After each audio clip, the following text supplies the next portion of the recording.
know the half of it.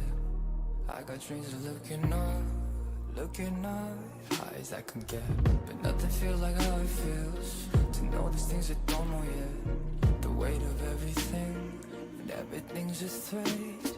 Sometimes I'm trapped inside and I don't know what I'm gonna do. But to take on the world is the only thing that we know how to do.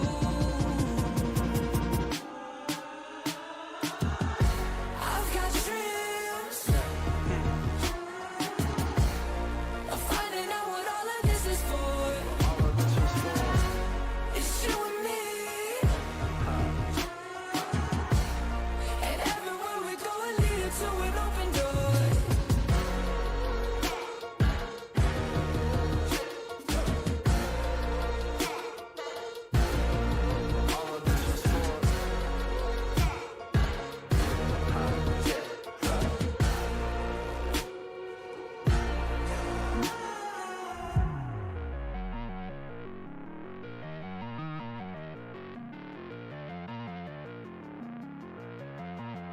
We've made our mistakes, the good and bad days, but nothing really breaks if I got you. Look at the sky when you go outside, and know there is nothing to keep me back from you.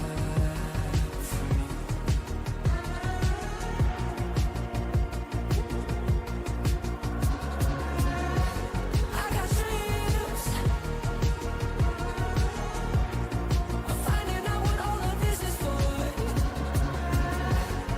It's you and me, and know that there's nothing, and everywhere we go we're leading to an open door. Keep me back, keep me back, keep me back.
Sunrise,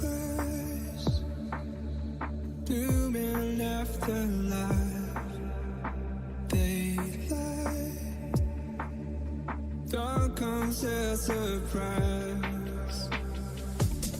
I am so hurt, I see heaven's light. Through the chaos, you're still on my mind. When the sky falls down, we'll make it out together. When the world ends here, we'll disappear forever.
at the world from the eye of the Horus. If you Alexander the Great, then I am the Porus. Coming straight from the mud like I am a lotus. So हाथियों का बल कैसे सकेगा तू मुझे रोका? देख तू कैसे मैं लड़ूं, तुम लोगों से ऐसे ना डरूं. करूं मैं जिससे मैं तरुण, पानी पे चलूं मैं जिससे मैं वरुण. चाहे मैं जीऊं या मरूं, जो करना चाहूं मैं वही तो करूं. आता है तू ना करीब, तू बेटे चीप, जो अभी तक कटे ना तेरी ये jeep. Better believe, you gonna bleed, pick up a seat, get your team. I'm the king of kings, brother in arms in a battle. You all gonna die if you act like a vandal. Bring the realm to reality from every angle. This is the public service announcement from Mumbai to the rest of the world. I am a Raja. I am the Raja. भिड़ेगा तो उठेगा जनाजा ना. तू मेरी तरफ आना. आ गया तो होगा फिर तनाजा ना. ये भारतीय भाषा फिर दुनिया सुनेगी ये तराना ना. 'Cause I am the Raja. 'Cause I am the Raja.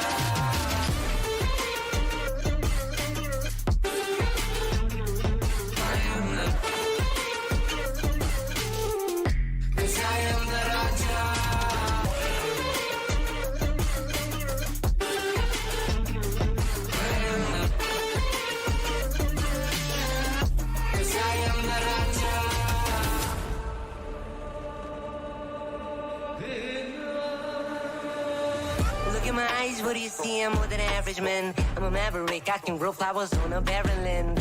Break a mountain with my bare hands and step back and cause a literal avalanche. Should've been about traveling. आज तो बुझाए मेरी जैसे मैं tarantula. ना है कोई तोड़ मेरा जब से पूर्वजों का ज्ञान मिला.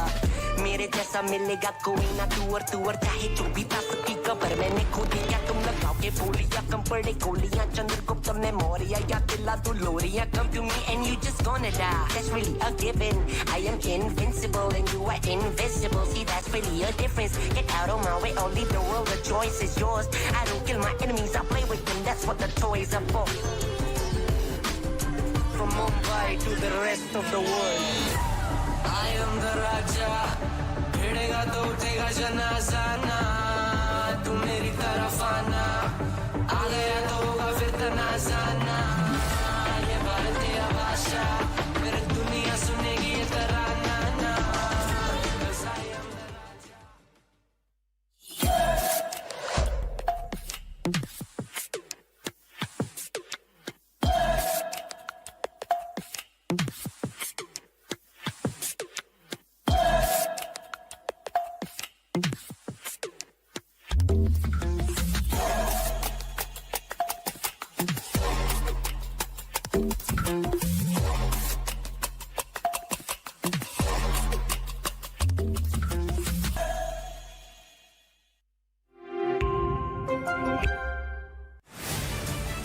To live your life the way you want.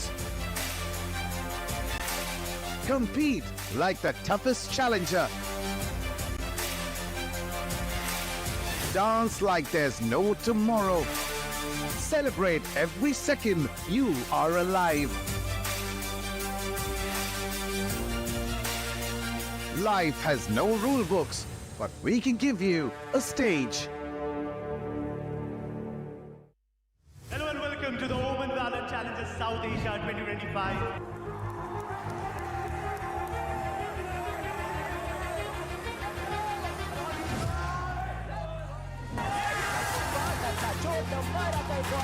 That's it! Velocity crushing. Virtually no velocity losing this, right?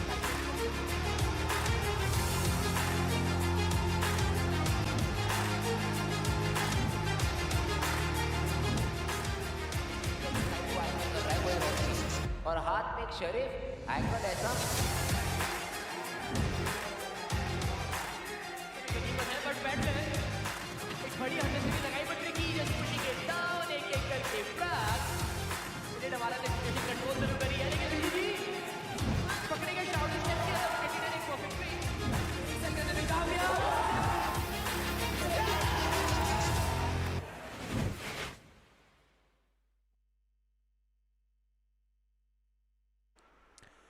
With one train reaching its final destination, it's about time for the train in VCSA Split 3 to leave for the same station as well. Welcome, ladies and gentlemen. You all are watching the OMEN VALORANT Challenger South Asia 2025. It's about time for Split 3. We've had some insane action for the previous two splits. And Spardas, you have witnessed all of that.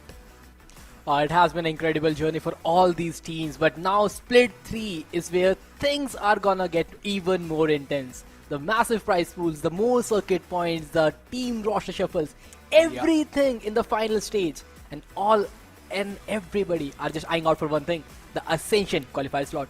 Absolutely true, man. There's been so many changes throughout Split 1 to Split 2 to Split 3. Now we are seeing you on the English desk. So first of all, tell me, how's your experience here, my man? And how did it ended up? Well, I don't know how I ended up here, but I just wanted to be with you for the day's segment, for especially Split 3. I just want to have that pair going on. So why not experience something new, especially when majority of the teams are experiencing a new roster shuffle in their side as well. Oh my god, you talk about shuffles in the roster, some changes out there, but there's a big change in the prize pool itself, you know, because we've got the Split 3 prize pool to be the maximum overall, because the overall prize pool was 1.13 crore, out of which Split 1 got 26 lakhs, Split 2 29 lakh. But look at what Split 3 has got in its pocket, Spardas, and also that special prize of 4 lakh as well. Yes, a massive 53 lakh rupees on the line. Like, this chunk of prize pool is nothing like you have seen before. And if you end up winning Split 3, you are just not gonna get an Ascension slot on your hands, or rather Ascension qualifier slot on your hand, but 24 lakhs in your back pocket as well. I love the fact how you're mentioning about that as well, right? Because the first position team is going to get more than 50% of the prize pool in their back pocket. Yes, there will be some for the second place team as well. That's 12 lakh plus. The third place team will get 5.6 lakh plus, and so on. It will keep on reducing all the way down to the 8th place. So there's one silver lining that we always talk about. We mention in almost every segment out here that even if you end up at 7th and 8th place, you're not going out empty-handed. You still have something to eye out for. But there's another thing that these teams will eye out for, and that's going to be the total point system itself, because throughout Split 1 and Split 2 Spardas, we saw some insane numbers, but Split 3 has got something else in the bag. If you end up winning the Split 3, 135 points, and that is going to be something you have to make sure you get on your end if you are someone who have not performed really well in the last two splits. Second point, 110, third, 90 points. But the main thing is that there are teams who have made sure that they are comfortable in the top 3 slot in the circuit points. But also keep in mind, the chunk the Split 3 is giving away, there is still a possibility that teams like Global Esports Academy, who are on the 6th spot right now, may qualify for the Ascension qualifiers. You think about Global Esports Academy, Spardas, we were discussing about the cutoff itself, right, where it could actually go. And I think so we came to the conclusion that if you made 8th place finish for both Split 1 and Split 2, and you got a maximum of about 30 points in your bag that Exe Esports have actually. If they end up winning this split, they get 135. The total comes out to be 165, and we were doing the same math itself for all the other teams. That is probably where the total will come. So it becomes even more important for SATUL, dotEXE, and just as you rightly mentioned, Global Esports Academy as well, to finish up in that leaderboard. But in order to do that, you've got to go against the behemoths, man. Revenant XSpark, VLT, these teams have been looking untouchable. Exactly, like these teams in the last 2 seasons, grand finalists, top 3s, massive circuit points on their side. But also, you have to keep in mind that Global Esports Academy, this is one of those teams which is there around the 5th and 6th slot. But if you end up somewhere around that 100-point marker, if you get something around 90 on your side this season, there is a possibility that you will end up in the top 4. But that top 4 journey will not be easy at all. You have to make sure you end up in that top 4, yes, but in order to do that, you've got to survive through these thrashing groups. You've got Group A with Revenant XSpark, SATUL, Global Esports Academy, Exe Esports, some big names out here. And this group is full of competition, especially for Exe Esports. But Group B is looking even more deadly. Reckoning, Velocity, dotEXE, and Asterisk. If you are wondering how the groups are divided, it is pretty simple math. Even groups are on the Group A, odd groups are on the Group B. Teams that won Split 2, it is divided on that basis. Revenant XSpark won the Split 2, first position, Group A, Velocity and Reckoning, then shifted left and right. Overall circuit points have separated these groups. But now, the main thing is that the format is not a regular group stage.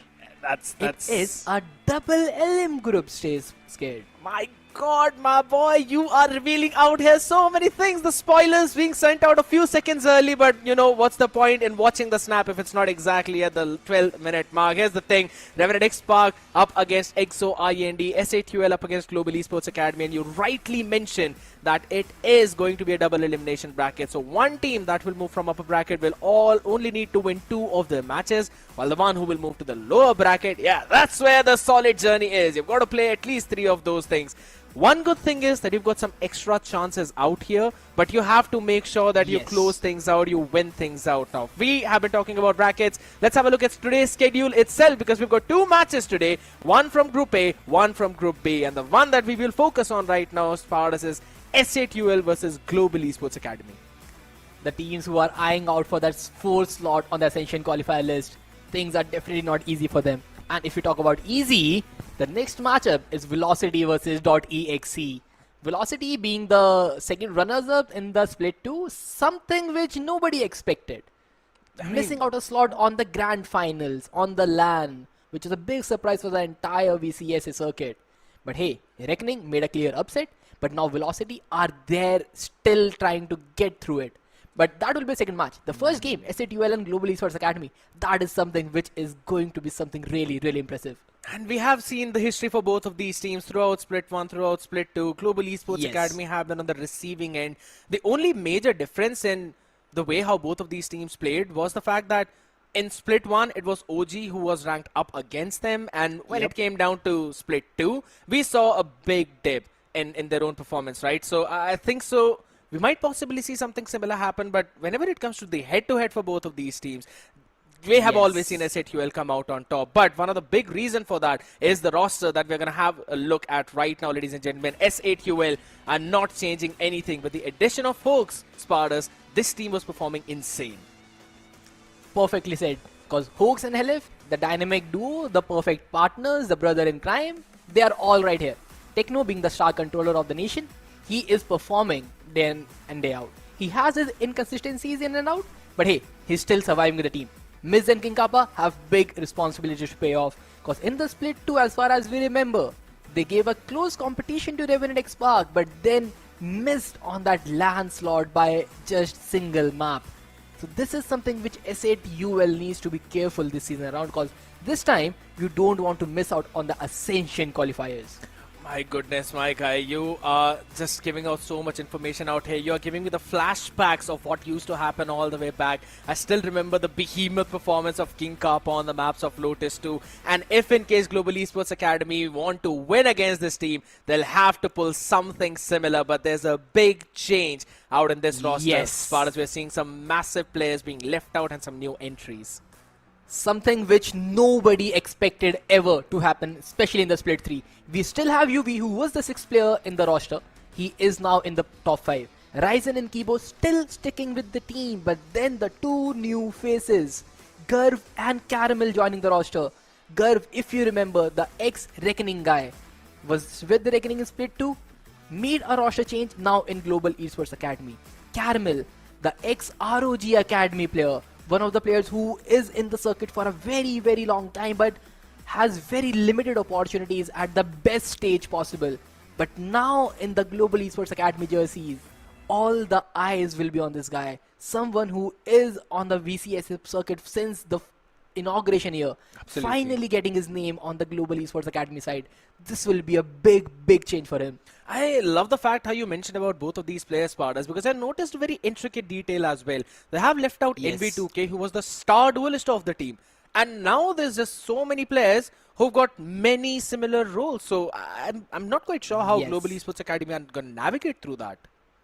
Well, this is something which everyone wants to figure out. If you don't know, NV2K was the star duelist. He is not there in the team anymore. Yeah. And this roster with Garv, Caramel, UV, Ryzen and Kibo, none of these players is a duelist main. Nobody has played a duelist in the past. They have double sentinels. Caramel is a player who has played a lot of Killjoys and Wise in his ROG Academy days. Similar things can be said for UV. A perfect sentinel main. So a double sentinel on your side, but then you have Ryzen and Kibo, the initiator players. Yes, Kibo plays sometimes Bree, sometimes KO. or SOA in and out, but all of it in something around a recon initiator side. Yeah. That is something which you need to figure out.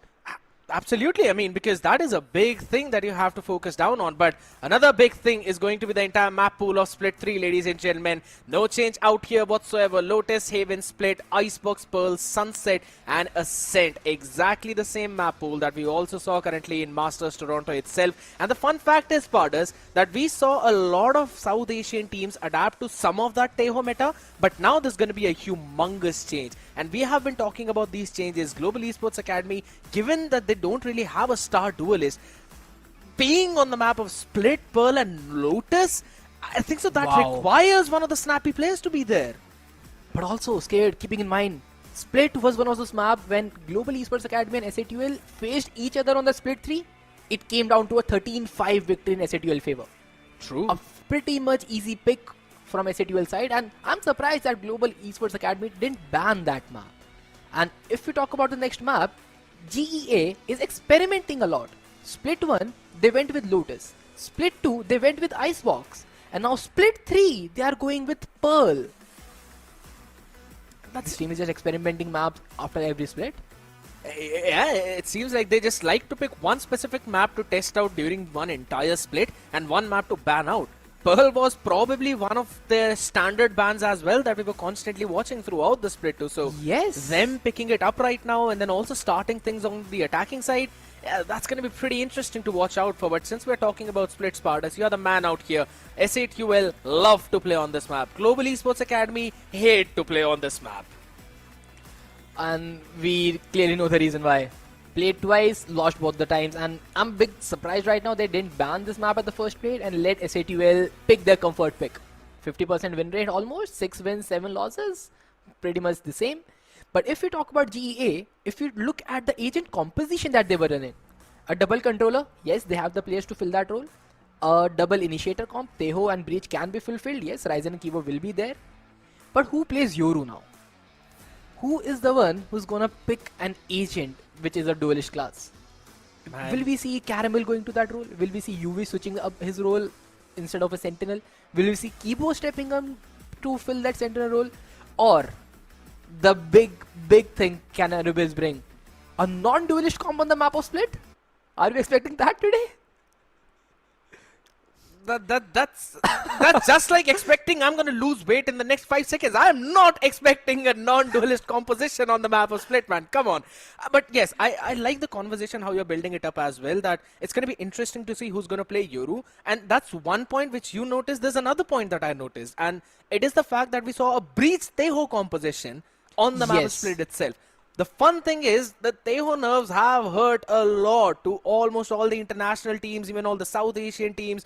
And we're talking on that topic itself. G2, one of the teams that was known to pick up Breach Teho on almost every other map, they could not close their game out against Fnatic when they picked the Teho on the Lotus itself. That clearly showcased how much damage has been done on this agent. Now my question is, will Global Esports still stick to it? Because I did not see any change for SATUL. They were running that Breach and Fade comp. Hooks plays Fade. I think so they're going to continue that.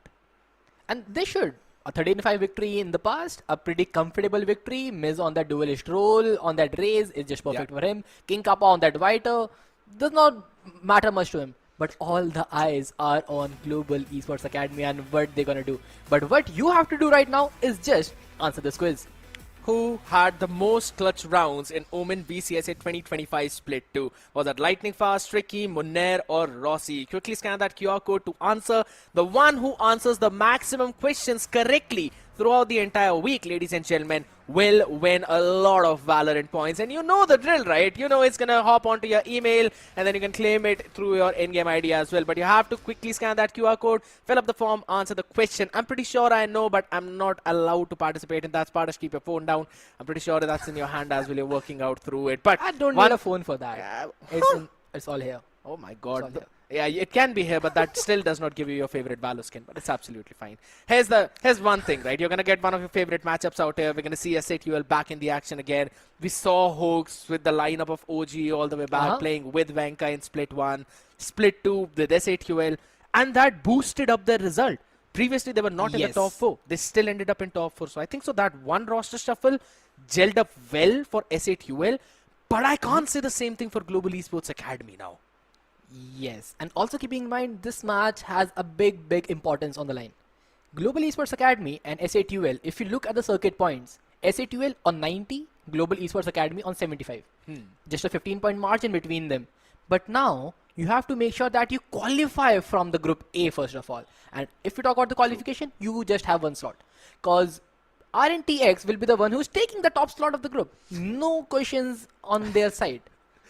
The second slot is the one you have to make sure that goes in your favor. Because SATUL, they are in the better spot for just 15 points ahead of them.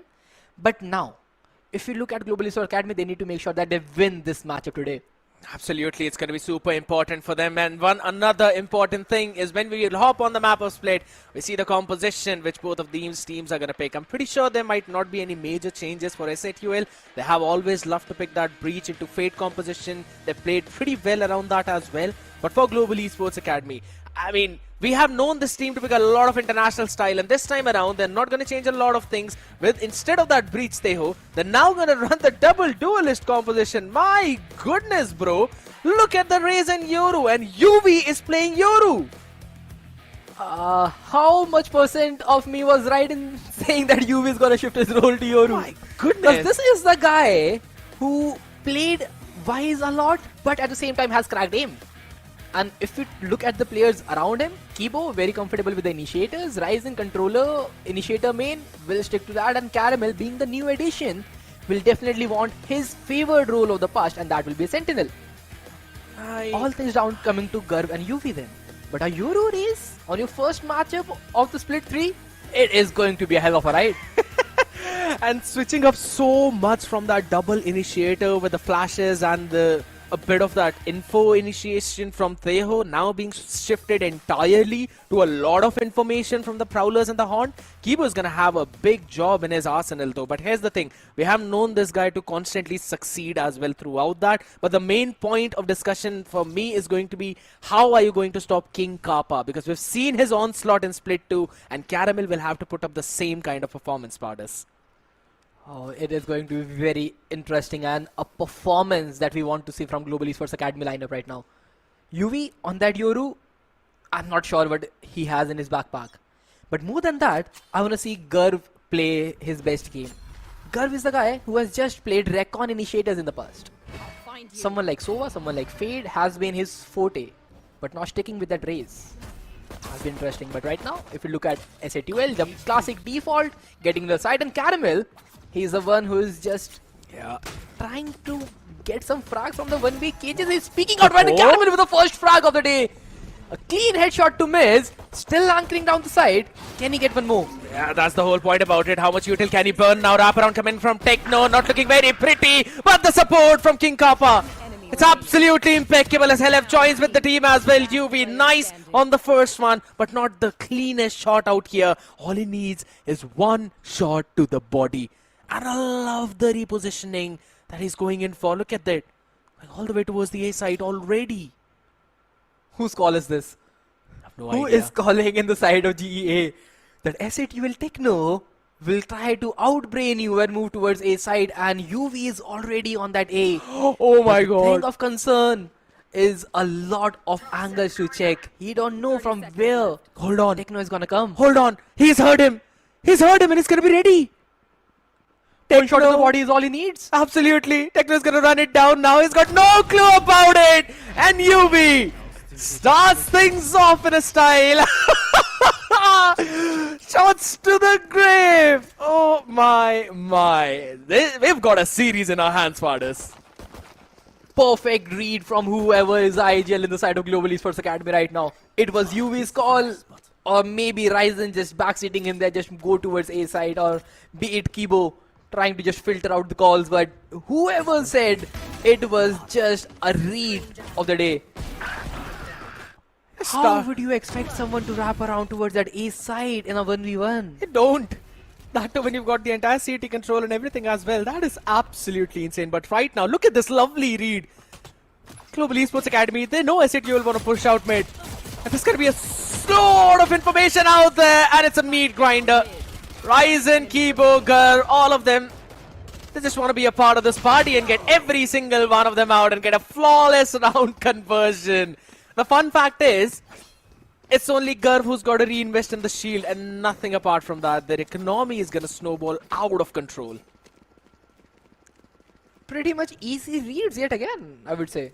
And I'm loving the confidence of GEA right now. Because the issue with the younger lineups is always the confidence. How do you set yourself up? You have a team who was one of the finest at the split 2, one of the top 3 teams, and now on your first day with a new roster, you are fighting them head off. You are fighting mid every round. You are holding them. And this time around, they have a set play ready at A side. It's going to be a slow control as of now. Global Esports Academy trying to get that read right. And King Kappa is always going to be here. Always going to be that one nuisance. But for how long can he be? It's a beautiful trap play, but the cage hops in to try and help him survive. He's not really gone all the way back. Still wanted to play on the back of his tripwire. That is nasty bolt. But look at the wrap around from Heaven. Wiz is the first man to find some contacts. A kind of util in the hand, but still is going to be taken down. 1-for-1 trade. The C is perfect. Helev still trying to get the few shots. Classic with the right click. Gets a shot onto Kibo. The call impeccable, but look at this second layer by Techno Spardas. It's going to get one. Oh, he's anticipating that. What? UV anticipated that second lurk right there from Techno. Oh my the goodness. Outlaw getting the half shield down. Still a 3v3. And 40 seconds remaining on the clock. SA12 have no map control. They have the mid, but Global Esports Academy are happy to give up mid. They have the spawn control. They are playing for the retake. But SA12 have no clue where the defenders are positioned. And they don't even have a lot of time as well. Down to the last 20 seconds in clock. Garv can potentially win this round alone if he just plays his cards right. Yeah. He's heard about util. There's also going to be the TP all the way on the side, so they're going to force the plant down. Got a bit of a Heaven control, but nothing apart from that. The retake is going to come from 3 different angles. King Kappa has got to try and win this one fight out, and he absolutely does. The answer back on the other side. Garv not landing the shot. It's King Kappa still succeeding. A big player out, finally stepping up. And he's got all the information he needs. A big 3K coming in from him. And 3 rifles carried forward. A very well controlled round from SA12 at the end. But Global Esports Academy, they had everything they needed for the retake, but just the positioning is where things went very differently for them. Everybody just tried to shift walk into the opponent area, tried to get it down, but hey, just the first match of the day. They are trying to get a round at a time, and if you look at the economy, especially the ult economy on the side of GEA, it is going good. They are building up, but I just want to see some more of this energy, just more of duels from this side. Oh, duels is what you want, and this is kind of trying to give the exact same thing to the team out here. Again, the TP. Oh my goodness, Hoax. That is absolutely nasty. They're trying to pinch down the players though, but Garv through the spam. Gets the problem man of the previous round out of this round. King Kappa has been sent back, and Caramel wants to try and find the timing. Since the cage out, my goodness, he needs to survive this. Pushing it through, but not enough as UV wraps around him. But Hoax quickly answer back, catching a double off his zone, and still Helef controlling out Heaven. That is a big play. Spike planted. How much more util can you try and force out from the other side? There's a ton of it left. What do you have in the post plant? A Paranoia, a Paint Shell, a Satchel. You have to work around these things, or just wait for Kibo to regen with the Horn. How many seconds do they wait for this? They have a Poison Orb in their way. Ah, and Snakebite as well. Global Esports Academy, the choke point, it is hurting them. They don't have any clue where the players are positioned, but the Paranoia is just ready. Techno still holding his angle. A good Paranoia on the elbow side. A Satchel onto the face. What? But Hawks with a double, and Hawks with the ace! Gets an ace! SA12, the IGL strikes! A Paranoia in his face didn't even flinch a bit. And Hoax just carrying his team in the second round. An ace to begin things off. He was going 0-2 before this round. He's now 5-2 quickly on top of the board. Absolutely impeccable play. My oh my.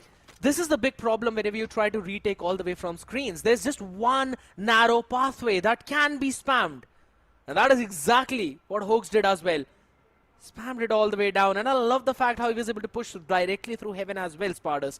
SATUL are getting a lot of map space without any major retaliation towards the A side. It has happened in the past 2 rounds now. First, it was technically an A split all the way from mid-wins, pushing it through, and in this round, it was a straight-up A hit. I think so Global Esports Academy will now need to look for some kind of adaptability, and maybe this technical pause is going to help them out in some of that. Well, I guess so. They have some few more seconds to talk among themselves to reset up. Because in the last 2 rounds, the common theme between Global Esports players is that it is a 3v3, but how do you retake in that angle is what is a matter of concern. You have a good pair of utility, but everybody just spreading out from the same angle. There is no second point of contact from anywhere. Be it Heaven, be it Rams. That completely meshed things up for them. In the previous round, they had 3v3 yet again on the retake. A good amount of utility in their side. But all they did was just walk and try to find individual duels. This is something which Arubis needs to fix. Your retake should have proper sequences if you are Global Esports Academy lineup. An exact structure.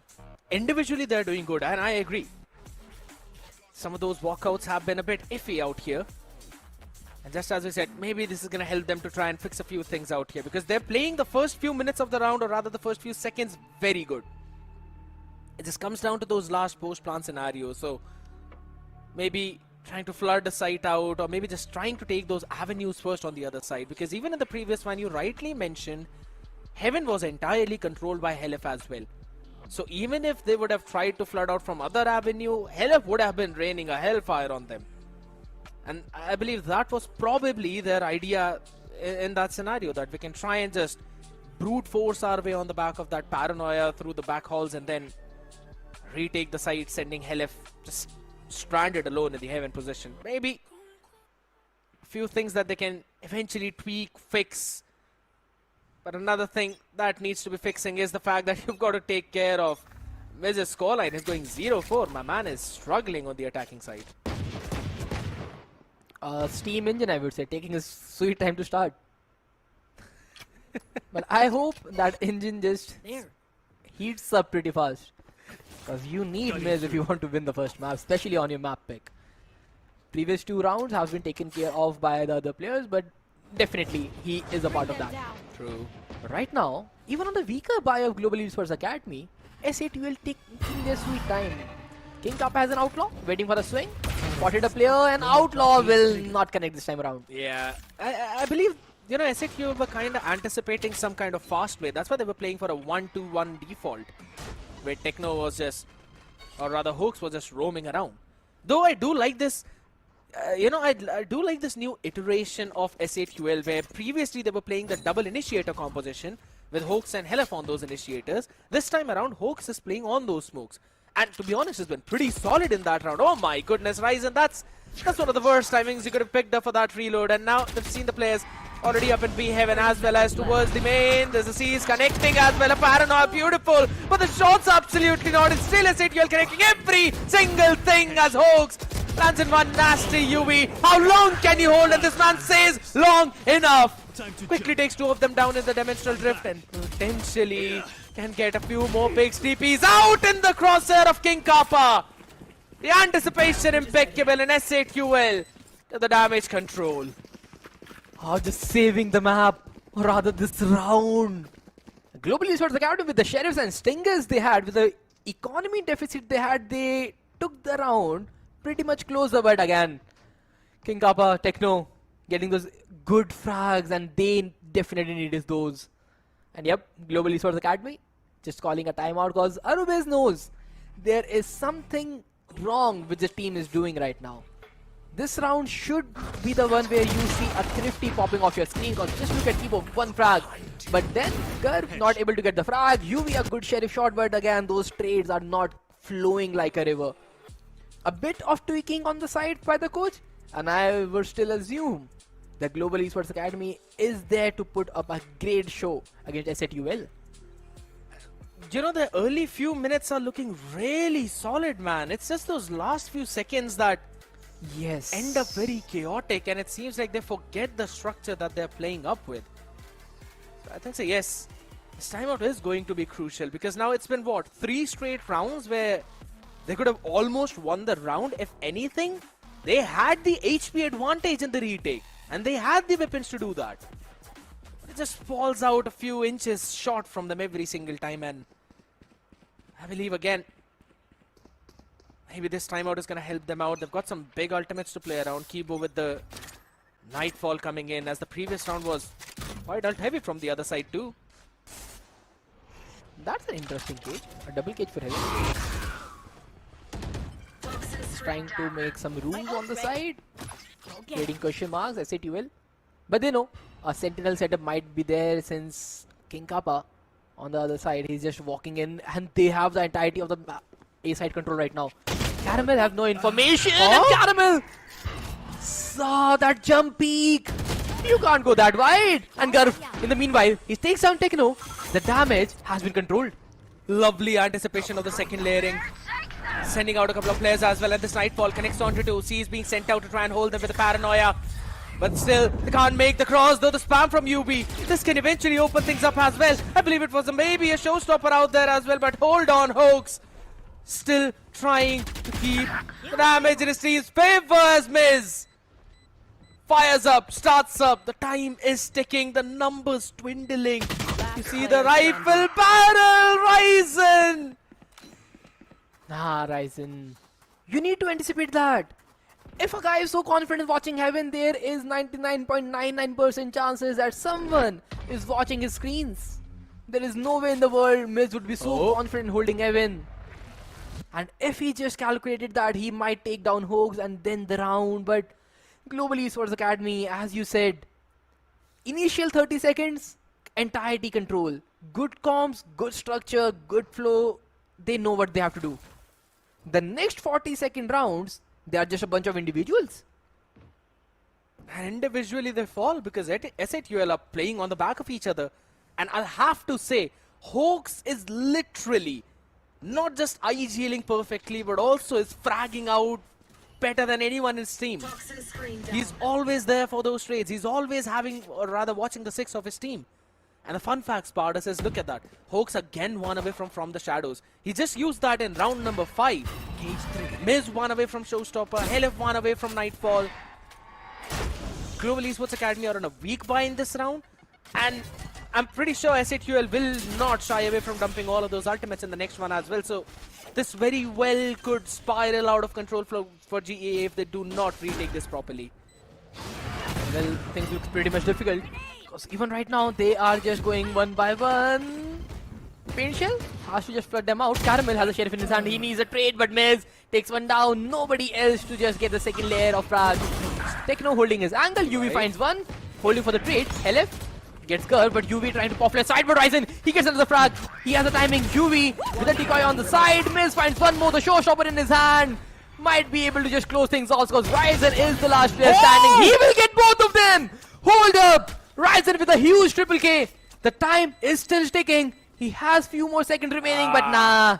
King Kappa played it to perfection, running down the clock, getting that final blow, and Global Esports Academy so close, yet so far. Same could be said for King Kappa trying to save that rifle though, but just as you mentioned, so close yet so far. And now just look at the ult economy, Spartans. SATUL can just try and brute force their way through this entire round again.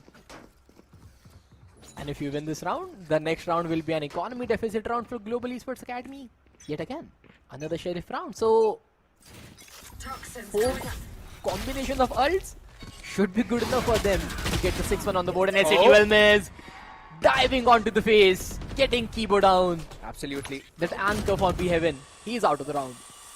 Spike is still not yet committed though. So they're not really fully pushing it down. They just wanted to play fast, get a pick, and then maybe catch G on a few of those rotations too. Everyone hiding. This neural theft is going to give them all the information that they need, and yeah, they can eventually now and go for the commitment as well. With the Nightfall, everyone's going to be sent back.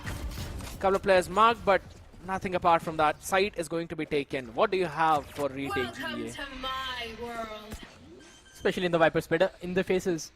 How do you come back from here? You have a flash, you have a paranoia. Yeah. But most important thing is the paint shell, and that will be just thrown out of the window. King Kappa 1, make it a double. before they could even reposition themselves for the retake, SATUL has just cleaned up this round using only 2 ultimates, and the 6th one is coming on the way. And look at Miz. Already halfway through his showstopper again. That is just such a big play. SATUL are working around the map perfectly. They're anticipating what Global Esports Academy are going to do. And they are preparing the counter plays for that as well, side by side. And just one sound, my guy. Just one sound, Ryzen. Doesn't even matter. Man. This guy, King Kappa, just jumps up in front of him and spams his bullets down. Why does my Vandal not do that? We and King Kappa, I suppose. This is something which Global Esports Academy needs to figure out. Starting off the first half, they looked good, the good structure, good flow, but just look at this. Gurg, individual plays. There was a flash available on their Yoru. They didn't utilize it well enough, but hey, right now, I would just say this is not their map pick, and SATUL, especially with Hoax calling, looks a team who's very comfortable in taking every extremities of the map and then executing on the weaker link. Yeah, and look at King Kappa now. In every other round when he knows DA are on a save, he sends out an outlaw right onto their body, right onto their dome. No smokes available for GA, and now they're either ways playing with just a single smoke double initiator comp. Or rather double duelist comp. LF, it's gonna be a lot of pressure onto him. He handles it pretty well for the first though. UV, nice on that trade. What? Alright. I was just like, why Just trying to sneak up a weapon. I was like, why did he throw that one rifle out? But yeah, same simple safe plant. Should be a done and dusted round for SATUL unless something nasty happens on the other side. 7-2 should be that scoreline. Caramel has not been a part of the action for a very long time right now. He started the day with the first frag, and that is the only frag he has taken till now. And it's not even his entirety his fault. But he gets the second with the sheriff yet again. A good headshot delivered, but keeping things as clear. It is just exit frags right now. Standing. And King Kappa, he is farming ultimate points. That outlaw is menace for Global Esports Academy. Here. 7-2. And it just feels that this is not going well for Global Esports Academy. You pointed out rightly that it is not their map pick. But again, some of those micro things that we always talk about, you know, peeking together at the same time, going for the double peaks on the back of some flashes, some of those set plays. I was really hoping to see some kind of retaliation from GEA, but again, King Kappa has been on a spree, and this guy picks up an operator now. Good luck dealing with that, GEA. King Kappa is basically playing a different game. He is on a challenge right now for his social handles. He is just going snipers only challenge in a pro tournament. Oh my He's been pretty god. much successful, but in the meanwhile, Mills Hoax one, Hoax with the second as well. UV just trying to ease out the pressure on mid. Not good for more than one. And the 4v2 remains, where Global Esports Academy, they are yet again on the back foot. Ryzen, if he catches both these players, maybe he can do something. Oh, lovely TP from Hoax. My goodness! I know I'm just hyping up all of the utilities that are pretty normal, but you know, seeing SATUL do all of that, it's just making me realize how well this team is growing together. And Neural Theft gives out the information as well, but you can't really do anything with that info apart from just trying to maybe catch something. LF. Oh, lovely paranoia. Sees picture perfect. And even after that utility, they know they are going to win this round. It's a 4v2. Nobody is overstepping. They are waiting for Global Esports Academy to make a move. Ryzen, use your ult, run away. Get one. But Techno is quick on that trade as well. 8-2 on the attacking side, Spardas. It's an 8-2. Things just look way easier right now for SATUL, and this was one of my biggest concern when we saw the map veto. 13-5 was the scoreline last time Global Esports Academy played this map, and this is when they had a crazy duelist named NV2K on their roster. This time around, they don't have anybody who is a perfect duelist main. They still let the map of Split slip into the veto. They play in a different composition, and I'm not sure how this composition is gonna work out, because right now, nothing looks like it's going in their way.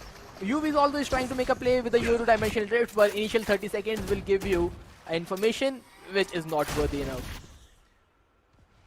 One good thing is at least they've flushed out it. A C's on the other side. That's the only good thing that's happened there. A Dimensional Drift in exchange of a C's? Well, SATUL will take that every day. I get the silver lining out. I was kind of hoping for a paranoia play there, but again, Ryzen was just nowhere close to set things up. Again falling as the first player again against King Kappa.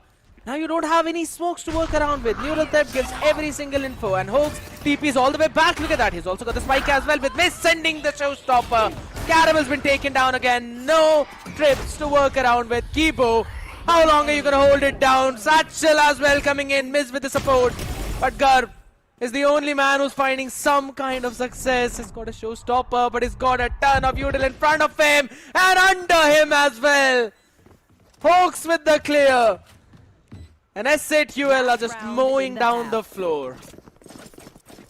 As easy as it gets right now. The first two rounds were the only rounds where Global Esports Academy was able to secure something from the first half.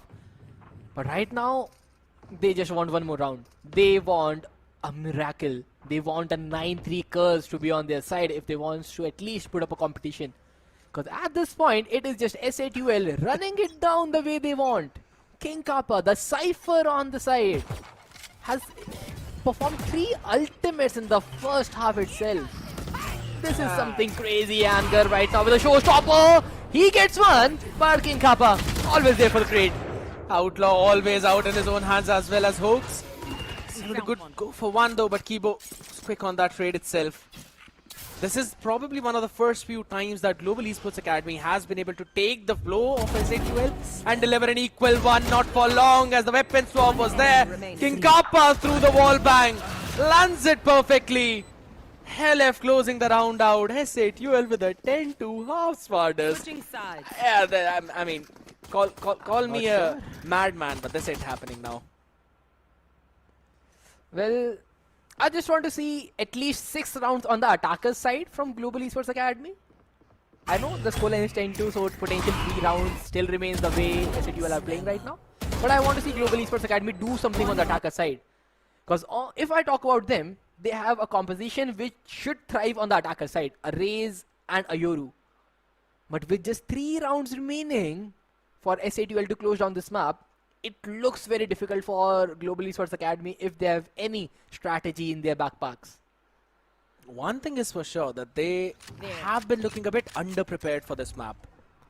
There have been no set plays of any kind whatsoever. Saw that even with the Dimensional Drift. Individual yet again. Individual delivered on the other side. Because LF is again firing on all cylinders. You don't want to take a fight through the Classic on that range, and King Kappa doubles up all of that. And even if he would have failed, there was Miss to support him out there as well. Global Esports Academy, pistol is what you need to try and come back in his half, and pistol is what you're losing. Oh, they need that double piece. The timing of Euro and Raze did match up. They got the flash down, and King Kappa is playing it perfectly. Another headshot delivered. Techno with the cleanup round, and SATUL, a flawless pistol. 11-2, and this looks like the game is done. Yeah, at this point, yeah, you've got to force buy, you've got to pull in the stingers as well, maybe some Sheriff full shields, and King Kappa, or this time it looks like Hoax is going to pull out those outlaws so they can fight against you. One enemy It just seems almost next to impossible for Global Esports Academy. You know, I feel that there's one more timeout left. Maybe you can try and pick that off and talk to your team about something, but it's more like they're probably going to prepare for the next map though, but maybe Yuvi's got something else to say. Paint shells to try and push mid forward. He just stands in his death?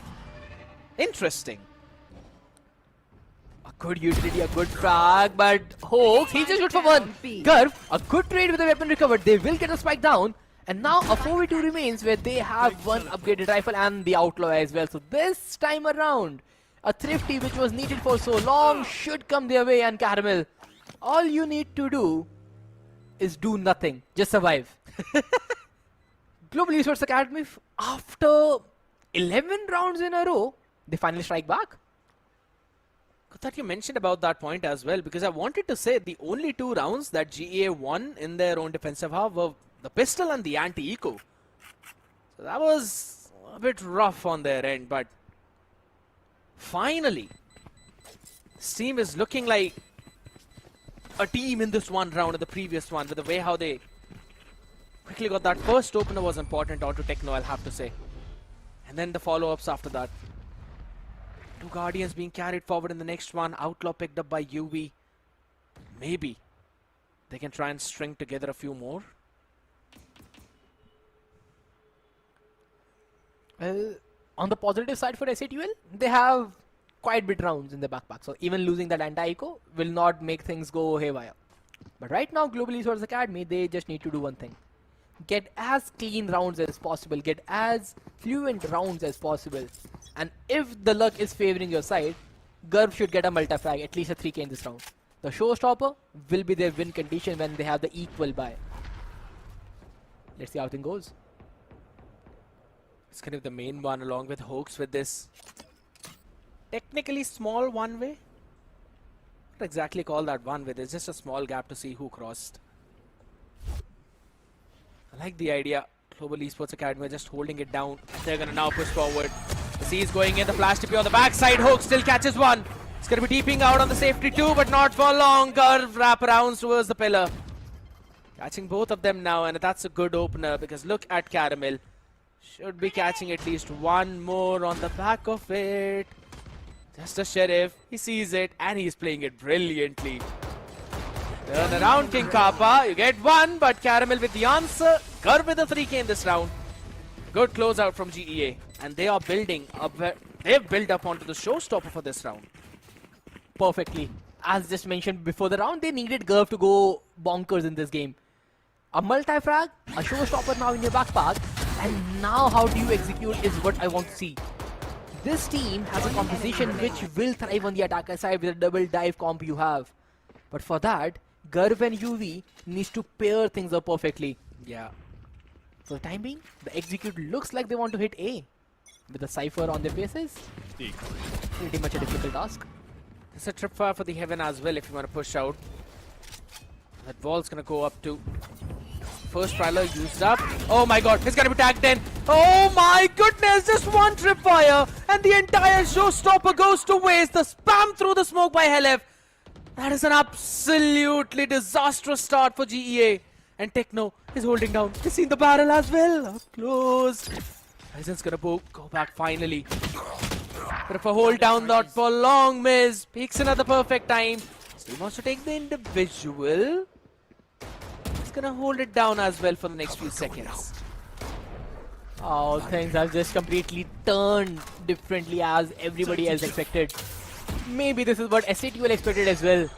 They called King Kappa to go A. The tripwire for Heaven is a pretty standard tripwire from him. And Global Esports Academy just rushed down their attack. They didn't get enough information. Keyboard didn't have enough utility to support the raise for the satchel up. A one Prowler could have changed the dynamics of this round, but right now SATUL, they are all set for the map point. 30 seconds left. That tripwire went in massive and now Miz picks up Caramel as well. Beautiful anticipation of the mid lurk. Now it's all down to just 2 members. 10 more seconds in the card.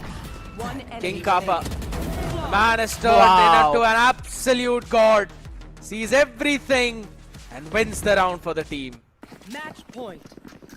Classic social media plays. You have a set of 1-way cages with a Cypher cam on top. This is something you see a lot on YouTube. This is something which Cypher mains in the entire world. Rankings perform a lot. And King Kappa just tearing up a page, writing it down in his own book, and making sure that the anchor goes brutal and flawless in the game. 22 in 6 for that Cypher. Benji fishy angle. That's what I call it. If you remember all the way back in 2024, Benji Fishy made that angle his signature place. Find You those cannot shut him multi-kills. out. Yes. Absolutely.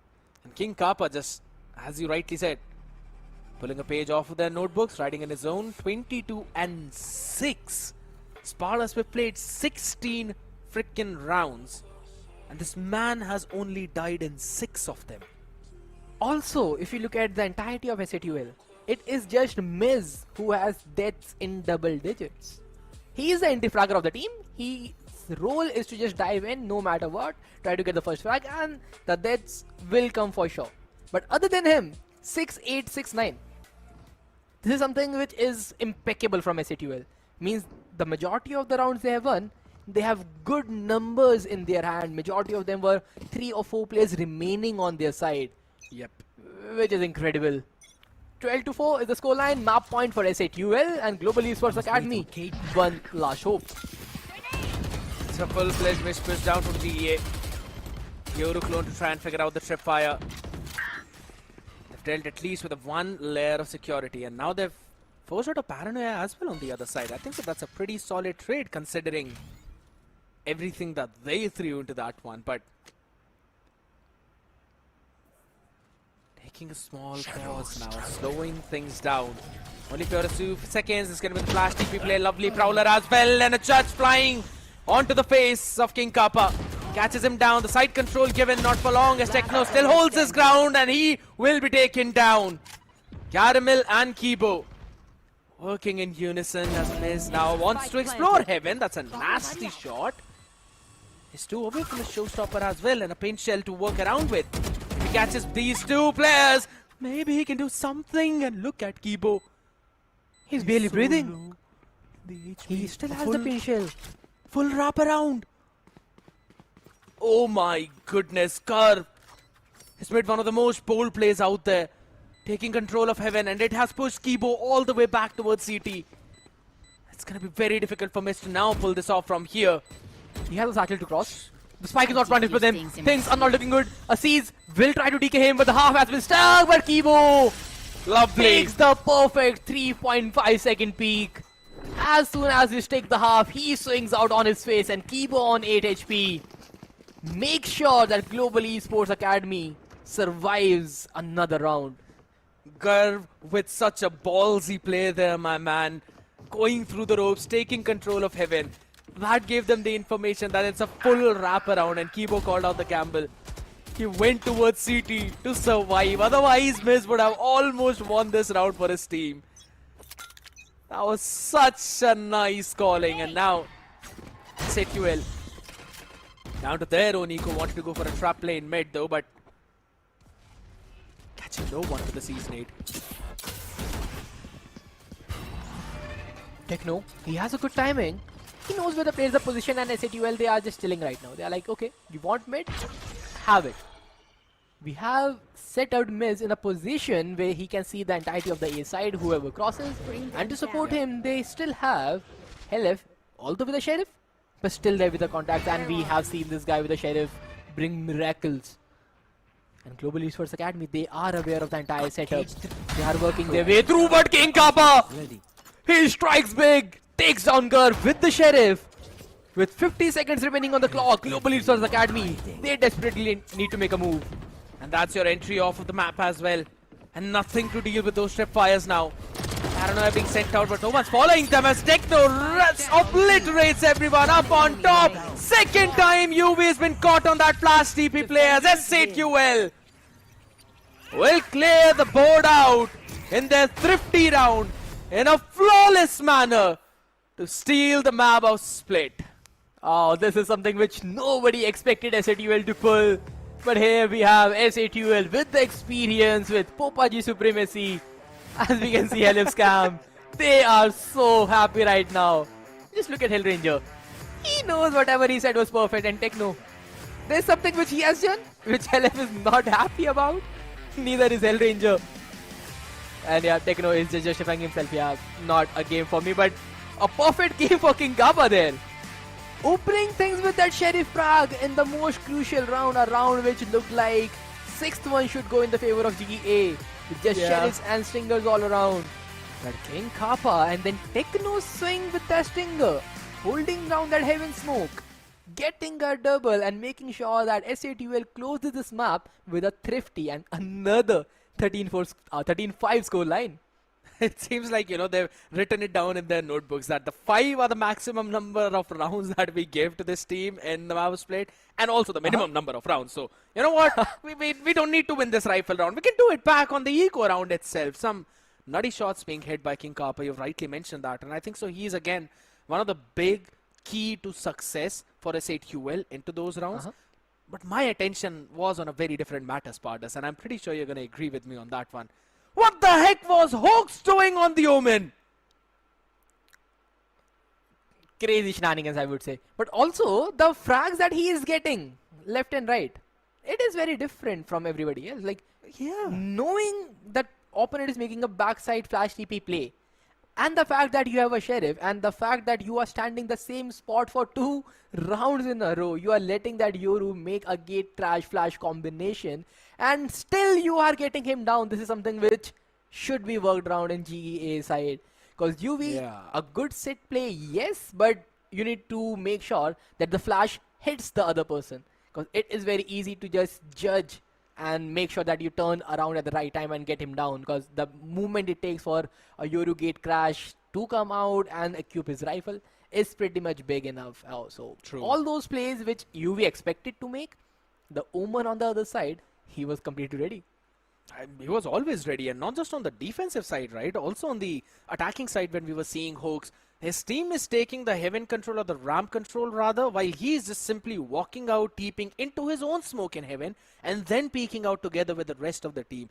This SATUL is looking very well prepared for Split 3. Yes. And I'm telling you, this is kind of giving me the same deja vu feeling which I had back when they were playing Revenant XSpark in the upper bracket in Split 2, when in the first 2 maps they were looking so very good that maybe this team will make it to the Ascension playoffs, man. I'm really hoping for them to make to those Ascension qualifiers. I just want to see this kind of form continue. But since we are already on the topic of form, Techno's rough play still is showing up. The rough patch is still not leaving him from the last split and one of the crucial matches he has to play. But hey, keeping in mind that his team was already there for him to give him the perfect support he deserved today, making sure that the map was closed down without a sweat. This is something which Global Esports Academy needs to work out yet again. Maybe on that map beat overall, because 13-5 in 2 consecutive rival matches, you should not allow that.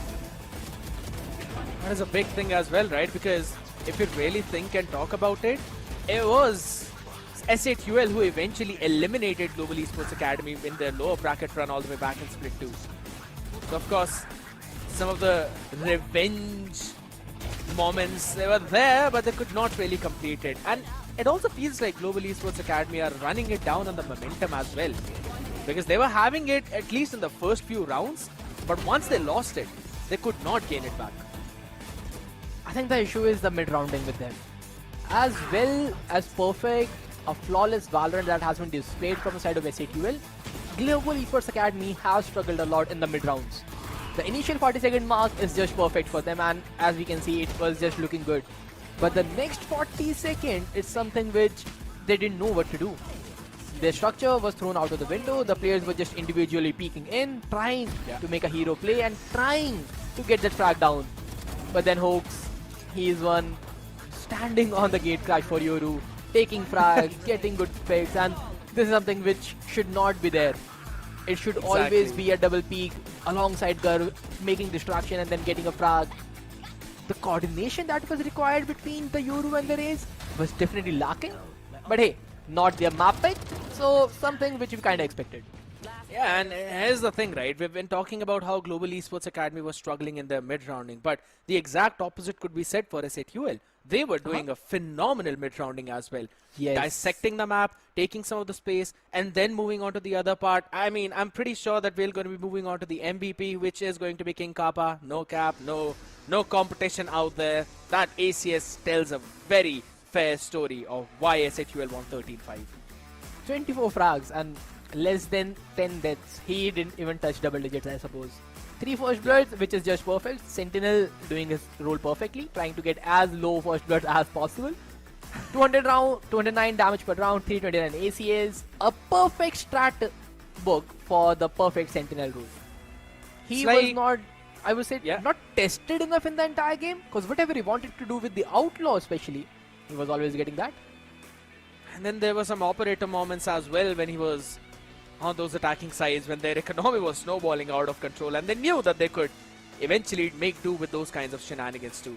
I always have been mentioning how King Kappa was one of the key players of SA2L's very big improvement in Split 2, and I think so he's going to remain the same key for the Split 3 as well. With this kind of start, 10 times SA2L were able to get the plant down, and they converted all 10 of those rounds. And the only 2 rounds, Pardas, where they struggled were the pistol and the anti-eco right after that.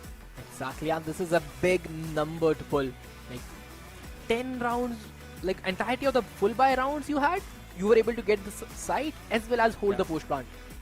Number of first bloods from Global Esports Academy, they are good enough. 7 first bloods, 5 rounds converted. So making sure getting the number advantage and converting the round was there. Not a perfect rate, but it was still there. But the fact that their mid rounding and the post plant retakes is where they struggled the most. That has to be fixed, especially on this map.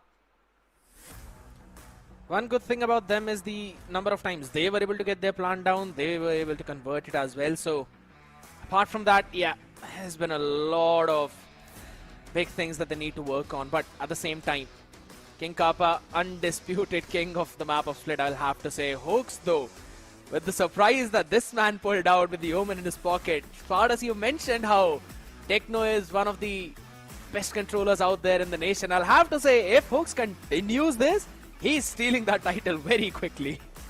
Forsaken reincarnated, I would say. Someone picking up an Omen role and defying all the controller players in the circuit. But hey, if you look at Global Esports Academy, the new lad that joined the roster taking the team MVP role as Garv with 231 ACS and 4 first bloods. UV did a pretty decent job on that Yoru as well. Horizon and Kibo, something which should have been outperformed, but then Caramel just not able to leave his mark. 5 frags in the entirety of the game being that Cypher. It can be said that he didn't have enough play around that first half. He was being pinched left and right on the defender side. He was not allowed to make that one-way cages that he had. But overall, this is something which you need to prep if you are facing SA2L. And the first map was just not his game. And I really want to bring it down to the same point too, that we saw some of those lackluster decision making from Global Esports Academy, and I think so it can be boiled down to the fact that these players have not been playing together for such a long time. Yes. The new additions as well, even though they're new to the rosters, yes, they haven't really gelled up that well, and it's not transitioning into that mid-round and late round. For the early one, they're doing a pretty phenomenal job. But again, if they really want to push this series through, they'll have to make sure that they get the next map of Pearl, which will be after this very short break, people. Don't go anywhere. We'll be right back. Here we go!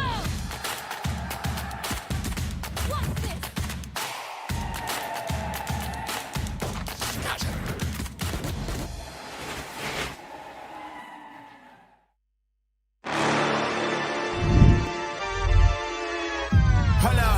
Why do they doubt the kid? I'm about to prove them all wrong again. I got a low tolerance, cause they don't even know what the problem is. It's me. Why do they doubt the kid? I'm about to prove them all wrong again. I got a low tolerance, cause they don't even know what the problem is. It's me. I ain't taking no loss, no loss, no loss. Look, I'ma always win. And I'ma do it again. Watch me win. Then watch me do it again. I'ma always win.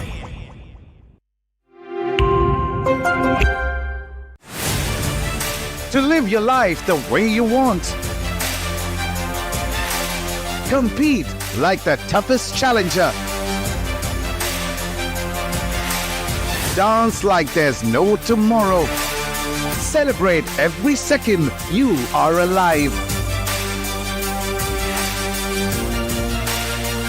Life has no rule books, but we can give you a stage.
Here we go!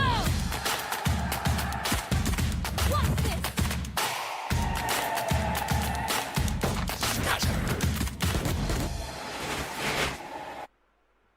SATUL have had the dream start of Split 3 right now on the map of Split itself with a 13-5, but now Global Esports will land in on their map pick of Pearl to try and push this series to map number 3 if possible. Yes. But in order to witness that, Spartus, they'll have a very big hill to climb.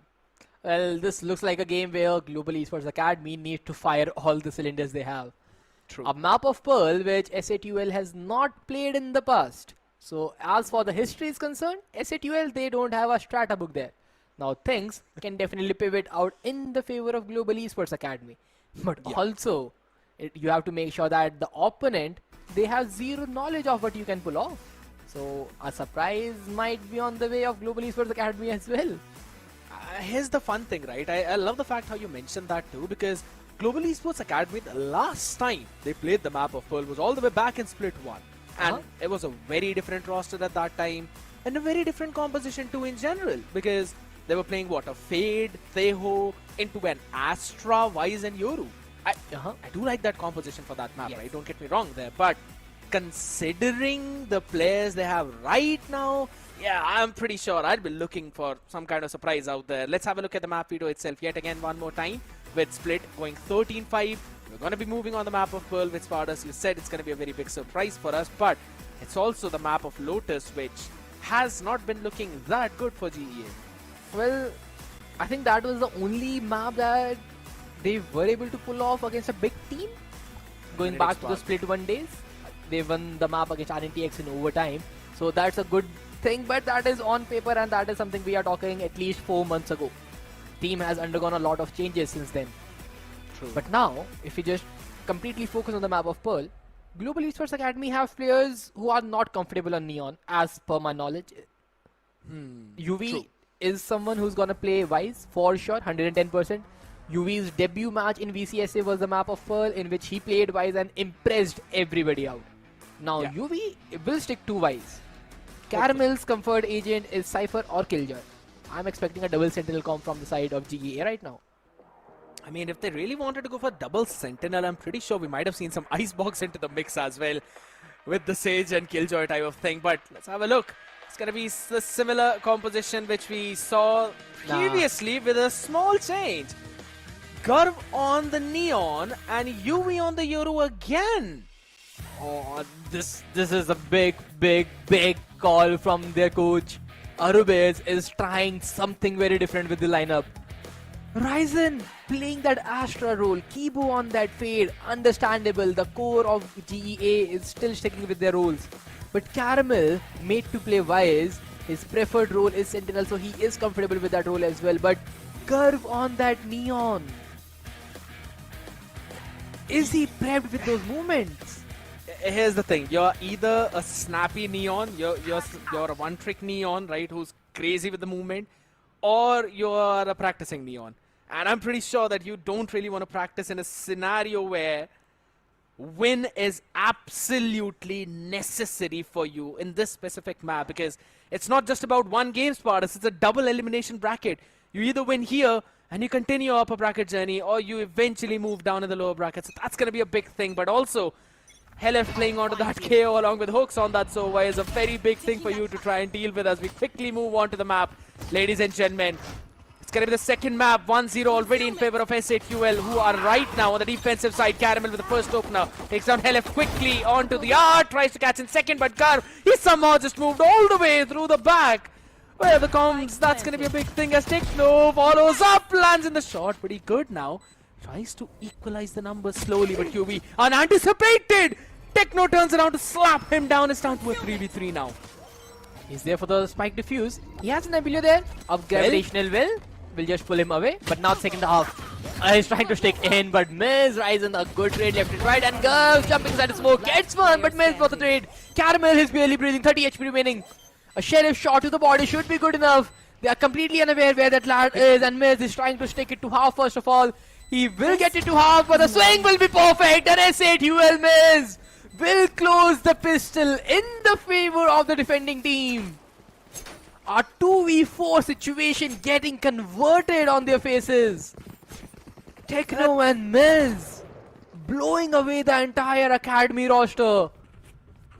Such a silly round, I'll have to say, my man. Some of the individuals coming in, they had a lovely crossfire setup. But eventually, UV being isolated, picked off by Techno, and those were some two big openers from Techno. And then Miz, trading out his teammates on the back of it, will eventually pick up the outlet for this one as GEA, they've kind of semi-forced into this with Sheriffs and a couple of Frenzies too. And that is just because they got the spike down in the previous round. Oh, Judge, don't challenge it. Run away. Don't challenge it. But again, this should be said for the side of Global Esports Academy and not S8UL. They should be the one who will running judges and stringers after converting that pistol, because a 2v4 loss on the pistol round definitely hurts a lot. So, but now KO with the underhand flash, just supporting with the team. Techno one, Techno Helef left, right, perfect ping pong played.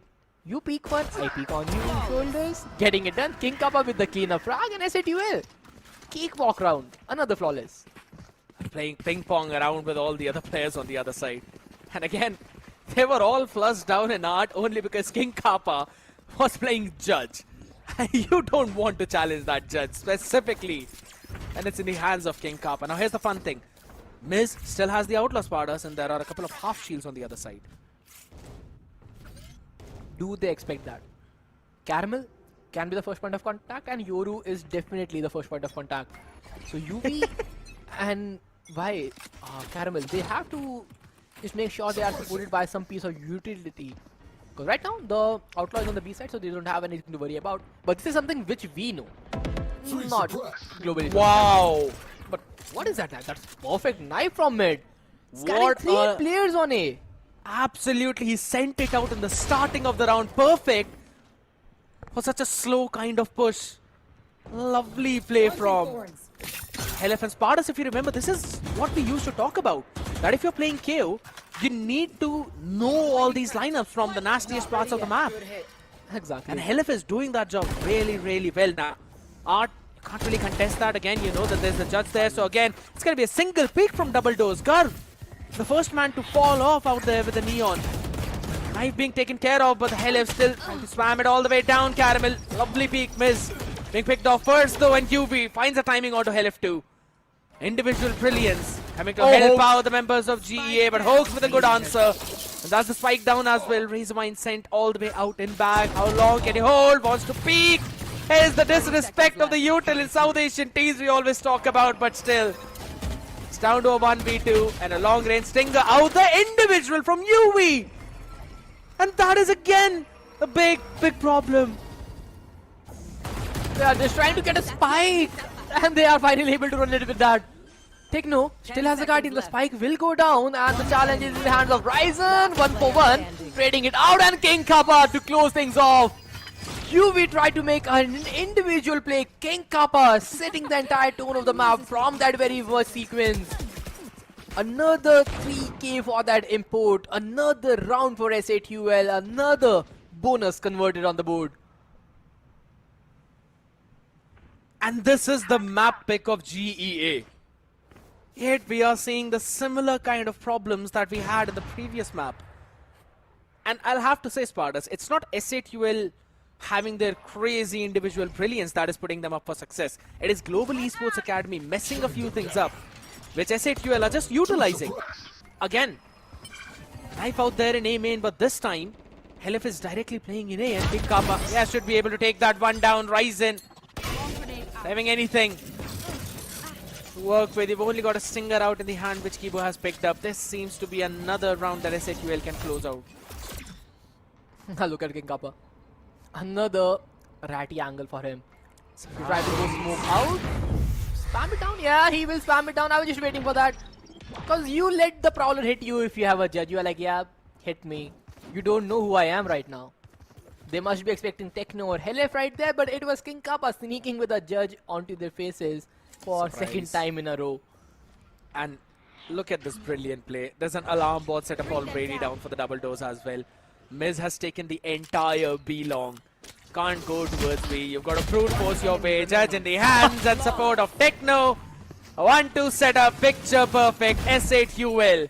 Just like the rounds they have on board. This is something which Global Esports Academy needs to call a timeout and work on. You have a Yoru and a Neon. No way in the world you are not exploiting B side. It should be the way where you flash in the initial or ask for dissipate smoke from the side of Ryzen, cross that angle down, take V long control with those flashes and high gear, and then try to run their default. But Global Esports Academy, they are very much concerned with that A side, that the B is entirely open, and SATUL, they are happy with just single player anchoring it down after every 30 seconds. Again, the single player that's anchoring it down is also Helef sometimes, so you've got the fragment as well, you've got a bunch of utility to try and stall that push.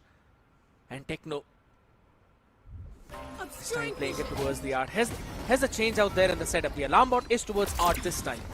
But again, the rotation's gonna come in. There's gonna be fragment sent out. Gar along with UV able to take down that opener, and Helef. Oh, lovely dodge of the flash though, but UV perfect on that peak timing. Finally, it looks like Global Esports Academy are doing what they planned out for.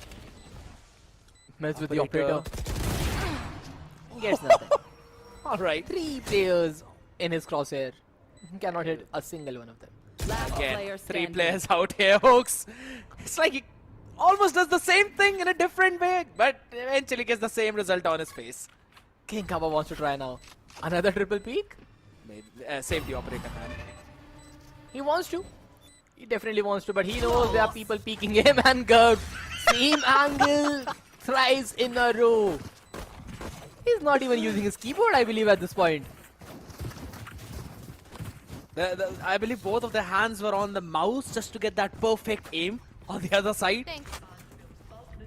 Absolutely nasty again though, but courtesy of the first 4 rounds, SATUL still have enough to buy into that operator, and they've got some major ultimates up now. Cosmic Divide for the side of SATUL is also a big part of concern. Both the Astras have that. But the thing is, the post plant should be fairly easy for SATUL, and their entire call can roam around the Techno's ultimate. And keeping in mind, you can always pair that up with the King Kappa's lockdown. But right now, Miz, with the operator, he's onto the face. Miz gets the frag of UV, the play from his hand. Curve finds one, but Miz with the second and missing every shot on Ryzen. Finally takes one down. The situation is still under control with the 3v3, but the fragment will just bounce off the head. Headshot delivered, but by the fragment will not matter right now. But Techno, he finds one more. Keep on Ryzen. It is not planted for them. They have to run away. But Ryzen with the operator is trying to dictate the play, but now the Cosmic Divide. The retake will start in a few seconds. The gravity well already pulled off. The new utilities will go out of the play. You have to swing out. You have to die to Helef. Global Esports Academy, the ultimate exchange. Utilities converted. But SATUL, another picture perfect retake done. And the pair-up was impeccable, man.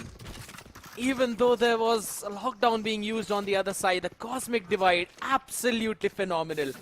And that was such a silly moment for the fragment to bounce off of Techno, or rather Ryzen. That was hilarious, I'll have to say. But still, it's going to be a timeout finally being pulled out from the side of Global Esports Academy. The only round that they were able to secure, round number 5. They pushed down over towards the A side. I'll have to say, Spartans, Miz with that absolute monster of a shot onto UV all the way towards the back side, and then pulling out the Blade Storm to catch the second one as well, and dealing a good amount of chip damage to Ryzen. That was one of the big key for the success of SATUL in the previous one. Oh, this is something which Global Esports Academy definitely needs to figure out at this very point, because a 1-5, keeping in mind that they are on the attacker side of their own map pick with a double dive composition yet again. So, as per the odds, they should be the one who should be 5-1 up rather than 5-1 down. But hey, FCTUL, nothing taken away from them, despite the fact they are running a vanilla comp on the map of Pearl. Something which can be said is the vanilla composition for the entirety of Valorant, with a Recon and a Flash Initiator, with a Jet as your duelist, a Killjoy, an Astra Omen swap arounds. Pretty much standard structure, and even with that, they are able to hold the map like Pearl. It's gonna be the big thing. You now need to play around though. Miz had the first opportunity to try and land at the shot. Not being able to land in. He's gonna try again once the smoke dissipates. A lot of targets up in front of him. Really bold, did not really go deep enough, so he can be posted up on that line again. You either have to adapt or you will eventually fall down. The shotty in the hand, all the way in backside. How are you gonna flush this man out? And the smoke is just so brilliant up in his face, and he still gets one as Techno. He's able to support him perfectly. Now the fight is towards the same part. A flash, picture perfect was not, but still Garv was able to spam it down. Techno. That is a big mistake. Helef sets it up so well for his team. As it now slows down and a double face up in front. Caramel wraps it up. Lovely round from Global Esports Academy. Perfect example of what chaos looks like. A flash to blind the players, but everybody was blinded at that very point, and Garv, he just was lucky enough to spam that Vandal onto the head. But hey, Global Esports Academy, they needed this round desperately, and they are able to convert it. Can this be the beginning of success for them? They need at least 4 to 5 rounds in a row to be in competition on this map. Garv, he's definitely stepping up, 9-5. But other than him, there is no other player who's able to deliver with the rifle as they need to. You know, I have to say, wow, lovely shot from Miz though. I was about to say, you know, I've actually liked a lot of those flashes from Helef. Has been doing a pretty solid job right now though. The job that King Kappa needs to do is hold down this one position towards the double doors. He's been constantly locking it down with his utilities, and that has been a big problem for GEA. They haven't been able to explore that part of the map a lot. Having the advantage, having a map space. Taking that back. Techno. Oh, Caramel! He's found a timing! He can eventually catch Techno! He's gonna be welcome with a knife out! That kid had got absolutely no chance, and a scrappy fight though! Helef still closes it out, and he's got Flash to play with now. He's just waiting for the contact. A support to... A flash to support. Hoax gets one! The second frag could be on the way, but Hoax, he has so much discipline lined up in him. He's just jiggling around with the players. Gets a double as the side anchor. He has done his part, but now it is time for Miz to close down the round. Ryzen against Miz. Astra against Jet. A pure 1v1. And he's got a full bunch of utility in his hands. Couple of stars as well, which he can place. And I'm pretty sure that you're going to place one, and you know, one of the big brain plays that I still remember in some of the international games is the fact that he put one star down and he sent a Conquest out instead of a Crabwell. But Blocking sight. still it's going to be Crabwell. Miss. Taps it first. The Conquest dodge. No, not perfectly dodged. It's still Ryzen. Playing the Astra to utmost perfection. 2 stars is all what he needed to clutch that out. Good round played from Ryzen. Good composure delivered. And Global Esports Academy, 2 in a row. And the moment they win these rounds, SATUL, they have gone broke. Sheriffs all across. But hey, we have seen some thrifties in the past from them as well. So SATUL cannot be counted out. But Global Esports Academy, they need to make sure that their discipline does not overcome their aggression. Placing wall trap. And I love the discipline that they're showing right now. Those slow approaches, and they're doing the exact same thing you told them. But it still does not matter if Miz hits rounds like these. My goodness. Catching up perfectly again onto that opener. Now they're going to be shifting back to the default. That's the snappiness of this guy, man. Look at King Kappa, like, yeah, no Yoru in the world is walking like that on my face. Has to be deeper. Louis waiting it out. Oh, the timing! LF swinging it out. Barely breathing, but a Hunter's Fury. On. One tag. Can he get the perfect one as well? But nah, nothing. And Yubi in the meanwhile finds King Kappa. He's still on 15 HP, but he has a barrage of utility to support his teammates. And Caramel is not looking at the right angle, but Techno missing out the Sheriff. There was a ray of hope, but now it is completely diminished. And Hooks still on 5 HP, but nothing much he can do from here. He has a Recon Bolt though. He can try to support the team from the sidelines. And Miz, he is trying to be the hero, not for long. Not happening, yeah. One enemy remaining. Seems almost done and dusted. Hoax falls as well on site. Lovely hold down. You've seen the last player as well. Two flags being sent out there though, maybe. LF, hold on, one more, maybe no.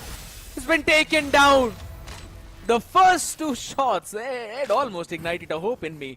Because Ryzen and Yubi were just down 1 shot to the body. It's absolutely fine. Global Esports Academy pulling off 3 straight rounds together. Now have forced the first time out of SATUL across 2 maps.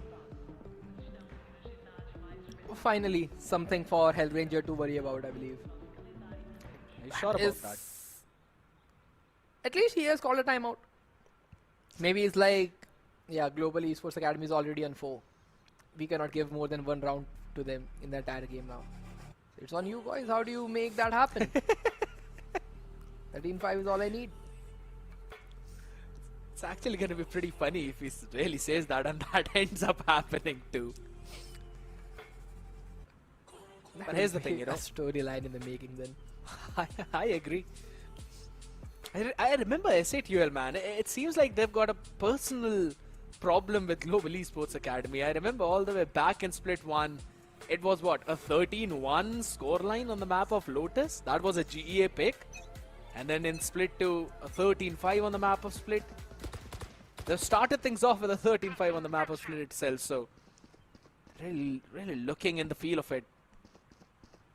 But GEA, I have finally been loving what they're trying to pull off onto the attacking side. They show up their presence onto one part of the map and then slow default from mid and take the space on the other side too. And now it's time for SATUL to adjust. Let's see how things were discussed in the timeout really taken. If you look at the ultimates on the side, the attackers do have 2 big ultimates. Curve having that overdrive and Ryzen having that cosmic divide. This is something they need to be very careful of. And Techno, he's trying to make a play all by himself. He's jiggling around the corner. He saw a play across, initially dropping some smokes, but that is a very risky angle. And he's still holding that on. Trying to go back, but Garv, he's trying to chase him out. The overdrive onto the face to clear up the side. A gravity well to make things even more difficult. And Techno, he barely breathes with 6 HP, but not for long. LF and Techno taken care of pretty much easily by that Neon, and Caramel just standing behind that cosmic divide, and Miz, he has no clue. He's gonna be welcome. Shot onto the back of the skull. That's Caramel getting his Steel Garden ready as well for the next one. And look at that. Already moving and trying to go for the hunt curve. My goodness. He just owns Hoax out there in the open. And now pulling it all the way back. I mean, I think so Techno did not really see the cross all towards the A main. So I believe he had absolutely no idea the threat that was actually looming in front of him. And the smoke that he threw out was also all the way in arts. That was a one-way smoke for, I believe, King Kappa to play around. Who will eventually keep this one weapon in his hands. And I'll have to give it to Garv, man. The balls he played to push out of his own Cosmic Divide and get to realizing that Gravel was holding Techno down to the last possible second. And then eventually catching, timing onto Helif as well, who had utility in the hand. It set up the entire round for his team. Exactly. Helif had the right idea to throw a knife on his feet just to make sure that Garv is suppressed, the Neon is suppressed, but it didn't even matter in the bigger picture because Garv got the perfect timing. But now SATUL, they have a hero saved rifle from last round in the hands of King Kappa, while Techno is still having his Cosmic Divide. So if things work out, if they are able to deliver some sheriff shots, there is a potential retake available with that ult. Also not to forget, Miz with the Blaze Storm, a Jet with those knives is always a thrifty machine. I agree. He's got the full shield to play around though, but Global Esports Academy setting things up yet again for a full-fledged A push down. It's absolutely fine. Some similar flashes that Fred's throw for us too. More like full-flashed A-main push. And look at that. Look at that knife again. If I'm not wrong, it scanned at least a couple of players too, and that's both the duelists out. That's why the rotation is shifting yet again King towards Kappa. the side. And King Kappa with that open, as you said. The perfect one, the only rifle. Finding the first one for the success too. Kibo yet again, just before that Flash Bloom was able to find one. As Helif lands in one nasty onto Garv too. Both of your entries out of the round, and now you've got no time left to go for any kind of rotate, but again pushing with a classic out in the hand. Techno Miz. It's a big blunder. Helif catching a timing. What a perfect one on the back of it. Shorty on his head. All he gets is one, and the round goes for GEA. I'm not sure what entirely happened in the entire round because everybody was just getting off-timed at that very moment. You're trying to push up a smoke, the opponent just leaves that smoke at the very second. You're trying to go backside, the opponent is on your face at the very last second. So this is something which you cannot calculate at all, but Global Esports Academy keeping their nerves tight in the last sequences as well. Because the way Garv was eliminated, that first frag blown up, a 3v3 against a Blaze Storm Jet, looked like a case where SATUL could pull a thrifty out, but Global Esports Academy making sure a round they deserve to win will secure that, and finally after a very long time they are in the bigger advantage. Who's next? After entire previous map and opening of this map too again. It's a full retake over towards the B side. SATUL are going to respect all of the shenanigans that you would want to pull with this Yoru. Steel Garden being used up as well a bit early on, pushing every single one. And look at that, they're constantly taking the shot control as well. It's going to be very difficult for Helif to try and hold it down. Sends out a flash, but the only person he gets is a Yoru decoy, and now he's going to be sending out his null command to support Hoax, who is all the way up in heaven. Helif peeks in at the perfect time. UV has got to hold down the angle towards the back. 4v2 into the making. Kibo not being the hero that his team wanted him to be, but maybe it could be UV. Recon dealt with. Last flash perfect. Headshot delivered. Miz taken down to 4 HP and a dream to try and pull this off. Set can adapt to bait him out. Suppressed. It's gonna be the second one. Timing not in his favor. He's still sticking. He's left to refuse. No bullets.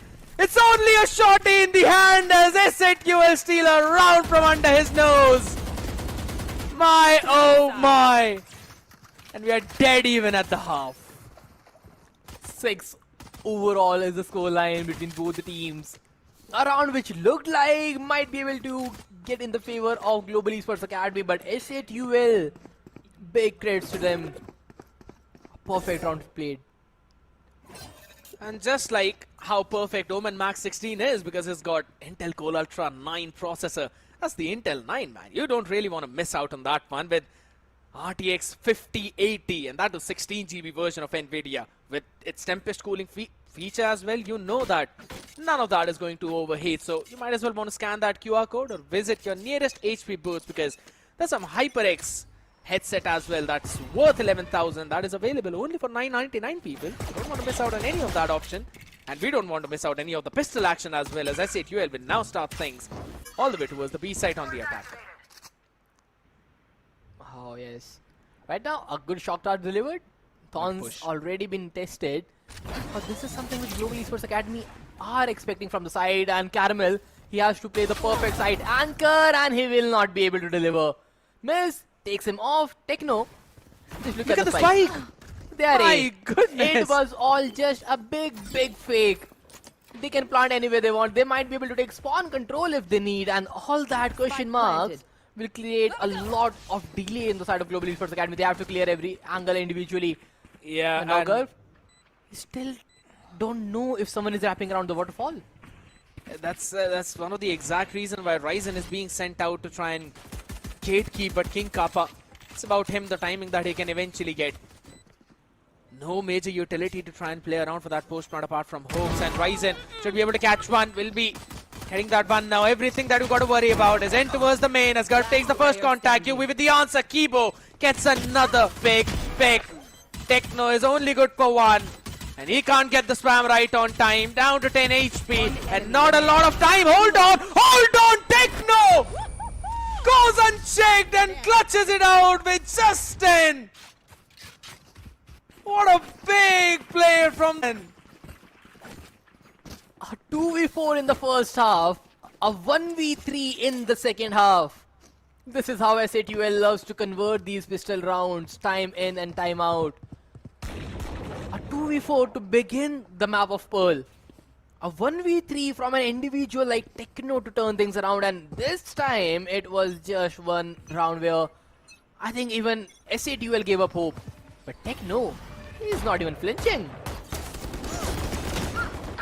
A full fast mid push out this time around though. Perfectly anticipated, perfectly expected.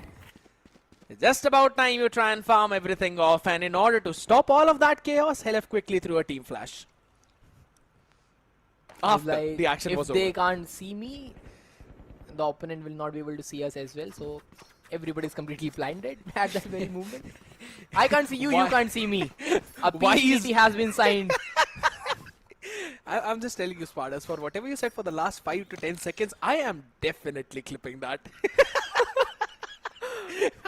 I am hecking clipping that one, but one thing is for sure though. This one down is getting clipped in the hands of SATUL. Caramel with just a sheriff and a dream to pull off. Not His happening, main right? concern right now is deny that flawless, I would say. Because Get a SATUL rifle in the Lantacos, they have been converting every other round in a flawless manner, and yes, another flawless delivered. Hoax with the Outlaw. 8th round for SATUL, and if you look at the buy they have, they're pretty much in control. They have a rifle, double guardians, an Outlaw, a Bulldog. I should probably place some stars in the astral Looks like a round where SATUL can convert yet another bonus. Highly possible. The Outlaw is not going to give a lot of value apart from Caramel maybe, and I'm pretty sure he's not going to be the first one to peak, but GEA looking to aggress all the way towards B while Need that back. SATUL are playing a 1-3-1 default out here. Howl drone out there towards the double doors. Open quickly. And I love the idea. They just waited out all the Astra utilities there, and now we're going to be taking control of the art. My goodness. Oh, but Miz, he knows where the players are, and Miz, he is so stubborn, he's not leaving that angle, and Caramel, he wants that frag as well, but everybody is just chipping each other of the health points. But now a 5v5 retake, and Global Esports Academy, they do have a big chunk of utilities, especially with the Yoru decoy and double flash points. Can you make that happen? The same thing could be said for the side of SATUL. They've got a few stars out there placed as well, but Ryzen deals with the first wave. Make it do as Caramel answers back as well. They're going to be flooding in on the side as Garb take control. You've got to push out through the damn smokes, and you can't see a damn thing apart from UV's 3K. A defuse being stuck, and that too flawless retake in the manner. Exactly what GEA needed. Time to jump. Very well orchestrated. The timing of the utility is just perfect. The frags from the side of UV even better. And the Yoru is finally stepping up. Those flash points were something they needed to flood onto the side. Blinded 2 to 3 players at a very instant, and then UV just taking the matter in his own hands. But now, Attacker's side, Jet, is on the operator. This is something, well, I would say is coming from a read from side of Hoax. They know Global Esports Academy likes to push that B-long angle round after round. Yeah. And this time Miz is there to punish them. Oh my god, that's a ton of util out in front of him! And he still gets one in all of that. UV quick onto that trade as well, so that operator has been sent out of the mix. And it's kind of in a spot that you can't really recover unless you're really looking to end up at B. But that being said, the thing is, every 4v4 is always attack favored. The defense will cut down thin. And right now, Ryzen is feeling that pressure to clear up the space, and Ryzen, he will get dealt with by King Kappa. A flick to shut things over. UV making numbers even. A good dimension drift, taking the spawn control, and Helef, who was already down to 16 HP, is out of the round. But now King Kappa just making sure he grabs the spike at the right time, because they have the entirety of the B side. A 3v3 retake with King Kappa still having those 2 nanoswarms, Hoax with the 2 shock darts. They have a good push plant util setup. And look at that. It's such an open plant on site though. It's a bit bold of them to do that considering they didn't have the shot clearance, but still gonna work out for them. Hoax has got the spawn. They know where the rest of the team is gonna flood in from. And Global Esports Academy, they have been struggling on these kinds of retakes all the way through the previous map. On the back of that horn though with the Euro decoy, they're gonna be clutching themselves in. Sees one, Techno still answers back. He's able to get one, and Owl drone for such a late round. Look at UV trying to wrap around. The fight needs to be won, and it will eventually be taken down. Hoax and Techno working in unison. S8UL with such a disciplined round. I love it from S8UL. The calling from Hoax is just insane at that point. He knew it is a 3v3. He knew UV is the one who killed their teammate at the attacker spawn. So the rotation is most likely from either the link or from the B main. All they need to do is take spawn control, plant it for a universal area, take spawn control and make sure that you have heaven. And once you plant for that universal spot and you have the heaven control, it is impossible for any team to make the retake happen. And this is exactly what happened right there. Host clearing that spawn with a double swing and then just setting the entire team up. You have a crazy amount of utility in the postman as well if you want to buy out time, but little they know, even before the time could occur, the rifles delivered. And S8UL, they look again in the driving seat. Oh my.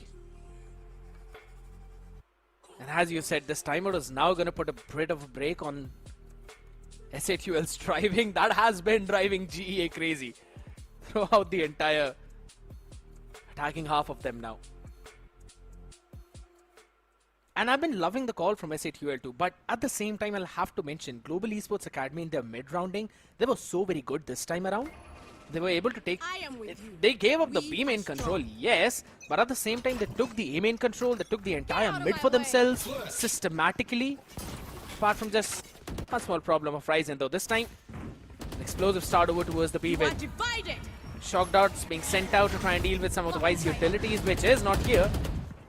Oh my goodness, pushing through their own cosmic divide. Curve wanted to make a hero play out there, but Bucky on his pace, exactly as you mentioned, shuts him down and all the way towards the back. Knives are not the best friend of Maze, and I'm pretty sure that's going to do it for him. Oh, this is something which is yet again a 3v3. Majority of the retakes have come down to this very last equation of 3 versus 3, but this time around S8UL, how they will hold. Ryzen with the cosmic divide delivered, but Caramel, he finds the frag. Techno, trade, he wants one more, but Kibo is there for the another pick. Kibo, left, right and center, and Global Esports Academy.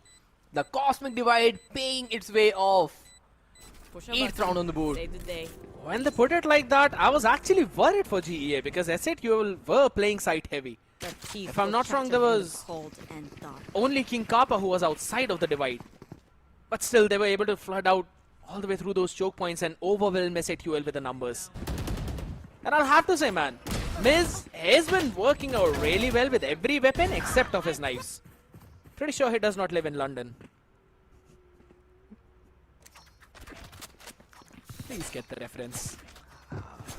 I would try to ignore it as much as possible right now. I'm sure you did not. The people from London will as well. But, alright. Heavy aim in presence this time. Being shown by GEA. Here. Just have a sheriff in his hand.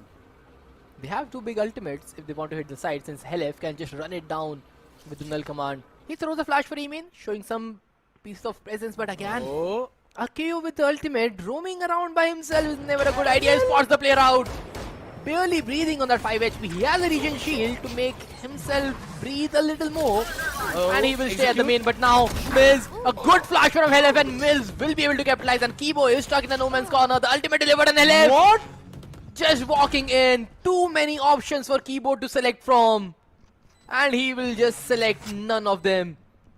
He just picks up the worst one out of there, but again, this double man retake out here. This could be a problem for Helef though, but again, he's the only guy who's down to 5 HP. They don't really mind it. They've got 4 players who are stuck on all the parts of the map, and look at Hoax. His late rotation coming in all the way from Amen. Yeah, good luck saving these weaponries, Global Esports Academy. That ain't happening right now. If flanking the flanker had a picture, Hoax will be the artist. Just look at that guy. Second layer of flank at the very last second. He knows if Global Esports Academy just walked into the side, I am there. We need not worry at all. And another well orchestrated round from SATUL. Global Esports Academy, they were completely caught by surprise, especially how well the KO played this round. Helef spots the player, was lucky enough to survive on that 1 HP, I would say. He was tagged minus 120. But then the regen shield popped in, and a perfect star from Techno to make him survive. And then Miz just doing Miz things. And now, since Global Esports Academy didn't have a buy and an SATUL, they know that and just want to run it down towards their side. My ultimate is ready. All they need to do is just make sure not to run in the Campbell stack. And in order to make sure that they don't, sending out this knockdown as well. It's going to empty the entire side too, and it's all down to the bunch of utilities that are going to come out. Yeah, he's eventually in the side too, but stopped up by that grab well in the meantime. And a very quick flood coming in from Global Esports Academy. But they don't have the weapons to support that flood. They have a bunch of sheriffs, a classics, I would say.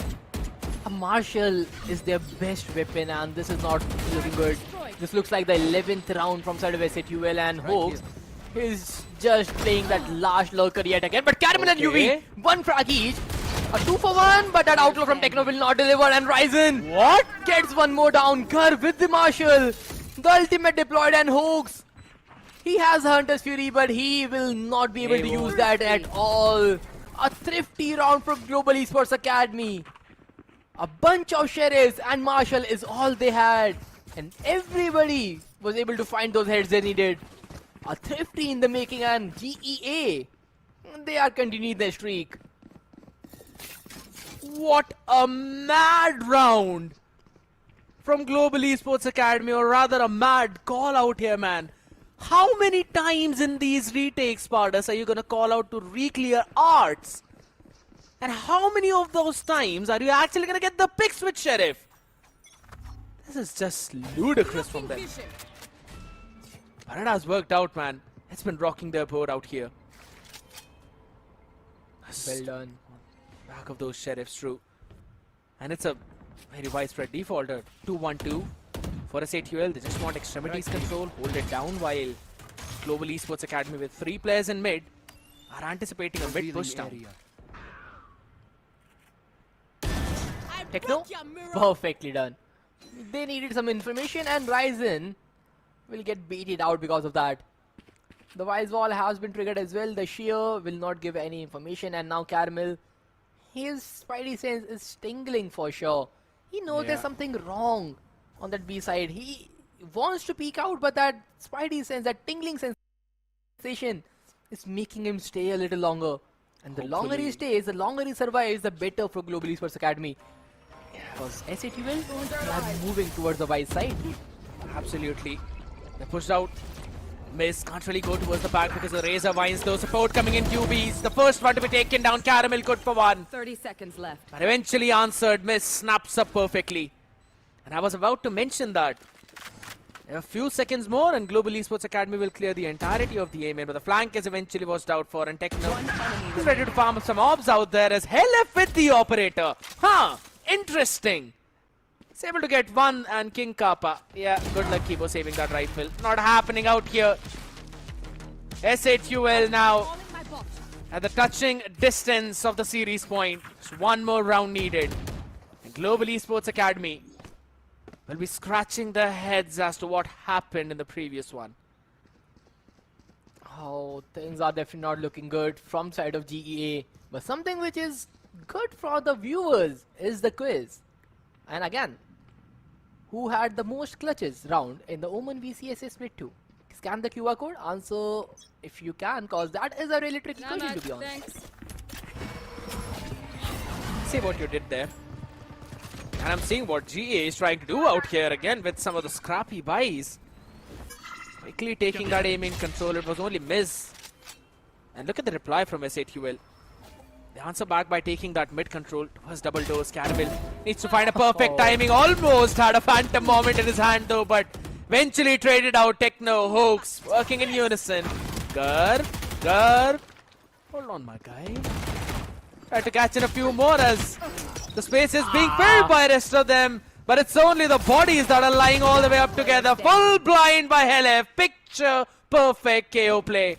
An underhand flash being sent out, and all you can do is tuck tails and run away this time. The only weapon is got in hands, and nothing in the bank account for next.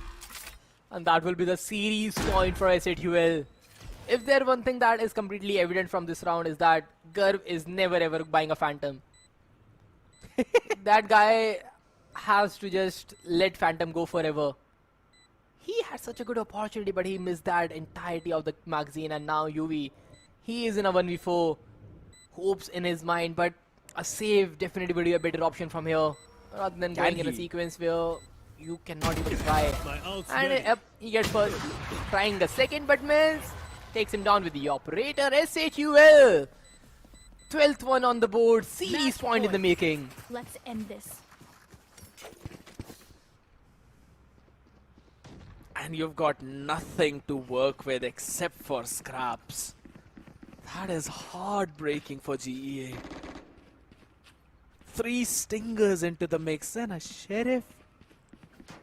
I think so. The only thing that you can eventually rely on is the ultimate combinations by QB on the back of Dimensional Drift, Kibo on the back of Nightfall, and Curve with the overdrive. But that needs to work for retakes and rather not to make a play out here in main. But they are trying to go for that try. That try is going to be answered first. Maze with the knives this time lands in both of them.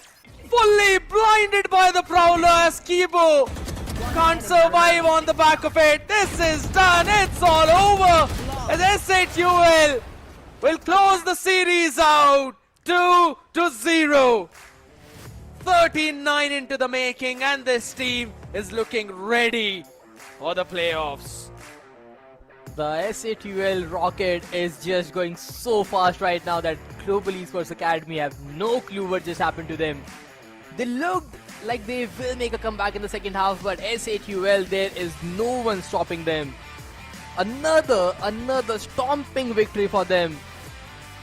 They faced each other 3 times, and each and every encounter has been in the favor of SATUL. I'm pretty sure all the rockets are going to be flying out there in the open. My man Spartas, this is not what I was expecting. I really wanted to see a bit more close series as well. Global Esports Academy did pull up a bit, at least in the early to mid part. But then SATUL were just running it down to whichever part of the map they wanted. Well, this is something which Global Esports Academy needs to work on a lot. Because if it is your map pick, your attacking executes were just not present. Your defensive areas were having loopholes and gaps, which SATUL were so happy to exploit round after round, especially those arts plays. That art split worked out phenomenally well for SATUL. And everything which Hoax tried with his team, they were able to deliver round after round. It was working so well. To be honest, it got fixed so good that Miz was eventually able to get a triple kill with his knives. Not really in the way that we expected, but that was absolutely fantastic. It all started with SAQL having their own early domination of 4-round conversion into a global esports adjustment after their own timeout.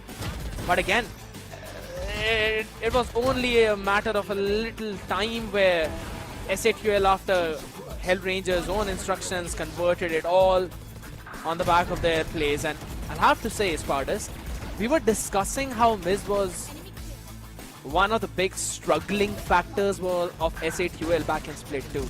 But this Miz is looking different. A much more confident Miz, I would say. He's not shying from making those crazy plays right there, and he is able to deliver that as well. But also, he needs to just continue this type of performance in the upcoming series as well, because this is just the first step in this double LM scene. Global Esports Academy, they are not out yet. They will be thrown down to the lower brackets. But SAQL, the rocket is just going upwards from here, because the way they played, it showed some resilience, some structure, and individual heroics, to say the least.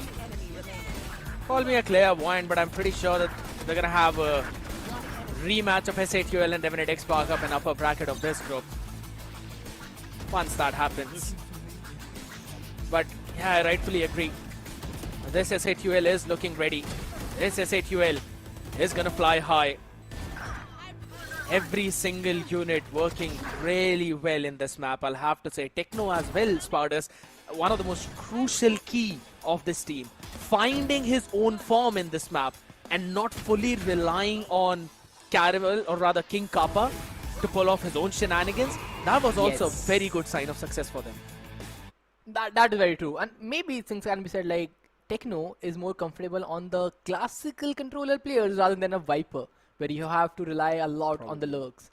When you give him Astra, when you give him Omen, he might be able to step up more. So this is something which you need to work in the future. But someone who has worked so crazy hard in this map is Miz.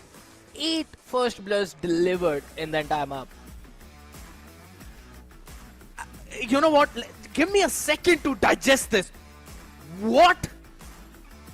I did mention, yeah, this Miz is different from what he was in Split 2, but 8 first kills is madness! And he's running it 271 as well. Holy smokes, my guy. And the fact that he has a damage per round of just 151. So he's just getting one at the maximum. But he is getting that first blood every freaking round possible. 15 first bloods on the side of SATUL, 8 on the side of Miz. Where first kills, if you talk about Global Esports Academy, just 7 delivered. But the post-plant conversion is pretty much the same. Listen, you're right. Hold your horses here. Miz has more first kills than the entire Global Esports Academy combined. it's just bonkers, and if it's anything, post plants and everything it can all be thrown out of the window. Holy smokes. Miz was just owning the members of Global Esports Academy in this one. UV is going to be the MVP on the other side with 2 of his own. A decent performance being put up by the rest of the team as well. But it was nowhere near what SATUL had in their backpack. For sure. SATUL completely built up team, and Global Esports Academy, with the type of changes they have with addition of Caramel and Gurv, they are still not able to find their footing.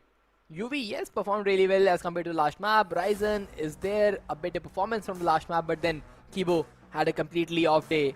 Caramel was not able to leave his impact on the game, and Gurv, as we questioned earlier, being a Neon player, especially when you don't have enough experience with it, is pretty difficult, and Gurv was just not able to live with the hype.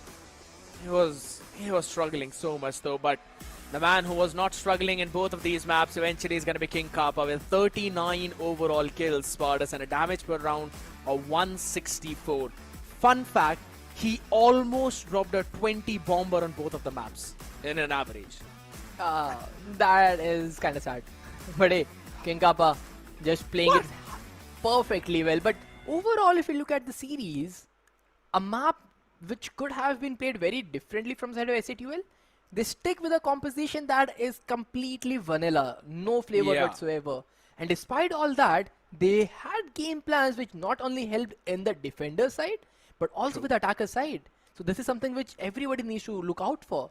Does not matter what type of map you pick against SATUL. They have their basic ideas and they are able to replicate them into the game. I like the fact that you mentioned about this, because I still remember in one of the interviews that we were taking of Hoax, I think so he mentioned as well that Helif is rather a type of IGL who likes to call in terms of how they call internationally. And that kind of gives you the idea that SATUL, they look at international meta and they try to adapt to it while adding their own flavor into the mix. So I think so them sticking to the standard comp, not really changing a lot of it, comes down to how they like to see what's happening throughout the world and not just rather stick to the South Asian or the Pacific meta itself. And I think so that's a very good way of working around their own kind of Valorant, right? It's a bit different from what others try to do, something that they might pick up from one of the other regions and then try to replicate throughout all of that. SATUL like to add in their own mixture through that, and I think so that's pretty nice to see. But another nice thing, or rather a great thing, is going to be this next matchup, which will be between VLT taking on dotEXE Esports. Velocity, the second runner-up from Split 2. But then if you look at dotEXE, it is the lineup which has tied scores on the circuit point with SATUL. So the thing is, they have to be at least making sure that they go ahead to the playoffs to make sure that they collect sufficient circuit points to get them to the Ascension qualifiers. SATUL has taken a step in the right direction, but can dotEXE create a huge upset? Because the team they are facing is someone you just have a nightmare about. Not even once, but rather twice, all the way back in Split 1 and then in Split 2 itself. So it's more like a double revenge matchup for dotEXE to try and pull it off against VLT. Reckoning were able to do that. And we have seen all the way back in Split 1 where they were named as OG. They won against Reckoning.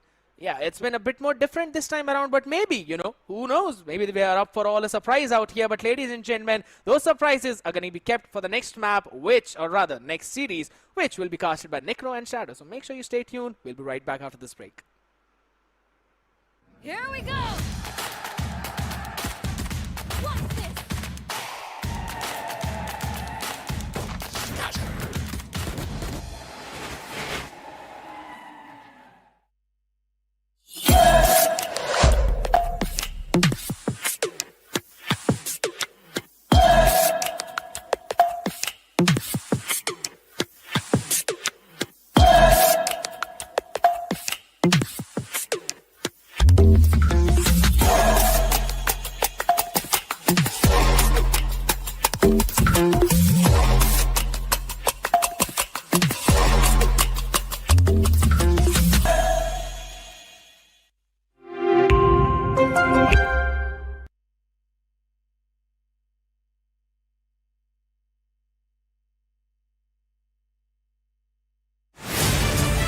To live your life the way you want. Compete like the toughest challenger. Dance like there's no tomorrow. Celebrate every second you are alive. Life has no rule books, but we can give you a stage.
One enemy remaining.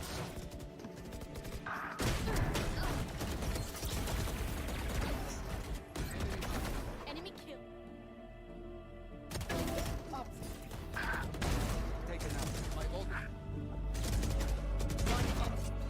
One enemy remaining.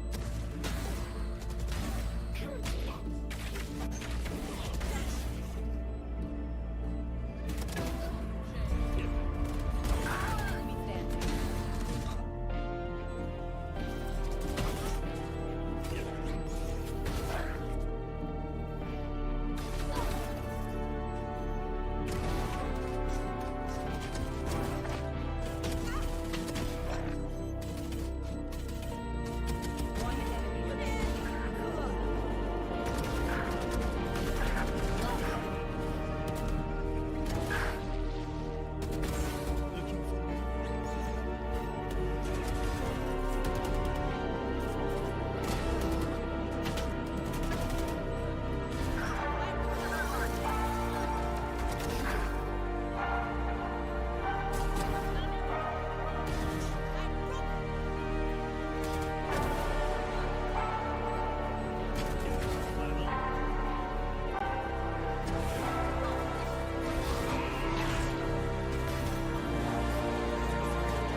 Welcome to OMEN's Valorant Challenger South Asia Split 3. I'm going to be a host to Caster Necro. John alongside with me on the panel, it will be Shadow. And Shadow, I'm pretty sure you saw what exactly happened in the previous matchup itself. Exe Duel coming out with flying colors. But now it's time for us to step into a completely different matchup. Velocity, it's one of those teams that we know is currently top in the charts, and no matter what's going on. Split 2, yeah, a bit of a mishap in the final few moments, but still Velocity has been the best, while they're going to be facing off against dotEXE. And I feel bad for dotEXE because the first matchup itself, they're going up against Velocity. That is actually going to test their patience as well. How much are they prepared for the Ascension qualifiers? Because let's be honest, Split 3 has got the highest circuit points. So if you perform really good in Split 3, if you become the winner of Split 3, maybe you stand a chance to qualify for the Ascension qualifier. So that means dotEXE, this is a golden opportunity for them. Yeah, but once again, that's going to be the only way dotEXE actually makes it to the Ascension qualifiers. If dotEXE misses out on the victory over here in the Split 3, they're going to be messed up big time. Of course, the opportunity for them to move on towards the Ascension qualifiers might just fade away. So dotEXE, they just need to make sure that they're going to be the winners of the Split 3. I understand it's still quite a long shot since the first matchup itself is going to be against Velocity. And you know what? What happened inside of the Split 2? I feel like I am now a believer. Anything can happen. Things are extremely unpredictable. We might just see Velocity lose out against dotEXE. Anything can happen. But once again, we've got a bit of a quiz on the screen. Who had the most clutches? Who had the most clutch rounds in OMEN VCSA 2025 Split 2? Lightning Fast, Tricky, Monair, or Rossi? Shadow, what is the answer? I know the answer, but unfortunately, Neeraj, as we casters can't take part in this, so I'm not going to reveal that. Okay, if I'm getting paid for it, if you're going to bribe me, then I can tell you. Well, you know what? The audience can definitely go ahead and answer that quiz by scanning the QR code on the screen. But as we move on towards the Group B bracket itself, we did see the previous matchup a while ago, but now we're going to move on towards Velocity versus dotEXE, which is, of course, going to be quite an interesting matchup. And as I mentioned, anything can happen. Since we've witnessed the Split 2 and since we've witnessed the mishaps inside of the Split 2 itself, we might just see Velocity Gaming lose out on this one. Anything can happen. For sure. No one believed Velocity is going to lose against the players of Exe Esports in Split 2, and that did happen. Revenant, I do understand, was a tough competition, but Reckoning, I'm not saying Reckoning is a weak team, but the way VLT had their entire run in Split 1 and Split 2, it was kind of bound to happen that VLT is going to win, but that didn't happen. So maybe OG can also take a victory against the players of Velocity Gaming. I mean, look, at this point, with the way things really went in Split 2, we don't exactly know what was going on inside of Velocity Gaming. It did feel like they were facing a lot of issues at that certain time. But as we have a look at the playing 5 of Velocity for this upcoming matchup, we're going to have Russ, SK Rossi, Lightning Fast, you've also got Madeline, and Tamara. Once again, let's not forget, Velocity also did bring in a new import inside of the playing 6. They have Patrick Hu, but since we know only 2 imports can play in the playing 5 itself, that's why currently Patrick Hu is sitting outside. Yeah, and he was also an ex-Global Esports player, and SK Rossi was also there. So Velocity and Global Esports, they do have a history with each other. In fact, a lot of history, but SK Rossi lightning fast. If you remember in Split 2 also, Neeraj, SK Rossi was not feeling himself in few of the matches.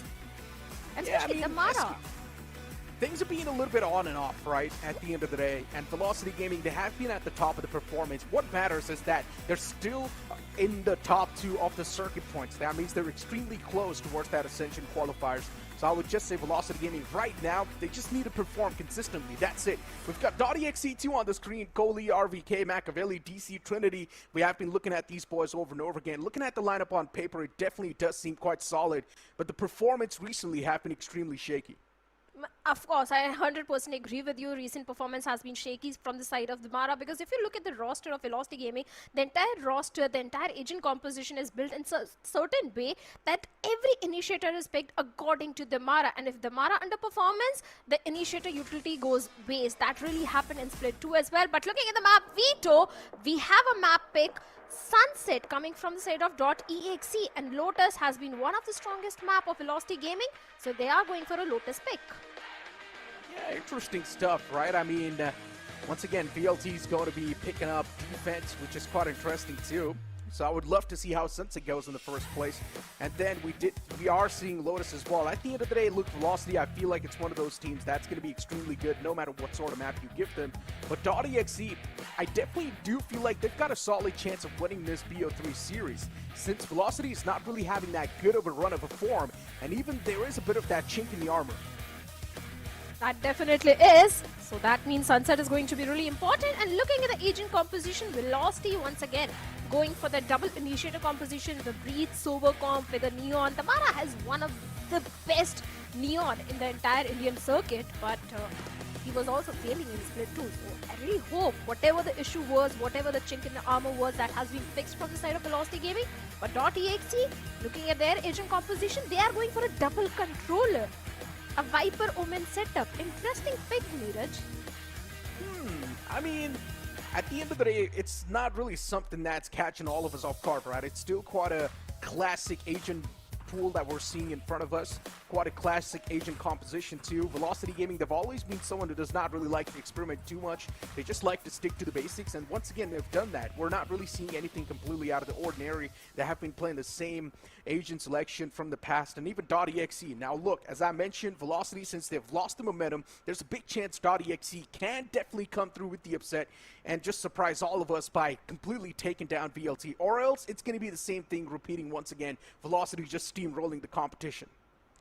One thing I'm going to tell you, Neeraj, Pistol has always been a weak round for the players of Velocity Gaming. They never had such convincing Pistol round. So I think against the players of dotEXE, the first Pistol round is going to be really important. If they win this one, I'm sure that is going to boost their confidence. But for now, dotEXE on the attacking side and VLT on the defensive side. Triple stacked up B side. So obviously the execution is not going to be easy. That's the reason that dotEXE is moving entirely towards A side, where we have a Cypher setup also. For some reason, it feels like you've just jinxed it now. Since you said Velocity hasn't really been that great with the pistol rounds, I feel like that's a jinx right there. VLT might just come out on top in the first round itself. Let's see. Slow and steady approach, though, so far from dotEXE, since they're on the attack. Everyone from VLT as well, extremely pinned. Not giving off any sort of cues yet. The same thing can be said for dotEXE as well, moving extremely quiet. And now it's going to be a quick burst on the side as well. There was that trip, but still, it did not do anything. Unfortunately for Velocity, yes, they've lost out of the sight, and now they will need to play on a complete retake. Yeah, SK Rossi was the only solo anchor towards the A side, and it's going to be a flood retake. All the utilities of Velocity Gaming are already dead. Tamara is a bit stuck with that Sage wall, but finally he goes into the side, and the first pick goes towards Kohli as he gets 2 of his own. And VLT, like I said, Pistol has never been this good. I don't think that shock is there. On the back of it, Russ gets 1, but all the trays are going in the favor of dotEXE. It's only lightning fast in a 1v4 situation now. Yeah, lightning fast all by himself. And now it just seems impossible. 65 HP in hand. He's only got a classic to work with. And even the spike's ticking away slowly and steadily. Beautiful shots connection. But it's not going to be able to find the pick in the end, as it will be dotEXE with a clean start to this entire map. Once again for dotEXE, now they just need to move on with the momentum. As we all know, the upcoming round as well should be a follow-up with that, since Velocity will be on an eco. Yeah, an eco round for the players of Velocity, but also dotEXE, they need to convert this round in a more convincing way so that the bonus also looks pretty good for them, pretty solid for them. So that would be the entire attempt for the players of dotEXE at this point. And Velocity, well, all they will just try... Wait a second, there is no Bucky on Damara? On the eco round, we have seen Damara always go for a Bucky pick. But this time, he is sticking to the pistol. Seems like Split 2 has changed a lot of things, huh? Why would you not? Because it clearly did not really work out in the LAN finals. Or in the LAN especially, if you'd like to say so. dotEXE, previous round was a success. Just bursting through on the site with patience. But this time around as well, maybe looking to execute something similar. A side is completely open. It's a massive stack from Velocity towards the screen down. It's not a good read. dotEXE will once again have a free sailing towards the site, while Velocity is just waiting on the opposite. For dotEXE, there should be an easy spike plant. Velocity has been struggling with the retake, especially in the previous round as well, and since now they do not even have the proper weaponry, I highly doubt we might expect anything else. Once the camera did tag one, but that's all he's going to be able to fight. As dotEXE once again starting to funnel in with a lot of these picks, and once again dotEXE They just line him up like they do not mean anything. It is going to be DC with a quick 3-piece on the board. 3 weaponries being carried forward for the bonus round. And here's the thing, Neeraj, VLT, maybe they are not that strong in the pistol round, but every single time the Mara used to go for the Bucky pick because VLT has been phenomenal in those eco rounds. The thrifty conversions have always been there. If not always, most of the time, it has been there. So I was a little taken back that when the Mara was sticking to the pistol, because if it had been a Bucky, maybe there is a possibility of VLT converting the eco round. But nevertheless, a wise decision from the side of Velocity, but now it's a full buy round for them, and indeed an important one. But dotEXE is going to be in a bonus round. 3 players all the way towards A. The entire team of dotEXE this time is moving towards B. There we have SK Rossi along with Lightning Fast. Sacrifice are there, but it should be an easy plan for the players of dotEXE this time again. Yeah, the man did get caught in the tripwire for a moment, but SK Rossi on the site. Now it's starting to line up those skulls. Velocity with a quick 2-piece. Lightning Fast as well follows up with a quick 2-piece of his own. Velocity, massive man advantage in the hand. It's taken down to a 2-on-4 in the end. dotEXE does not seem like they stand a chance anymore inside of this fight. And just like that, it will be Damara gliding through with those kills. Every single time, that's a typical Damara play. But along with that, Lightning Fast also was able to get that initial frag.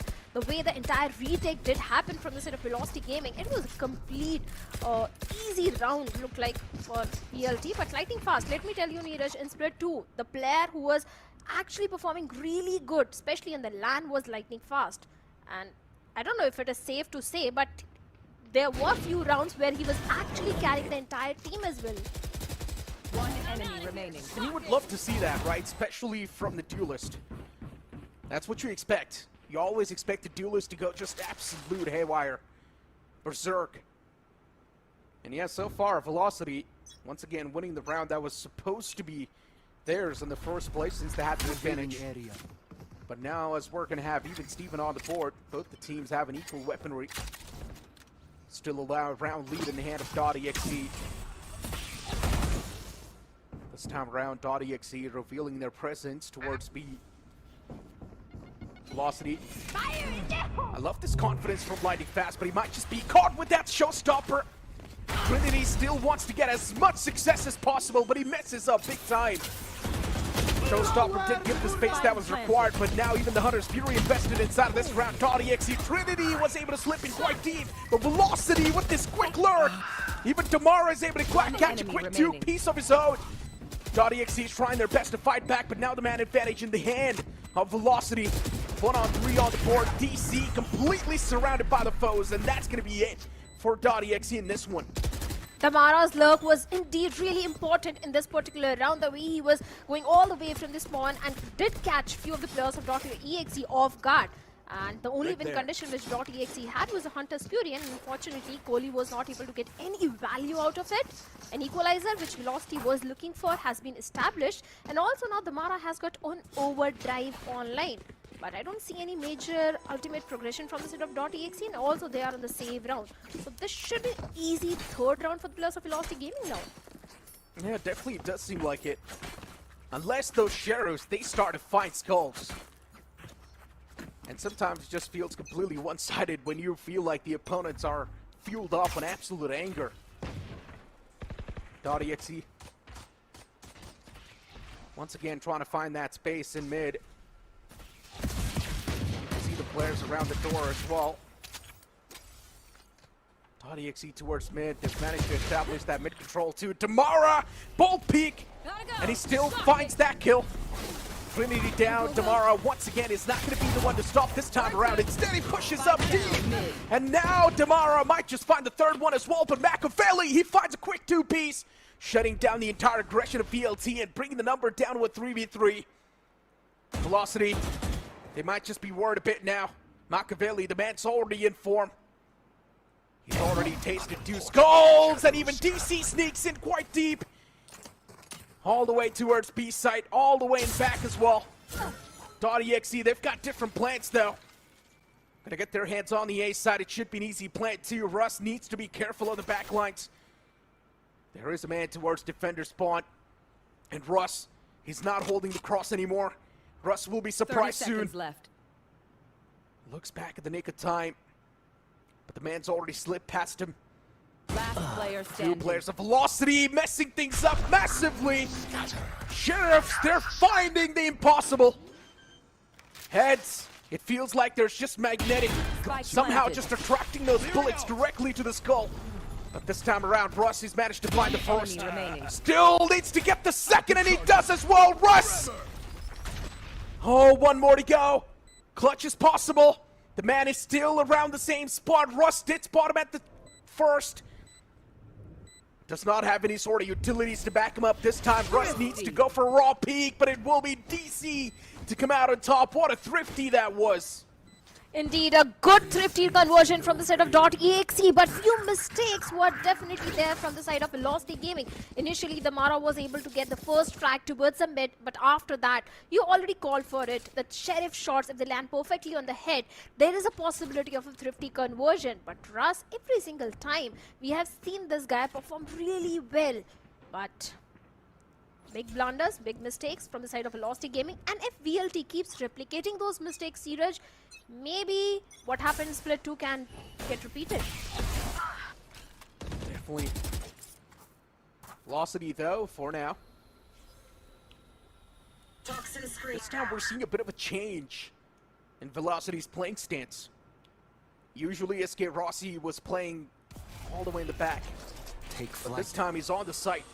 It's quite a risky position, might just be 1-10 angle as well, but SK Rossi needs to squeeze the most out of it. His position's revealed, but he's got those cages, that's working for him. Luckily enough, Madeline was able to thread that needle, so at least as of now, Velocity Gaming still inside of the race, but the site's already lost. Down A. Machiavelli does get found by Russ, but Madeline, at this moment, dotEXE as well. Since they know the man advantage is in the hand of Velocity, anything can happen. dotEXE starting to lose out on the men, and once again, Damara with that lurk. But Madeline, that 3-piece is something that saved the round. Yeah, Damara's lurk didn't give any value because there was no enemy left, and Madeline was the hero of this particular round, or 3K for him. But once again, dotEXE, they need to buckle up their shoes because they had the resurrection, they had everything. But seems like the initial first few picks which went in the favor of Velocity Game. And look at Damara, he still has got the overdrive online. A win condition already for round number 7, or maybe for the next round, because this time once again dotEXE don't have enough weaponry. In fact, just a single hero rifle in the hands of Trinity. And once again dotEXE going all the way towards A, where we have the entire setup of SK Rossi. The tripwire as a Cypher cam is already there. But a double lurk coming this time from VLT. Wow. Could be a possibility. I like that. I like that from Velocity. It's going to give them the reassurance that there is no one on towards the B side. Camera taken Now the A side once again taken away by Velocity. They've already initiated that entire rotation. Velocity pushed back completely passive this time around. SK Rossi almost could have been picked off in that scenario. But that reassurance that they got towards the A side is now sort of missing. Velocity, though, still trying to get that grip back in the sight. Trinity finds himself in such an awkward pickle. A 1-10 angle, Trinity gets caught too. Now it's just Sheriff's on the board, and for Velocity, should be an easy pick on the board, and just like that, another round at it. Yeah, 3-4 in the favor of VLT, once again in the lead. Velocity Gaming, yes, this time the round was saved by Lightning Fast. Russ, in fact, Rolling Thunder is also just 1 point away. Madeline has already got the Hunter's Fury. So the win conditions for Velocity Gaming for the next round are already there. 2 major ultimates, the third one could be also be there. But dotEXE, once again, important round for the players of dotEXE, because now they have got enough courage to go for a buy. If they lose this one, once again, they'll be stuck in that economical debt cycle, and that's the reason that dotEXE has called for a timeout. They really need to discuss that how they can convert this particular round, how they can breach into the defense of Velocity Gaming. Yeah, and once again, Madeline's got his hands on the Hunter's Fury, which is not a good thing for dotEXE. Ultimates now starting to rack up from the side of Velocity, even the economy stacking up, while dotEXE down in slumbers. It's not a good look. And once again for Velocity, with the way the day started out, Losing out on those 2 initial rounds after losing that pistol, of course, the next one's anticipated, but losing that Thrifty, it definitely did feel like it might just give Velocity a bit of that mental setback, but no, that was not the case. Instead, Velocity, they slapped back. So for dotEXE now, this upcoming round has to be it. The next round, like you pointed out, is really important. And one more thing, Neeraj. These 4 rounds have been converted on the defensive side from the side of Velocity Gaming. And dotEXE, if they're struggling on the attacking side, I don't know what's going to happen in the second half, because they really need to finish the first half in a lead. In fact, a solid lead they need if they really want to convert the map on Sunset, because Lotus is their home ground for the players of Velocity Gaming. But look at Exe Esports. The high-low setup is there with Lightning Fast, and Lightning Fast gets 2. Disgusting. Not just 1, but 2 picks.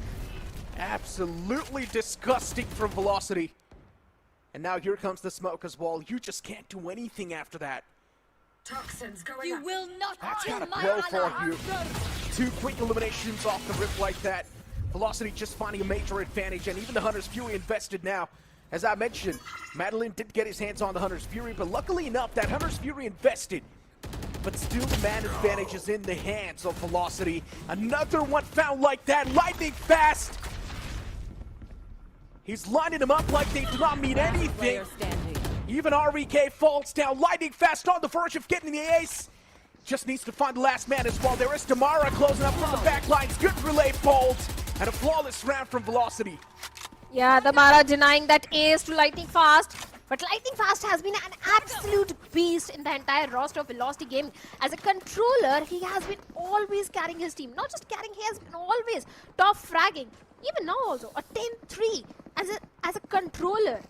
And if your controller is performing so good and you have got Damara in your team, there are very solid chance that you are going to get a 2-0 victory in your favor. The overdrive, I don't know when Damara is actually going to use that ultimate, but that is there. And once again, like I said, dotEXE, the previous round was really important. Once again, pushed onto the save round. It's just only 1 Spectre in the hands of Kohli. And that's it. That's the only win condition. It's not even a win condition. It's not. And once again, dotEXE stuck in that economical trap, right? A loop. You lose this round, you will get the weaponry in the next one. You lose that round, you're once again back towards ground 0. It's not a good trap to be in. So dotEXE, they need 2 rounds back to back. Converting this Thrifty, I'm not really expecting that, but the upcoming round after this one has to be theirs. And unfortunately for dotEXE, that gunshot has already gave the sound away. And once again, Velocity, they're expecting this burst. Good tremor. Gonna suppress the push for a while. There is that snake bite, but it's not gonna be stopping the players at all. Madeline finds a quick 2K, but DC and Kohli, they reply back. dotEXE still in this game. A 3v3. Velocity, they might just lose out in this round. Another Thrifty can be converted. There is a possibility. RVK finds Rustu. Crucial picks coming in on the board for dotEXE. And Velocity losing the grab of this entire round. Shadows traveling. 2 players on the board, while dotEXE, they've got 3.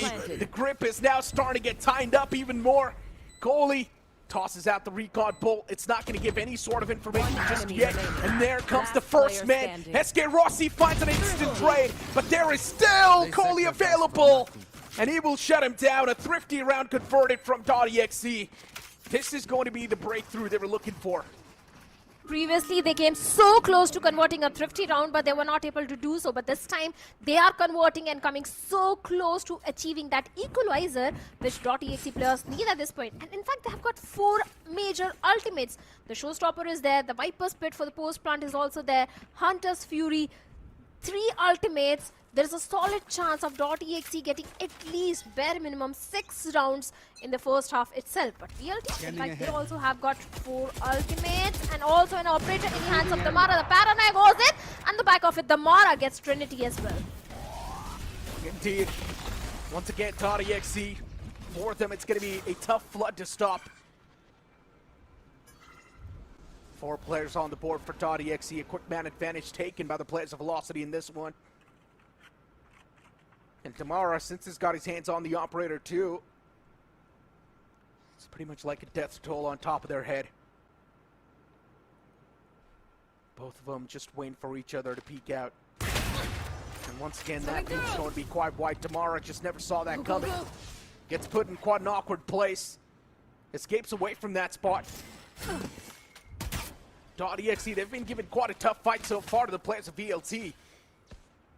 Recon Dart invested. It's going to clear out the entire fray. Once again, these 4 players from dotEXE trying to maintain as much suspense as possible. 30 seconds left. There's just Russ all by himself. And he's ready with the Rolling Thunder as well. He's expecting the players of dotEXE to walk inside of the site. And a beautiful Rolling Thunder catching everyone off guard. And just like that, Velocity, they break through the trap. The deadlock of dotEXE maybe could have been executed. But that one Rolling Thunder just completely spoiling the hopes and dreams. Yeah, the perfect trap set up by Velocity Gaming. Damara was just ready with that operator, and the minute Russ invested that Rolling Thunder, he was just waiting for the perfect moment to use that ultimate. And the moment he realized the players are already in the site, Damara was just ready to peek and take that first shot. And he was also able to get the perfect value. Now VLT, they've got 6 rounds, and that also in the defensive half. Yeah. 4 ultimates, but no economy. Yeah, no economy in the hands of dotEXE, but as you mentioned, right, ultimates is something that's crucial. If Trinity is able to find a lot of space on the back of that showstopper, then things can be executed well.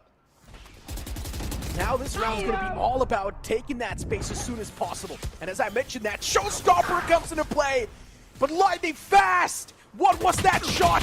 Disgusting stuff! And even Russ on the side is like an impenetrable wall.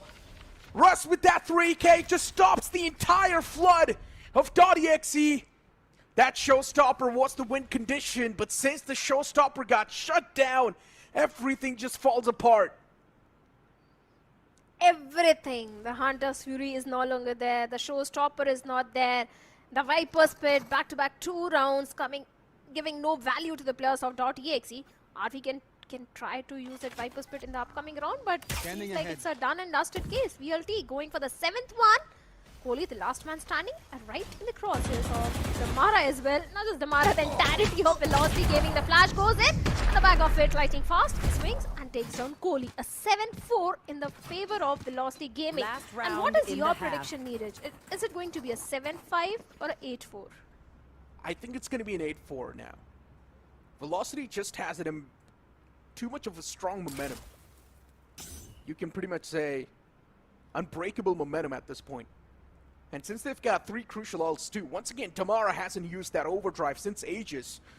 You've also got Neural Theft available in the hands of Frosty. The moment VLT finds the initial pick, and I'm pretty sure Velocity, they're going to be looking to find that initial pick on the back of that operator. And the moment that happens, there will be the Neural Theft invested in the crucial times. And as I mentioned, the pick is now there. Now, it's going to come down to the Neural Theft itself. But when to use it, that's going to be crucial. Actually, he's not going for the Neural Theft. Exe Rossi is not taking any chance. My camera is exactly as I mentioned, right? When to use it, that's going to be crucial. But since his camera has already revealed the important intel, Exe Rossi might just not need to use it yet.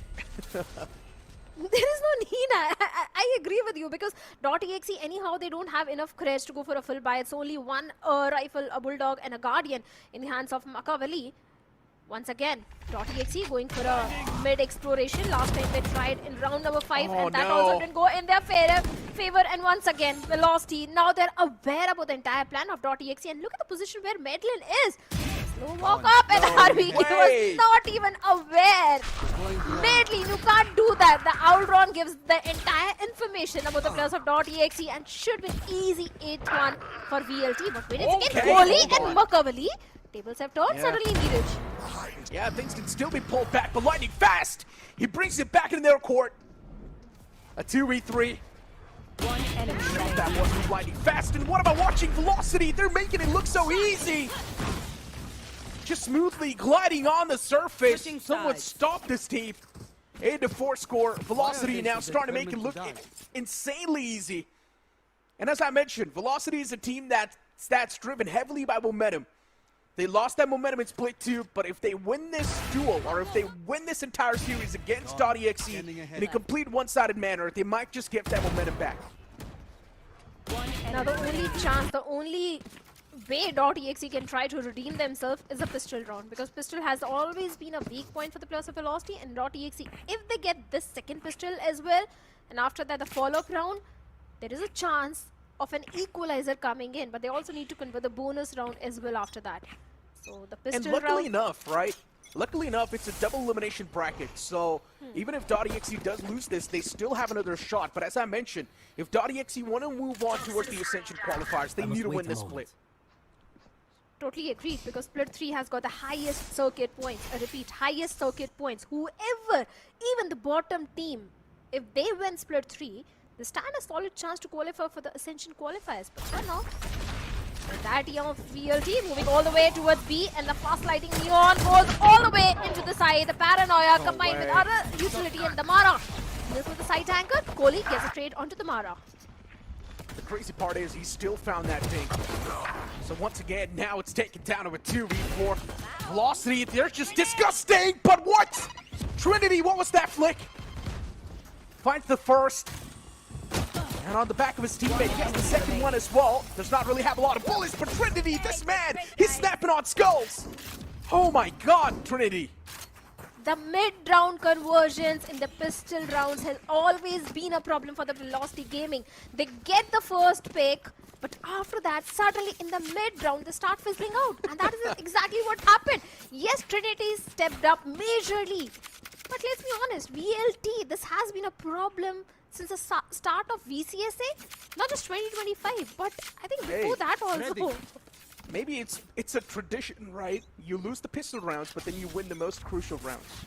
Maybe it's a tradition. They sacrifice, you know? Interesting.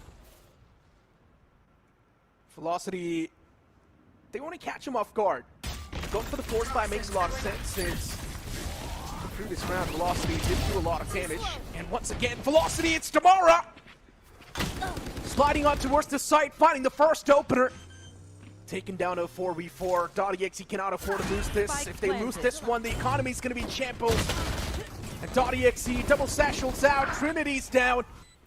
VLT, they've done an insane crossfire setup. Stinger starts to sting.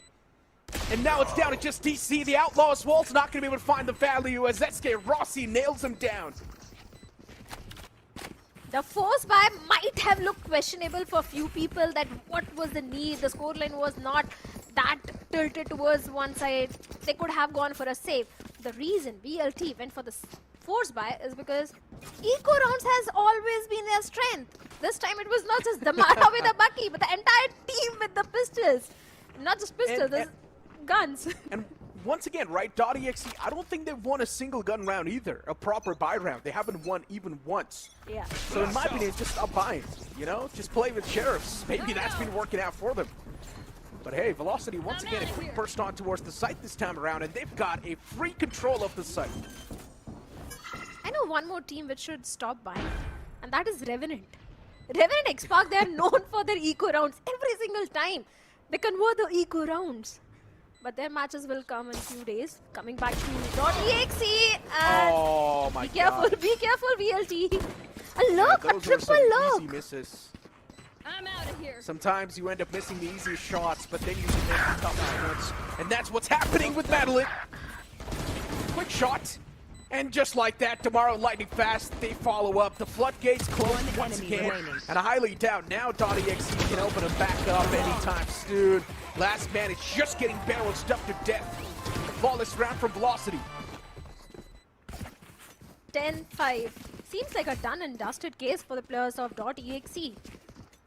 Could be a 2-0 because Sunset was their own map pick. And if this is something which happens on their own map pick, I don't know what's going to happen on the opponent's map pick. 3 players, if they gonna look, obviously they'll get 2 enemy. VLT was just prepared for such sort of plays, especially Russ and Damara. And the good thing about Russ is whenever he's the last man standing from the side of VLT, at least in split 2, every single time that guy was able to clutch and secure the round. But once again, a fast execution should be there. Actually, no. There's no approach towards it. Yeah, if I'm not wrong, that was a great paranoia. Or no, actually, it was his own teammate's paranoia. Hold on. Wow. Just blinded his own teammate, I guess. It's got to blow. Could have been the opener, honestly. But Take flight. once again, for Velocity.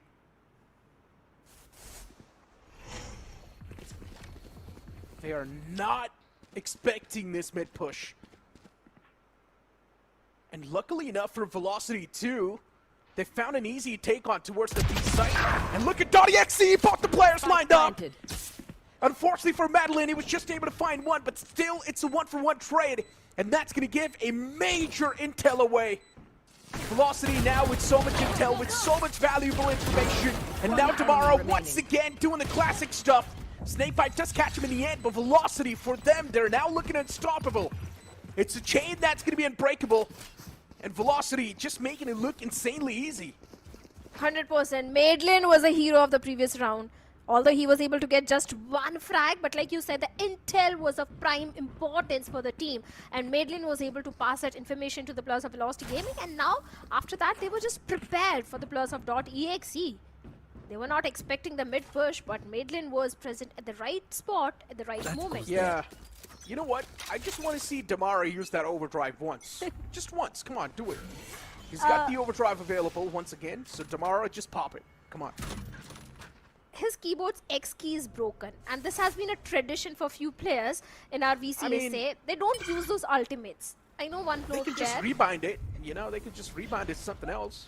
They just don't use the ultimate, especially when it comes to Cosmic Divide. I don't know why, but they don't use the Cosmic Divide ever. Cage triggered. My ultimate. Where is it? Hold on to that thought, though. Neuro Theft was invested.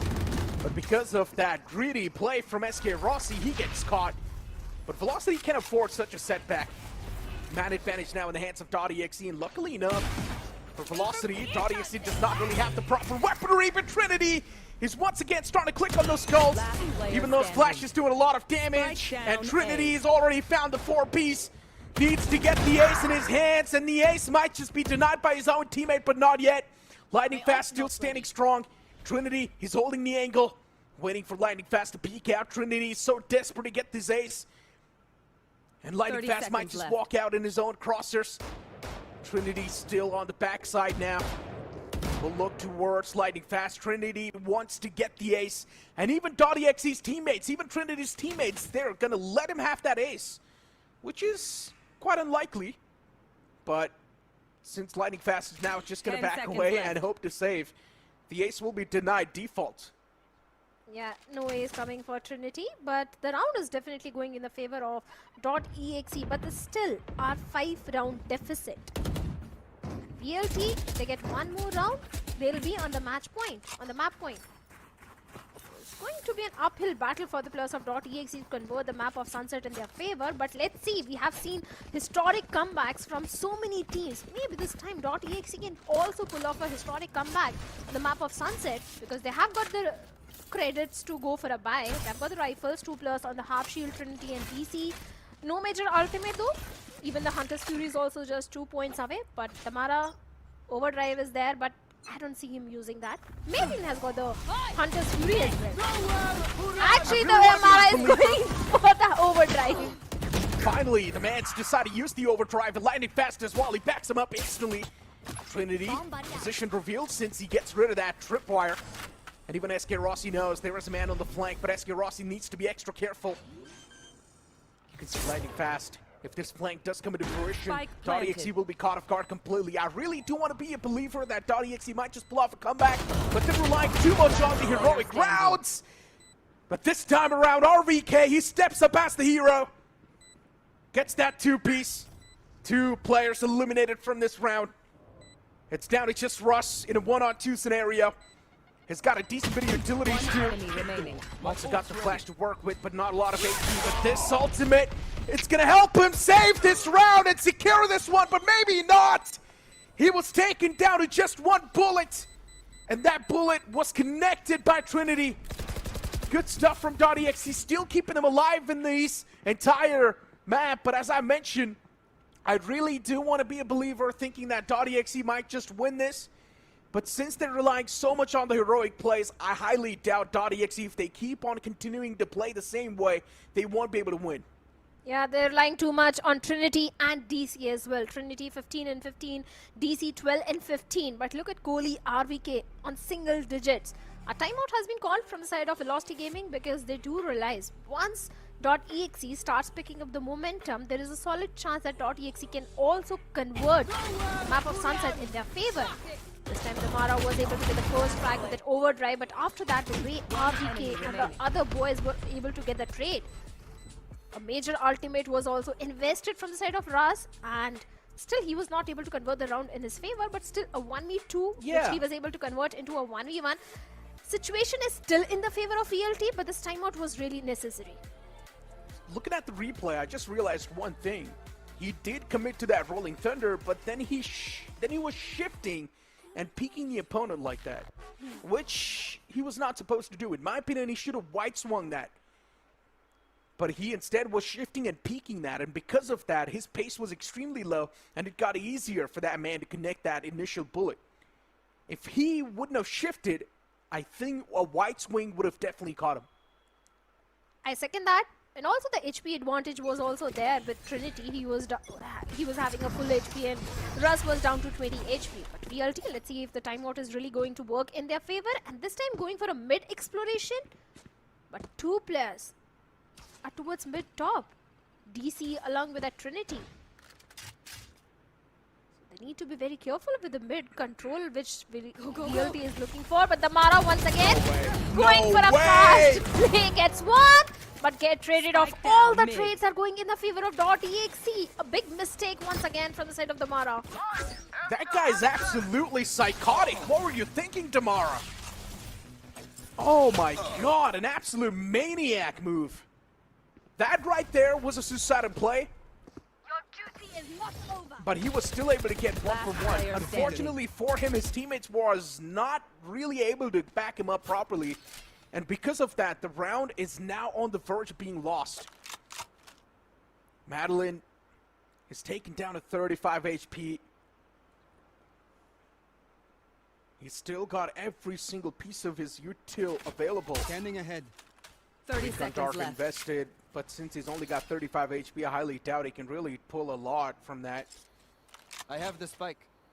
Madeline will easily be able to get his hands on the spike. What sort of a play can really Madeline go for at this instance? The shock dart can catch him off guard, but no, he was able to still slip past it, taking down 1 HP. Madeline wins that duel. Still a chance. 1 HP and a dream. We've seen it happen a lot of times in the past. But Madeline, can you really make it happen this time? That's my question. RVK. The man's got full HP, everything in his court, every single piece of advantage the man can ask for. Even the utilities backing him up. Pull your gun out, Madeline! But he did not really expect RVK to read him like a book like that. Yeah, had no gun in his hands and was trying to scale up behind that Viper wall. But RVK was already present there and did anticipate Madeline coming all the way from their Bolba. But these sort of mistakes which the Mara is making right now was the reason that VLT lost against the players of Reckoning as well. Look, here's the thing, right? Yes, I do understand what Damara did was a one-and-done play. It was a suicidal play. But he was still able to get his one, right? It was a 1-for-1 trade. The main problem really rose when his teammates were not able to back him up properly. His teammates just completely fell apart. And I think, once again, it was a good read from dotEXE since they had 3 players available in mid in that proper round. So dotEXE just read him like a book, straight up. I agree with what you said. There should have been a trade game from the side of VLT, but Let's hope this can be the 12th one for the players of Velocity Gaming, because now it's only just from the shadows to the side of Lightning Fast. In fact, Lightning Fast has been performing really good. And this time VLT once again going for an A execute, where SK Rossi is keeping a watch towards the mid. And Makaveli finds Damara. Why, Damara? Why? Not a good look. Damara down, but still a 4 and 5 is possible. dotEXE, now they're starting to get confident. You can see the players of dotEXE pushing them so deep. They're behind the players of Velocity, and they might just not see this flank coming. There's no tripwire either. So SK Rossi and his teammates will be caught off guard. dotEXE. What a play that was.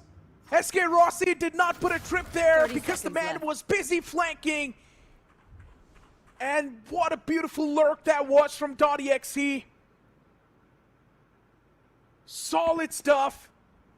An important round taken away from Velocity like that. And SK Rossi left to clutch it out in a 1-on-5 scenario, which is highly unlikely. Here's the thing, I do understand SK Rossi was keeping an eye towards the mid just in case if there is any sort of a lurk play from the side of dotEXE. But after that, I don't understand why he went all the way towards the B side. If he had gone with his teammates towards A, there could have been a tripwire. He could have backed his teammates. But since nothing that sort of happened, well, dotEXE, the situation is in their favor. A 9th one, and now only 2 rounds deficit. Back-to-back 4 rounds have been converted by the players of dotEXE. Unavoidable. These sort of mistakes VLT can't afford in this enemy. Yeah, exactly. Velocity is not supposed to make these sort of mistakes, because they have pretty much made it to the Ascension qualifiers. And once again, if you look at these rounds properly, Velocity is losing these rounds because of silly mistakes. Minute details are missing in Velocity's gameplay. Look at this once again. An off angle, which was incredible from DC, and he still gets one. How is that possible? Trades back and forth. Taken down to a 3-on-3. Take flight. dotEXE is given quite a tough fight to Velocity. Lightning Fast does not really have a lot of HP, but he's still showcasing a lot of confidence. Going for those dry peaks like that, and what a combination that was! Pain Shields backed up with the shock darts. SK Rossi, though, still he finds a 3K. Kohli does not really have a lot of HP to sacrifice. Is he really gonna back away? Yes, will be the answer. Kohli thinks that Russ has made the rotation already to the opposite side, but no, that's not the case. It's a wrong read, and now he hears that tap. Kohli's going back towards the B side, but this time he's going to be flanking all the way from the back. And Russ might just be surprised with this flank. Does he anticipate Kohli coming from the back? Russ is looking at that exact direction, and Russ will save the day. Kohli a bit of that misread. Only if he would have still been on that side, maybe he could have won the round. Russ did indeed save an very important round for the players of Velocity Gaming, because if VLT had lost this one, there would have been an equalizer coming in from the side of dotEXE. Indeed, an important round conversion from the side of Velocity Gaming. But now a timeout has been called by the players of dotEXE, because they want to stretch this entire map to an overtime. They've got the weaponry, they've got the showstopper, and Trinity is also feeling himself. And if Trinity pops off, if he gets perfect value with the showstopper, there is a solid chance of a 10th one coming on board for the players of dotEXE. Pretty much. But at this point, dotEXE, they've got massive momentum straight up. And Velocity, yeah, the way they were losing those rounds, I do understand Velocity did win the previous round itself, but dotEXE, in my opinion, they still have the momentum. But one good side for VLT is that now they just need one more round to win. So Velocity just needs to replicate what they did in the previous round just once again, and Velocity will win. But if Velocity is not able to win this upcoming round, I think dotEXE would run away with this map. That's what I think. Let's see, fingers crossed for both the teams. At least it's not one-sided, just like the previous matchup. That's what I'm enjoying. I really want the series to go to an overtime. Mantis Fury once again towards the side of VLT. 3 ultimates are there. Neural Theft is also there, but this time VLT going for a very fast execution towards the A, where we have only one solo anchor, that is RBK, with no major utility. Everything has been invested, the Poison Cloud, the Snake Bite to delay the execution. But VLT sticking on to the A side, and from the shadows being invested, the TP from the side of Lightning fast. The entire side control is with the players of VLT at this point. You love to see it. Velocity just casually walking, taking a stroll on the site. And a great find from Madeline. Hunter's Fury invested, quite the crucial one. Does get one pick. Velocity once again kept on the pedestal. They've got the advantage. Tamara, this man is an absolute maniac. He's gonna try to pull off some psychotic plays. Showstopper invested, 0 value found. What a flash that was! Completely suppresses the man, takes him down as well. Man advantage heavily in the hands of Velocity, and now they're starting to smoothly glide over it. dotEXE's momentum stolen, but RBK is still trying his best to keep him in the race. It's taken down to a 1v3, and goalie, what just happened?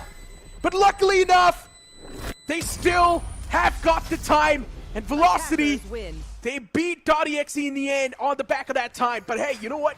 It was still quite a highlight play. It indeed was good for Instagram clip, but not good enough to get the round converted in their favor.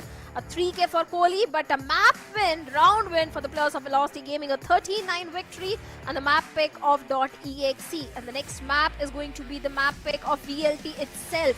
So the pressure is doubled up on the shoulders of the players of dotEXE at this point.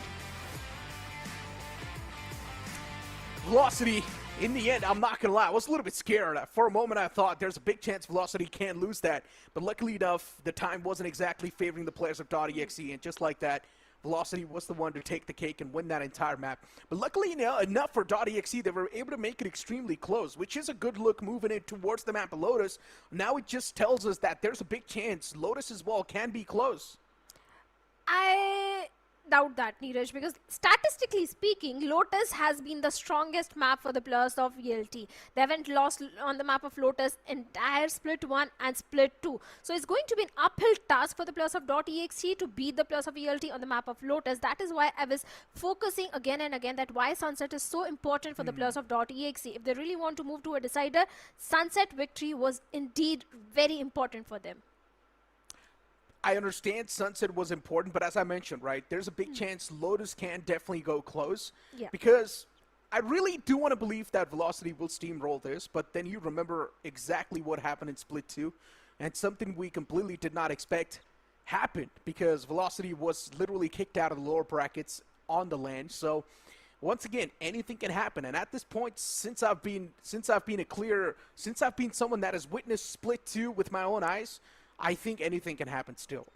I agree, anything can happen, but looking at the highlights also, I want to bring one fact about the players of dotEXE, Neeraj, that yes, Trinity was really performing good, he was getting that important frag, was winning those important duels as well, but barring one round, he was not able to get any value out of that showstopper in the entire map of Sunset. Oh man, I mean look, at this point, for dotEXE, I'm pretty sure they're not going to be completely disappointed with the performance they were able to put up, right? dotEXE still gave quite a tough fight to the players of VLT, and in my opinion, they should not be disappointed either. Because if you're not going to be feeling too great about yourself before moving towards the second map inside of the series, that just means that you have taken a big mental hit. And in my opinion, dotEXE should now just start thinking what exactly they need to do on Lotus, instead of thinking how they exactly lost this map, because it's time to move on. And looking at the highlights too, some of the insane plays we did see coming in from Trinity himself. And as I mentioned, dotEXE, they were able to win a lot of those rounds on the back of Trinity and even DC. They were relying on a lot of those heavy plays from these two individual players. In fact, RBK also, in few of the rounds, he was also shining really well, especially in one of the rounds where he was able to get one kill with that snake bite, and few important kills went in his favor. But Damara, he also need to, actually not Damara, his teammates actually need to back him up, because that mid push where he was able to get one, the teammates should have been there. Yeah, this particular round, his teammates should have been there. But overall, VLT did get a victory on the map pick of the players of dotEXE. But like you said, I really want to see dotEXE win on the map of Lotus, Because if that happens, we are going to witness a really entertaining Valorant today. Once again, I think that entire thought process from VLT trying to execute that mid take, VLT thought that as usual, there's just going to be 2 players on towards mid on the defending side. So VLT, they sent Damara. They were like, Damara, you move on. You try and get one for yourself. And there was one more guy. I think so it was Madeline on the back lines. So he did try his best to back him up. But since there were 2 players available from dotEXE in that particular round on mid, I'm pretty sure everyone from Velocity just got caught off guard with that one play. That's why I mentioned, right, it was a good read coming in from dotEXE in that particular round. But the MVP for the previous game is going to be Damara with 22 kills on the board with the ACS of 278 and 8 first kills. Yeah, 8 first kills. This guy was definitely getting the first kill for the team. And damage per round is also pretty high, 180. But more than that, the headshot percentage is pretty high. But looking at the performance, VLT, they have got 17 first kills. Out of 17, 8 just by the Mara. On the other side, dotEXE, they've got 5 first kills. The post plant is looking almost similar for both the teams. So that means they both were struggling in the post plant. And once again, dotEXE able to convert those 2 crucial thrifties. That was one of the main reasons why dotEXE was able to stay alive in the entire map for such a long time. But as we know, now we're going to move on towards the map of Lotus, where still there is a big question mark on what exactly might just be the outcome. But before we do so, let's have a look at the stats once again. dotEXE, Coley was the man to top frag, this time able to get 17 kills. You've also got Trinity right there with 17 of him. Yeah, 17 for Trinity, but DC with 14 and 18. RBK with 9 and 17. But look at the stats of VLT. The Mara itself, 22 and 14 with 8 first kills, 278 ACS. Lightning fast as the controller was also doing the majority of the heavy lifting, 22 and 10. And 10 assists as well. So that means the paranoia, the utility usage was on point from the side of Lightning fast and as well as from the side of Ruz. 13 assists for Ruz itself, 16 and 10. 192 ACS, perfect stats has been showcased. And SK Rossi, yes, I do understand the kills are not that much, but hey, let's be honest, he was playing the Sentinel. Yeah, I mean, he was playing Cypher, right? And usually as a Cypher, you're supposed to lurk, you're supposed to stay back, not really be in that much of the action. So maybe that was one of the main reasons why SK Rossi was not able to funnel in a lot of those kills to himself. But it is completely fine, right? At the end of the day, Velocity won, and that's what matters. Now, as you move on towards Lotus, you think it's going to be completely one-sided affair, right? I think yes, but I really want to see dotEXE win. I mean, I do understand where you're coming from, too, but I just want to build that suspense and the hype a little bit more, right? As I mentioned, we have seen a lot happen, and Split 2 has to be the prime example where we did see a lot of those surprises. I clearly remember I was completely busy with a completely different event, and when I heard that Velocity was kicked out from the lower brackets, I was like, what? Did that really just happen? Velocity was just dominating the entire Split 2, but then Velocity just got kicked out like that. It was definitely a major heartbreaker and a momentum stopper for them. Before now, it's time for us to toss to a short break. You guys do not go anywhere. We'll be right back. Here we go! What's this?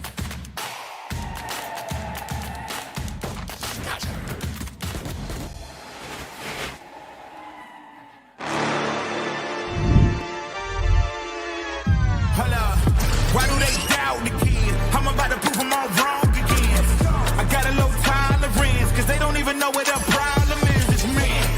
Why do they doubt the kid? I'm about to prove them all wrong again. I got a low tolerance, cause they don't even know what the problem is. It's me.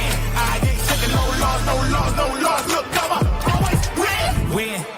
And I'ma do it again. Watch me win. Then watch me do it again. I'ma always win.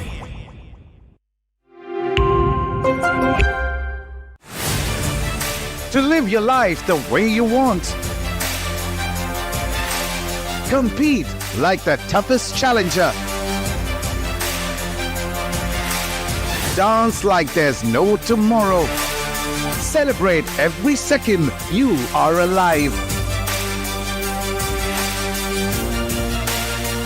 Life has no rule books, but we can give you a stage.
Welcome back after that short break once again as we move on towards the second map of the series, which is going to be the map of Lotus, picked from the side of Velocity.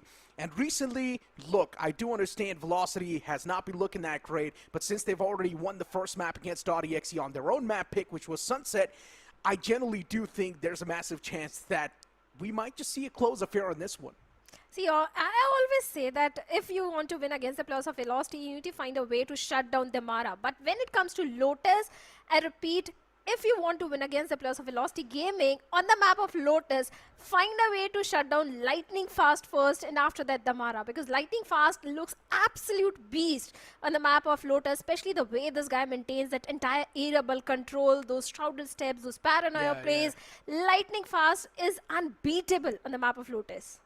And it definitely does seem like sort of Lotus really activates the players of VLT a little bit better, right? Since Velocity is someone that loves to bring in that ruthless aggression on the board. And so Velocity, whenever they step on towards Lotus, we see that aggression play to perfection from them. As you mentioned, that A-Rubble as well comes into play. We see Velocity be as aggressive as possible towards A-Rubble, and they always like to take that proactive control. Well, certainly they love to do that, but this time they are starting on the attack because dotEXE, they're going for the defense first. And if in defense they are not able to convert the bare minimum 4 to 5 rounds in their favor, there is no chance of dotEXE staging a comeback in the second half. So the first half is going to be really important for the players of dotEXE, and more than that, the pistol round itself is going to be important. And the agent composition, dotEXE going for the double controller, Vice into the mix. I like the agent composition of dotEXE with Fade also coming into the play, Nightfall with Steel Garden combined. I think they can actually give a strong competition to the players of VLT. Yeah, once again, it's quite a classic agent select, right? And once again, coming in from Velocity, we did not really see anything mixed up or anything new on the board. While dotEXE bringing in that Vice, we have been looking at that same composition for the longest of the time. But dotEXE, I just hope they are able to play a little bit better. Looking at the previous map stats as well, we clearly did see dotEXE likes to play a little bit more passive compared to the players of Velocity, since Velocity had a lot of first picks.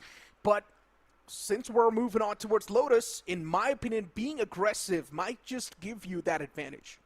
Maybe there is a possibility, but SK Rossi once again is back on the chamber. So we are going to witness those headhunter shots, those tour de force, the sniper shots from the side of SK Rossi. Maybe he was lacking on those skills in the previous map, but I think he's going to compensate on the map of Lotus itself. Once again, VLT going for that airable control. But dotEXE is just prepared for them this time. 3+. It was a classic combo, right, from the players of dotEXE, but once again, quick trades on the board. 2 players down each. Now it's taken down to a 3v3. dotEXE pushed back towards the B side. A side completely left open. And Velocity realized that exact fact as well. They're now going to walk in towards the A side like that. Get the plant down. Should have been easy to win this time around. Madeline is just ready for someone to peek out from that angle. Just wait for someone to pop that skull out. 3v3 in the end. Madeline repositioning himself, but his position gets detected by the room bot. And now for VLT. They're pushed back a little bit more. Madeline, he needs to get at least one from this angle, and he will be able to do so as well. Madeline still standing extremely strong, and Velocity might just be able to win this pistol round. They've got the advantage. RVK all by himself in a 1-on-2 scenario, and RVK whiffs every single shot.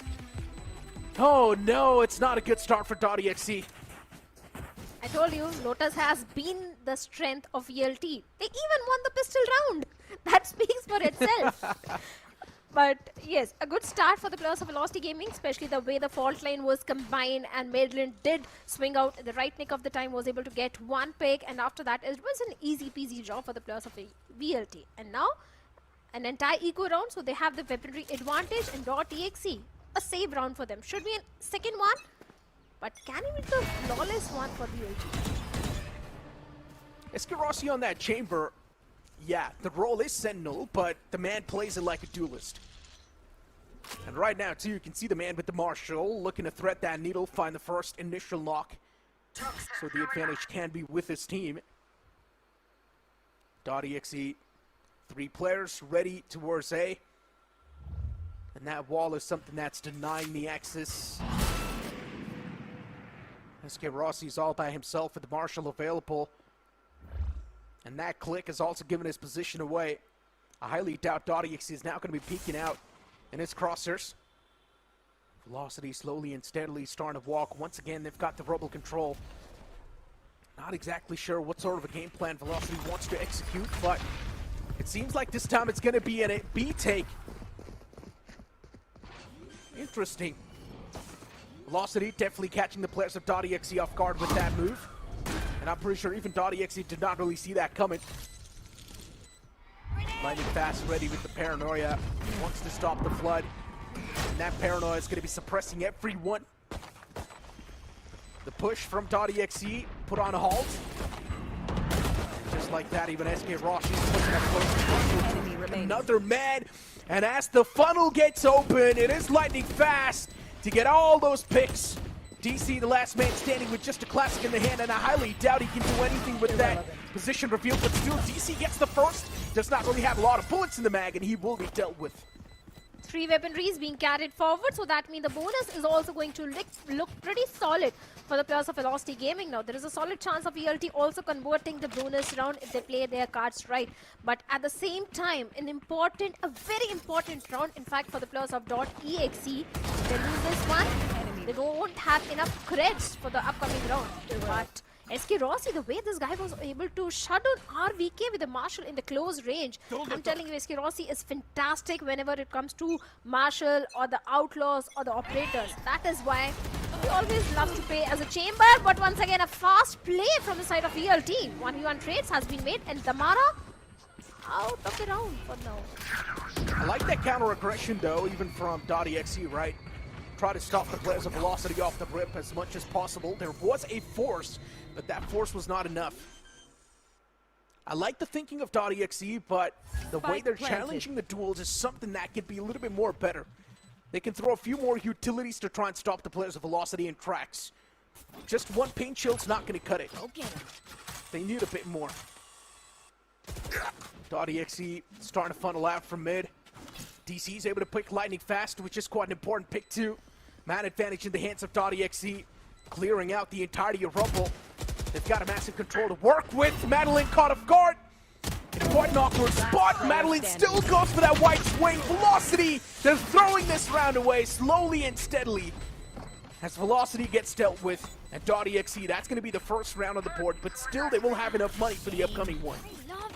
And once again, it was Trinity's heroics, a 3K from the side of Trinity, and dotEXE got their first buy round converted in their favor, and indeed an important one, because now they stand a chance to go for an equalizer. But now Velocity, they do have enough creds to go for a full buy, because the previous one was the bonus round, and that's the reason that SK Rossi is going for an operator pick. dotEXE, be careful with the peaks. SK Rossi with an operator available on the attacking side, which is an interesting play. And there we go. We do see that switch coming through from SK Rossi. Switches towards Vandal. dotEXE is ball, trying to reply back with counter aggression. But this time, once again, the trades happen back and forth. Velocity, they're facing a lot of resistance. 4v4. Unfortunately for Velocity, the only ultimate that was available was the overdrive, but Damara's taken down. And even Trinity from the side of dotEXE is not in the game anymore, so that means both the teams with the game-winning ultimates not there anymore. Now it's time to work around with the mechanics. Yeah, both the duelists are out of the equation for this particular round. In fact, a slow approach suddenly from the side of VLT because they do realize it's a stacked up side. A good reveal though. The entire team of VLT. The information has been passed on to dotEXE, but despite that, SK Rossi gets not just one but 2 picks. And suddenly the round once again goes in the favor of Velocity Gaming. Should be an easy plan for VLT. Only 2 plus remaining for the retake also after the plan. dotEXE, I don't see them converting 30 this one seconds needed. left. Yeah, it's going to be tough. But SK Rossi just brute forcing his way towards the side, cracking it open. But RVK and DC, they're still on the verge of pulling it back. But SK Rossi, the game changer, the man still alive, and what a pick that was! Quick flick to the skull, DC shut down. RVK put in a 1-on-2 scenario. Can he really clutch it? Rossi's position known. Rossi's barely taken any sort of damage upon himself, but now spots out RVK once again. RVK is wasting a lot of time. He's burning through a lot of time. SK Rossi's already rotated all the way in the back and once again collects another skull. What about watching from SK Rossi? These are disgusting taps on the skull. I told you, SK Rossi, he's going to accumulate those elimination points for himself. Those elimination. 5 already. He stopped fragging. He has a chamber. He has been fantastic on the map of Lotus. And now he has got Tour de Force as well available. But dotEXE, the problem is they don't have enough courage to go for a full buy. Once again, push to the save round. The only win condition they have is a showstopper in the hands of Trinity. If Trinity gets a perfect value with its ultimate, combined with DC's Team Garden, there is a possibility of a thrifty conversion from the side of dotEXE. But once again, a good reveal on the plus of VLT. Yeah, he's also invested into Tour de Force, which is going to be an interesting one. And now SK Rossi just looking at the flanks. Whips that shot, shoots in between both the players, but this time he won't. Instantly connects the second one. Here's the footsteps as well, fading away. And Velocity is just constantly hitting that A site. It's like they've got a boot camp set up over there. Relay bolt invested. Good pick from RVK, but that's all he's going to find. 3v4. dotEXE, they do not really have any sort of advantage in this round, so I highly doubt it can be theirs now. Good paranoia. It's going to suppress the push for a bit. Velocity, they're just tossing out every single piece of util they've got. They're trying to stop this rush coming through. Floodgate stopped completely from Madeline too, and Lightning Fast to clean it up in the end. It was bound to happen. dotEXE didn't have enough weaponry in their hands to go for a round conversion in their favor, but now they have got 3 ultimates and enough courage to go for a full buy. At the same time, a very important round once again for the plus of dotEXE. If they don't want to get trapped in that economical dead cycle, it's of prime importance that they convert this one in their favor. They need to be very careful from SK Rossi, his Tour de Force, his Hand Hunters, and Madeline as well. Because Madeline was able to get a 3K in the previous one, and that guy has been feeling himself. Yeah, dotEXE just needs to wake up in my opinion. Might just get a little bit too late. Mara's momentum stopped, at least as of now, but Man's invested into overdrive, and he's not able to find the first pick. Spike down off the rip like that, it's not a good look. Luckily enough, they've got Frozen Shadows available. Spike retrieved instantly. There is SK Rossi towards B. The Man's position's known. Boombot gives his position away to Trinity. Good pick, but a return trade comes into play from Velocity. Madeline is there to get us back. Lightning Fast to squeezing himself towards that B side. Velocity, they desperately need this B take. Lightning Fast's position is known. Good take from RVK. But even he gets shut down in return. Madeline, solid stuff, taking it down to a 3v3. And now Velocity redirecting themselves towards A. First man down, Coley's there to get the trade. But now it's taken down to a 2-on-1. Madeline with a disadvantage. Velocity in a big world of trouble. There's DC wrapping up all the way from the back. And DC will have the advantage as he shuts down the last man of Velocity. DC was aware about the position of Madeline, all thanks to that taunt from the side of Kohli.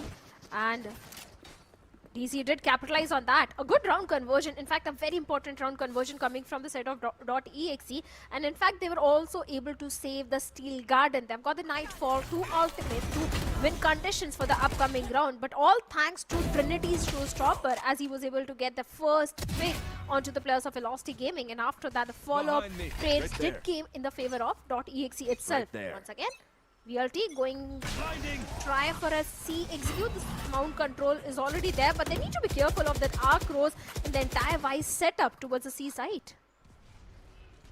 dotEXE, 4 players outside of C.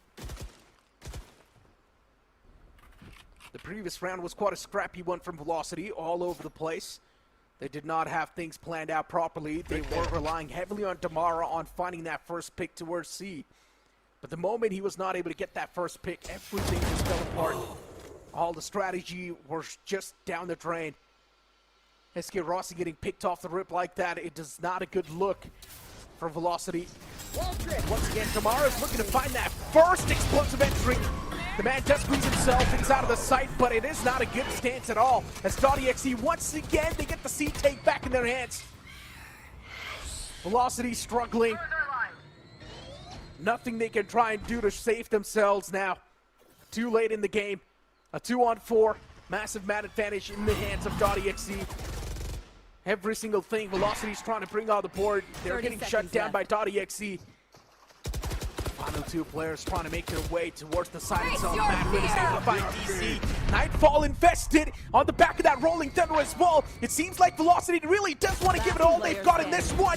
They want to win this round no matter what. But Madeline is the only man standing. Too much on the plate for the player. Pain Chill's invested. Madeline, he just wants to go for the plant. That's it. But no, the timing does not work in his favor. 2 major ultimates invested from the side of Velocity Gaming, and despite that they were not able to convert the round in their favor. Seems like the C execute, the C site hits are not working for the players of VLT at all. In last 2 rounds they tried to go for a C execute, and both times dotEXE was just prepared for them. If they really want to hit the C site, they need to find a way to deal with the entire setup of DC. This time again, the entire setup of DC, the arc rows, the razor wine, the wall was a problem for the players of VLT. Yeah. And that's the reason they have called for a timeout, because A hit has been read by the players of dotEXE and C hit is not really working for them. As you mentioned, right, that Vice is a major problem for Velocity. And Vice is constantly pinned towards the C site. The longer the Vice stays alive, Velocity is not able to get their grist. Once again, on towards the C, which is a major problem. Something needs to be done. Velocity needs to find that initial pick on towards the Whites. That's the only way they can find a way to enter inside of the C site. And that was one of the main reasons why they sent Damara in the first place, right? With his overdrive. But since Damara was not able to find that pick, right then and there, Velocity's intentions and the game plan were just messed up. They fell apart. But now Velocity, it's time to rewire. It's time to rethink what they can do. And they just need to think properly. There's a lot of possible ways they can find the entrance. Let's see. This time 3 players all the way towards C side. Even the spike is also moving towards C. A good reveal on the back of it. Ross gets 1v1 trades are there. And Damara this time gets not 1 but 2. And maybe VLT will get the 5th round in their favor this time. Oh, Velocity, they're lining him up. Now the C site's looking like an absolute graveyard. And even the A's fallen in the hands of VLT. A 1-on-4 in the end. Kohli's all by himself, and he's expected by Lightning Fast. Kohli might just peek out in his crosshairs, and Lightning Fast reaction. Kohli taken down in the end. Velocity, a crucial round win. And they desperately need this too. They needed this. And Velocity has ended up winning that round. That means now Velocity, they will have the edge. They certainly will, especially in the attacking half. But still, there is a chance of dotEXE converting the map of Lotus in their favor, because let's be honest, they have already managed to get 3 rounds in the defensive half. If they get 2 more rounds in their favor, they still stand a solid chance to stage a comeback in the second half. But this time, Damara was a hero, as he was able to get not just 1, but 2 players of dotEXE. And not dotEXE, let's see how they are going to redeem themselves, how they are going to get those next 2 rounds in their favor. Because a 9-3 swap, I don't think will work in their favor. They need at least a 7-5 or a 6-6 first half swap. I mean, looking at the way the rounds have been progressing too, right? I'm loving the fact that it's getting real up close. But at the same time, it feels like there are a lot of cracks that Velocity can abuse against dotEXE. Velocity was constantly hitting the A site. It was working out pretty well. The moment they switched it up towards C, they relied heavily on towards Damara and towards finding the first initial pick. And the moment Damara was not able to find that first pick, everything just fell apart for VLT. But now, since they are bringing in that variation, there's a big chance dotEXE will be confused on where exactly to defend and where exactly to go proactive. Seems like this time they have left A completely open. It's only one player, RVK, towards A side, but he has got the Viper's Pit.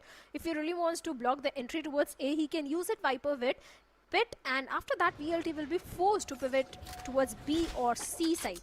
But seems like RVK is not going to use that ultimate as of now, because Kohli was pushing B main and he was able to find SK Rossi towards the spawn. I don't really understand why the man was utilizing his headhunter instead. SK Rossi could have used his primary weapon. Would have given them the edge and the advantage. But still, dotEXE, they're clicking skulls. Russ taken down extremely low. dotEXE can still win this round. They have done a lot of damage to the players of VLT unless they start lining up, which is not going to be great, Luke. And I love this bait. Look at what the players of dotEXE are doing. They've set up Trinity for success. He spots everyone, but he whiffs those shots, but he connects it in the end. Lightning fast down. Trinity, the man's done his job, takes it down to a 3v3. Russ is taken down extremely low, but Damara, he starts to pop off. Another man down. RBK, though, he trades it back, now takes it down to a 2v2. RBK's position's known, paint shells invested. Russ takes down a return player. Trades are just constantly happening back and forth, and what a flick that was from Trinity. Shuts down Russ in the end. A great round coming in from the side of dotEXE. And once again, it was the guy himself, Trinity, with a 3K, who will go for the defuse, and a 4th round for the players of dotEXE. Now just 1 round deficit for an equalizer. dotEXE, they stand a solid chance to finish the first half itself in the lead if they are able to convert the next round. Because now they have the crits to go for a full buy. In fact, they have got a Viper's Pit and Steel Guard as well. 2 major ultimates if paired up. They can definitely convert the next round in their favor, and especially Trinity, the way he was able to get 1 pick with that paint shell. Russ, in the end, he was not having the HP advantage as well. But once again, important round, and VLT goes all the way towards A, where we have a solo anchor, RVK. Once again, Velocity back to the roots, back to the basic stuff. Aggressive towards A.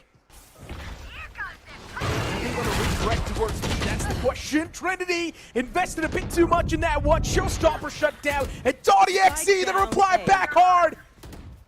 Man advantage in the hands. 2v3 in the end. What an explosive play that was from dotEXE, funneling in those kills. And Velocity, now it feels like they're just getting ripped apart. What am I watching? Madeline, the only man standing, put in a 1-on-3 scenario. Yes, he's pulled off a lot of clutches, but can he do it once again? That's the question. Madeline's position's revealed. There's not a lot of angles he can move away. A good pick from Madeline. Now takes it down to a 1v2. Madeline in an awkward stance. He can't do anything. And dotEXE to win another round. Now it's 5-5. Yeah, equalizer has been established, and dotEXE, finally they are able to find a momentum for themselves. In fact, they were also able to save those 2 ultimates for the upcoming round. 2 rounds left in the first half. What's your prediction, Neeraj? Is it going to be a 6-6 or a 7-5? It's really tough to say, man. Feels like Velocity, some of these rounds that are really going on, they're quite unpredictable. Velocity as well, they've just got one single game plan, and that is going to be to execute a site. That's it. They're not really thinking twice. Velocity is just trying to bring out those classic plays, which sort of has been working out and sort of hasn't too. At this moment, Velocity is going to switch things up a little bit, trying to execute the B site this time around. A lot invested once again from the side of dotEXE, but these plays are really catching Velocity off guard. What's going on? dotEXE able to win every single duel. These coordinated plays are catching the players of Velocity off guard. We all thought that Lotus might just be one-sided, but with the way dotEXE is playing this, Velocity, everything is flipped apart against him. 1-on-4, Russ all by himself. The call has to be made to go for a save. That's it.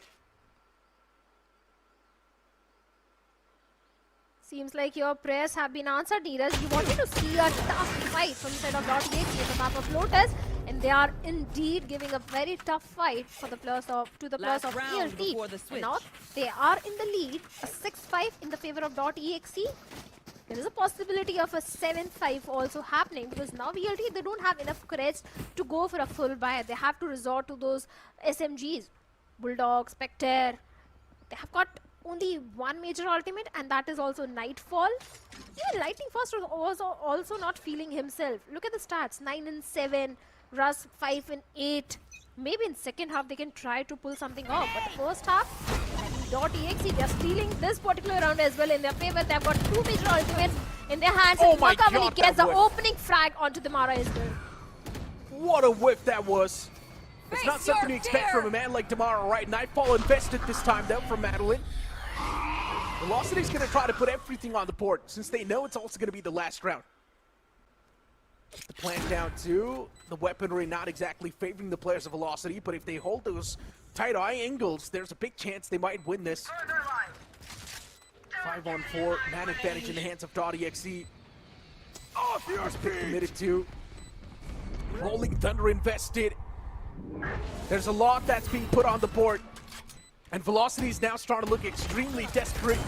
They just want to win this round no matter what. Make it a 6-6 on the board. But dotEXE, they flood through with a lot of kills. And within the blink of an eye, it's going to be a successful take from dotEXE. Easy defuse and a 7-5. dotEXE, initially they were struggling, they were lacking behind, but after a few rounds, the way this team has started stroking a comeback, especially after round number 6, they gave only one single round to the players of ELT, and back-to-back round conversions. Pistol, once again, is going to be really important for both the teams. And I think dotEXE stand a solid chance to convert the map of Lotus in their favor. They can, indeed they can. Who would have thought, right? dotEXE actually having the advantage in this one, that too on the map of Lotus. On the pick of Velocity, and Velocity is now getting a reality check. Velocity needs to find new ways. They're getting too predictable. SK Rossi, this time, pushing up deep. Instantly teleports back. Velocity, they've got that proactive control all towards C. Go, go, go. And Velocity is going to try to quickly rotate away as well towards the A site. What a quick rotation that is from Velocity. Look at that. All the players extremely close towards the A site. They're ready for this take. And if Velocity somehow ends up winning this pistol round, there's a chance Velocity now will spring back to life. Certainly we can, but important picks from the man. A lot that's going on towards the site, but in the end, we've got Lightning Fast and SK Rossi, the only two glimmers of hope standing. Trades did happen back and forth, but Velocity on the verge of losing this pistol, which they can't afford.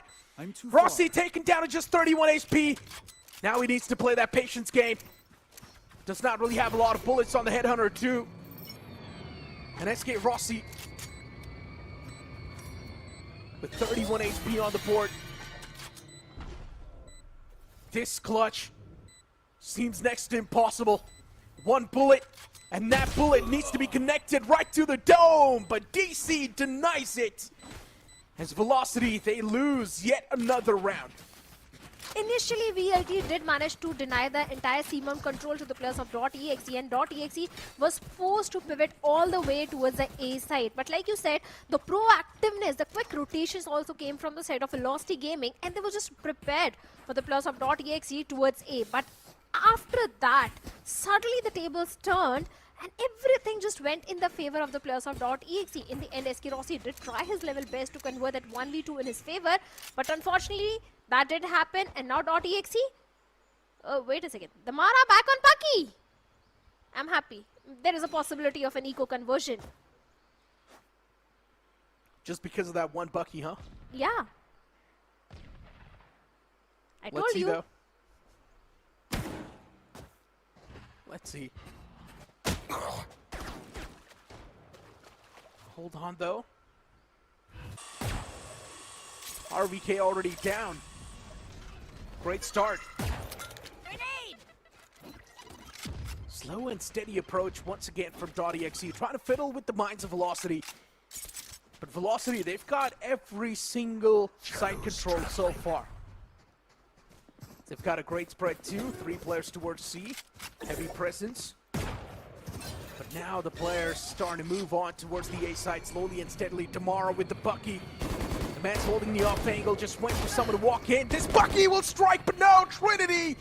What a shot that was! Tomorrow does not even get enough time to react in time. As the man gets put to sleep. Good shot. Velocity pushed back a little bit more. But it's still a 4-4. SK Rossi! Important pick, this flank from SK Rossi might just give the advantage to Velocity that they were looking for. Still Velocity's miles away from claiming this round, but SK Rossi's the only man who's stepping up like a hero.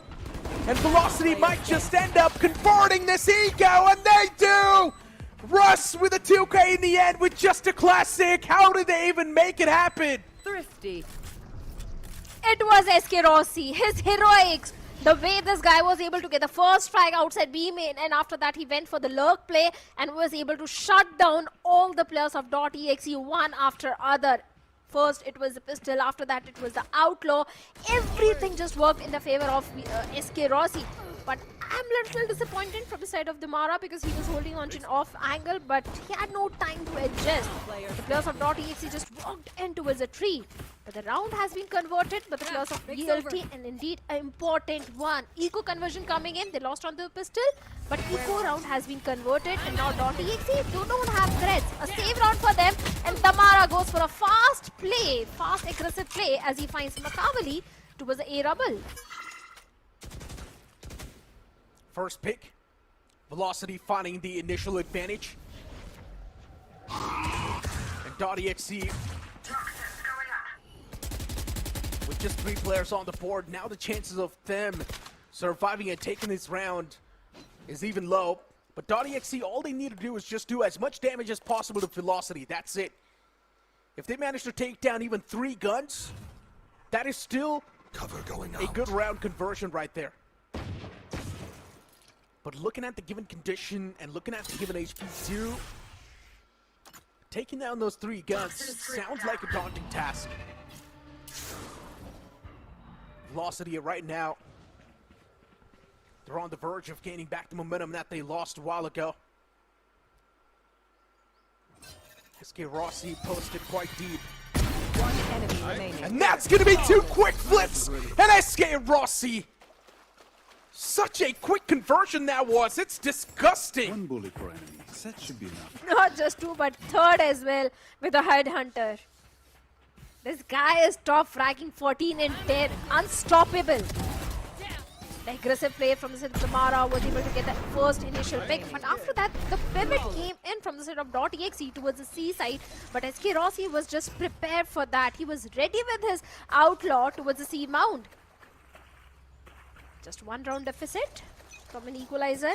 SK Rossi has got Throw the Force and outlaw as well.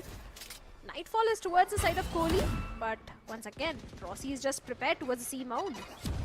Yeah, velocity on defense just seems even more cleaner. The Prowler. SK Rossi forced to teleport away, so dotEXE successfully able to take that take towards C-Long. Now, what is dotEXE supposed to do after this? That's going to be important. They have managed to take the C-Main control, or C-Long control, but what are you supposed to do after that? That's the important question. Yes, they're wondering, but look at this setup from Velocity. They were ready for these peaks. Simultaneously shutting down the foes without any problem. Showstopper invested, but that Showstopper isn't able to find any sort of value. And look at Lightning Fast hiding in the smokes! And Lightning Fast converting all those 3 kills on the site, single-handedly stopping dotEXE's flow.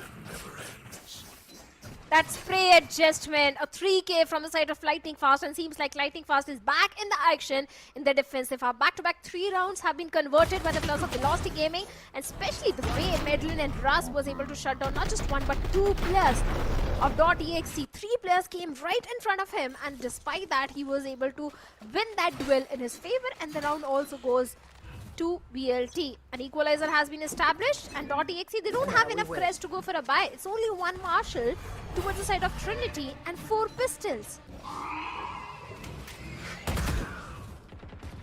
The way things are kicking off now, especially Velocity when they've switched the sides, it feels like it's a completely different team.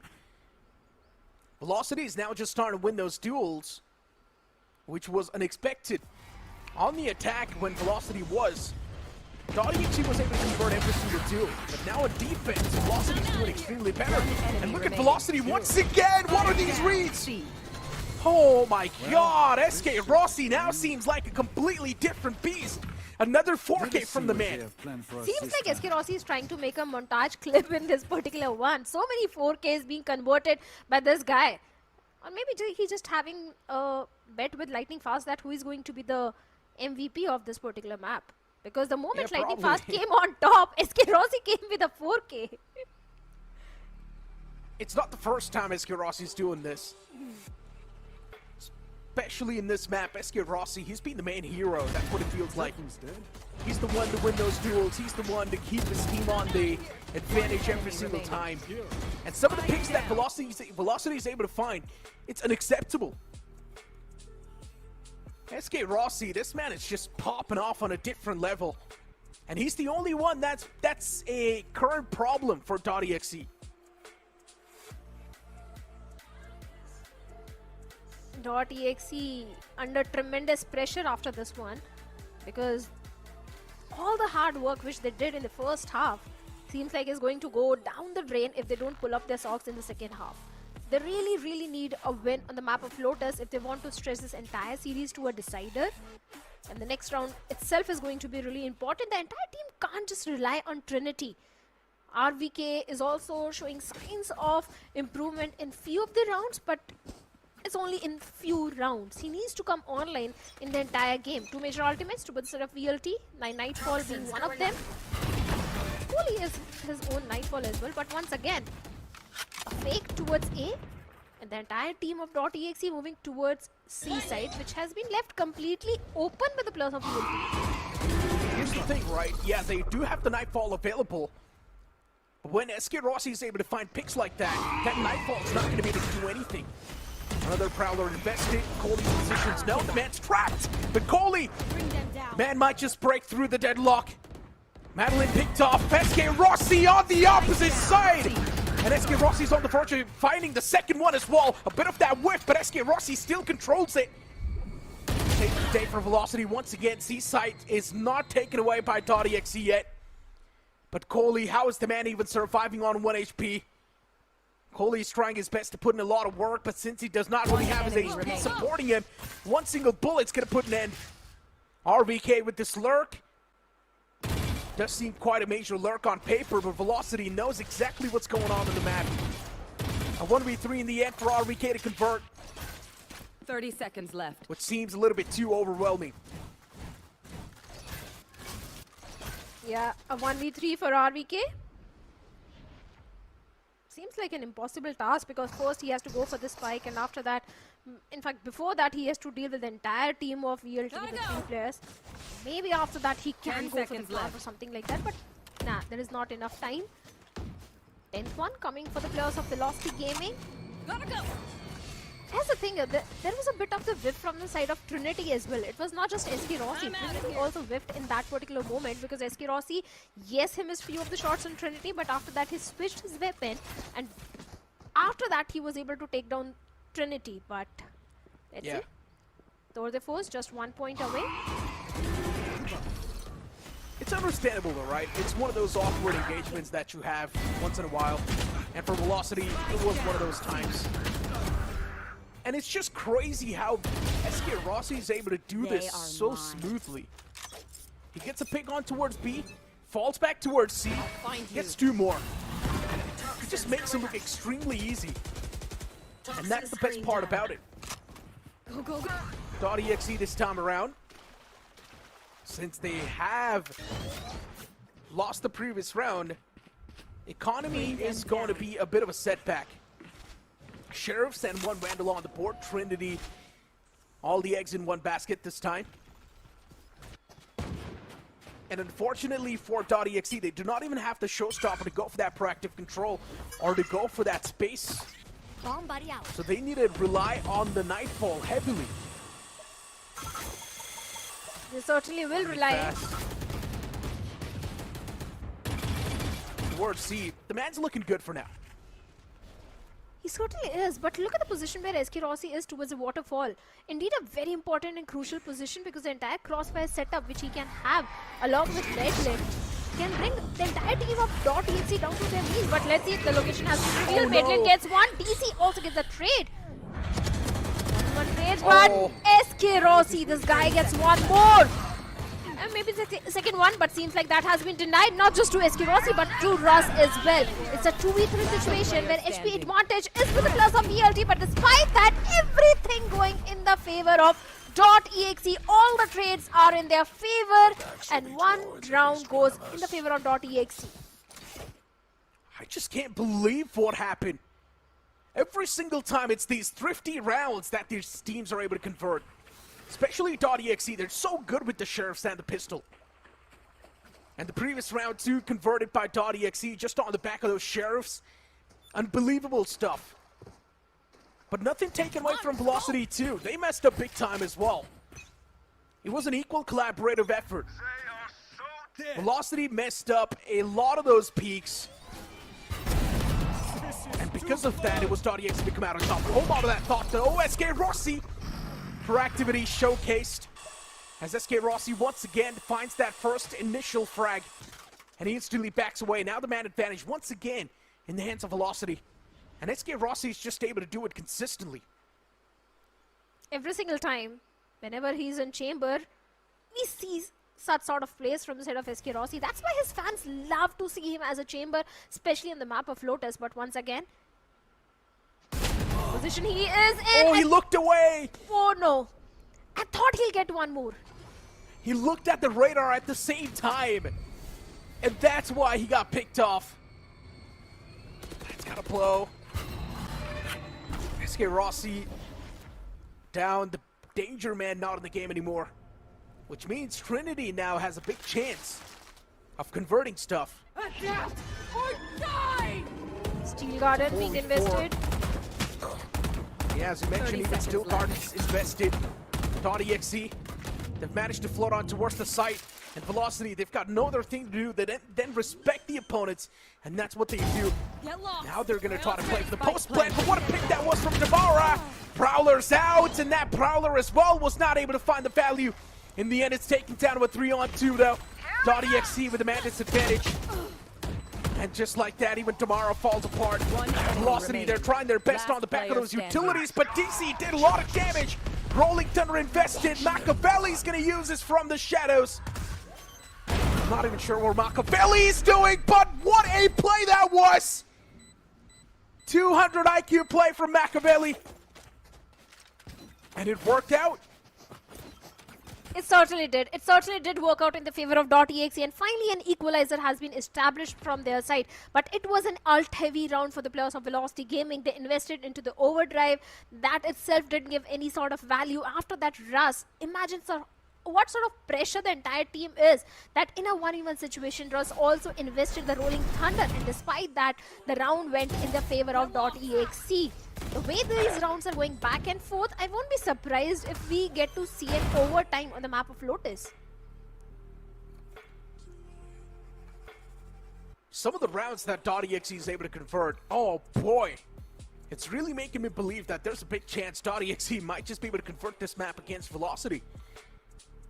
Velocity getting challenged heavily on their own map pick, and I'm pretty sure a lot of us did not expect this. 10-10 is the scoreline at dotEXE.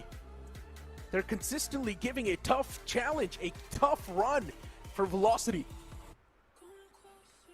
And I'm not even sure what Velocity is supposed to do. Yeah, SK Rossi was the man who was able to convert a lot of those rounds, but when SK Rossi's not able to pop off, it feels like Velocity, they're just falling apart. That also brings up the question, Neeraj, that Lotus has been one of the strongest map of Velocity, and now they are being challenged on their such strong map. Also raises the question, how much prepared are they for the Ascension qualifiers? Have they been read by all the opponent teams? Because if they have been read, they need to bring something new. As I mentioned, it is SK Rossi every single time to give that peek. Cover going out. And he gets the advantage here. Once again, as usual, Velocity is starting things off with the advantage. But if Velocity messes up this round, the economy will be in shambles. At least for a few players. Cover going out. While dotEXE, for them as well, this round's desperately needed. I'll find you. Since Velocity's already found the man advantage,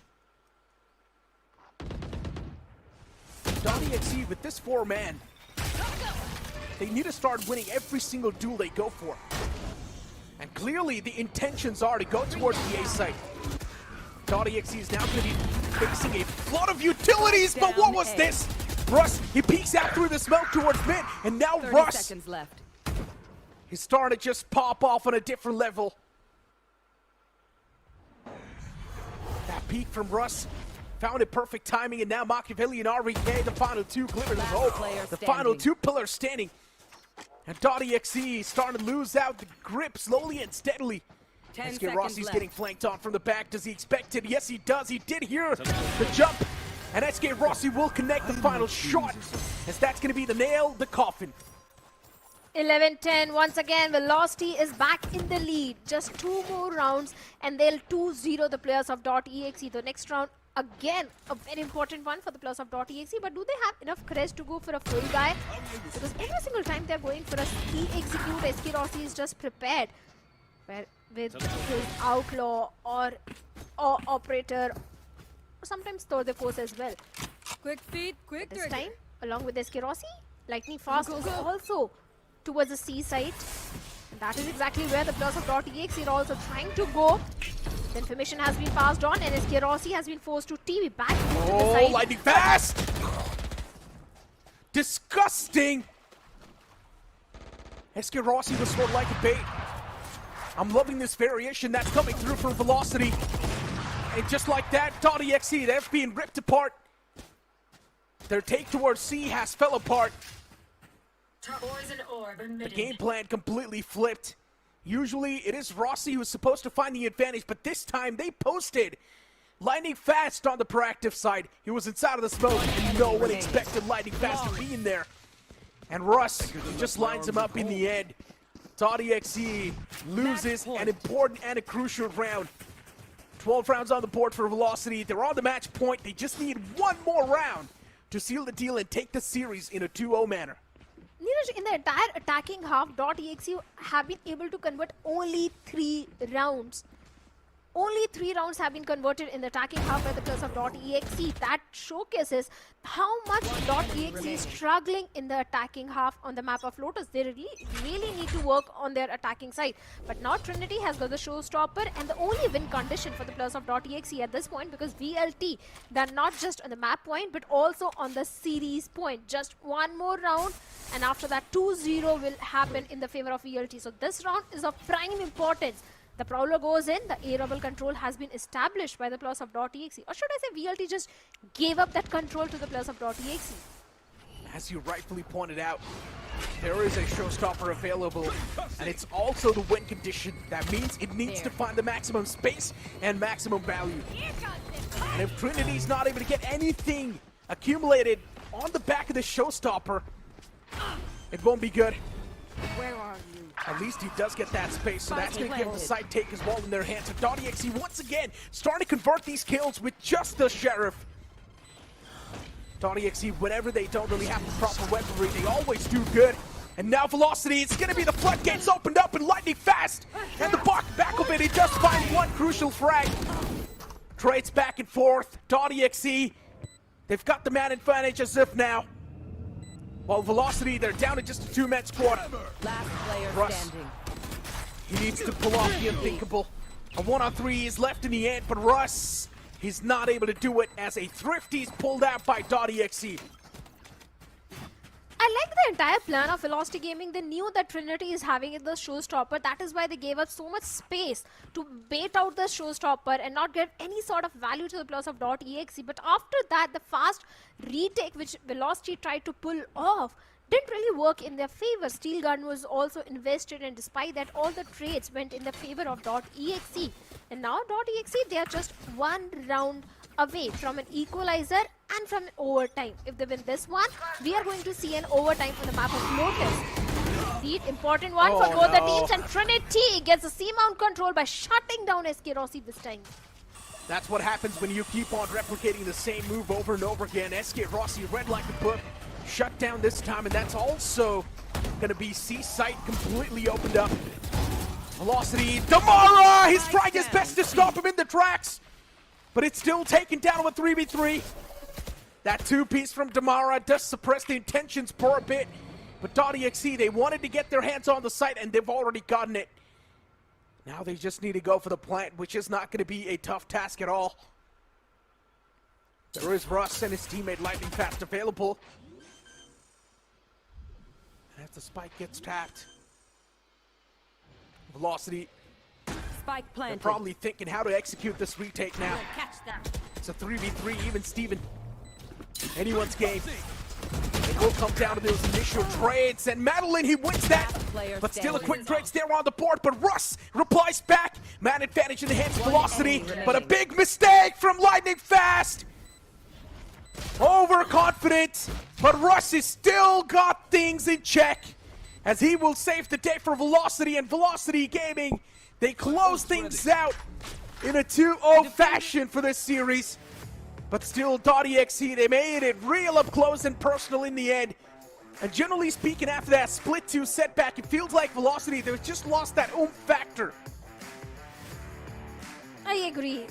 Velocity, a team which is already qualified for the Ascension qualifier, if this is how they are playing on their strongest map, they really need to figure out a way to get that aggression which they were known for in split 1 and split 2 back.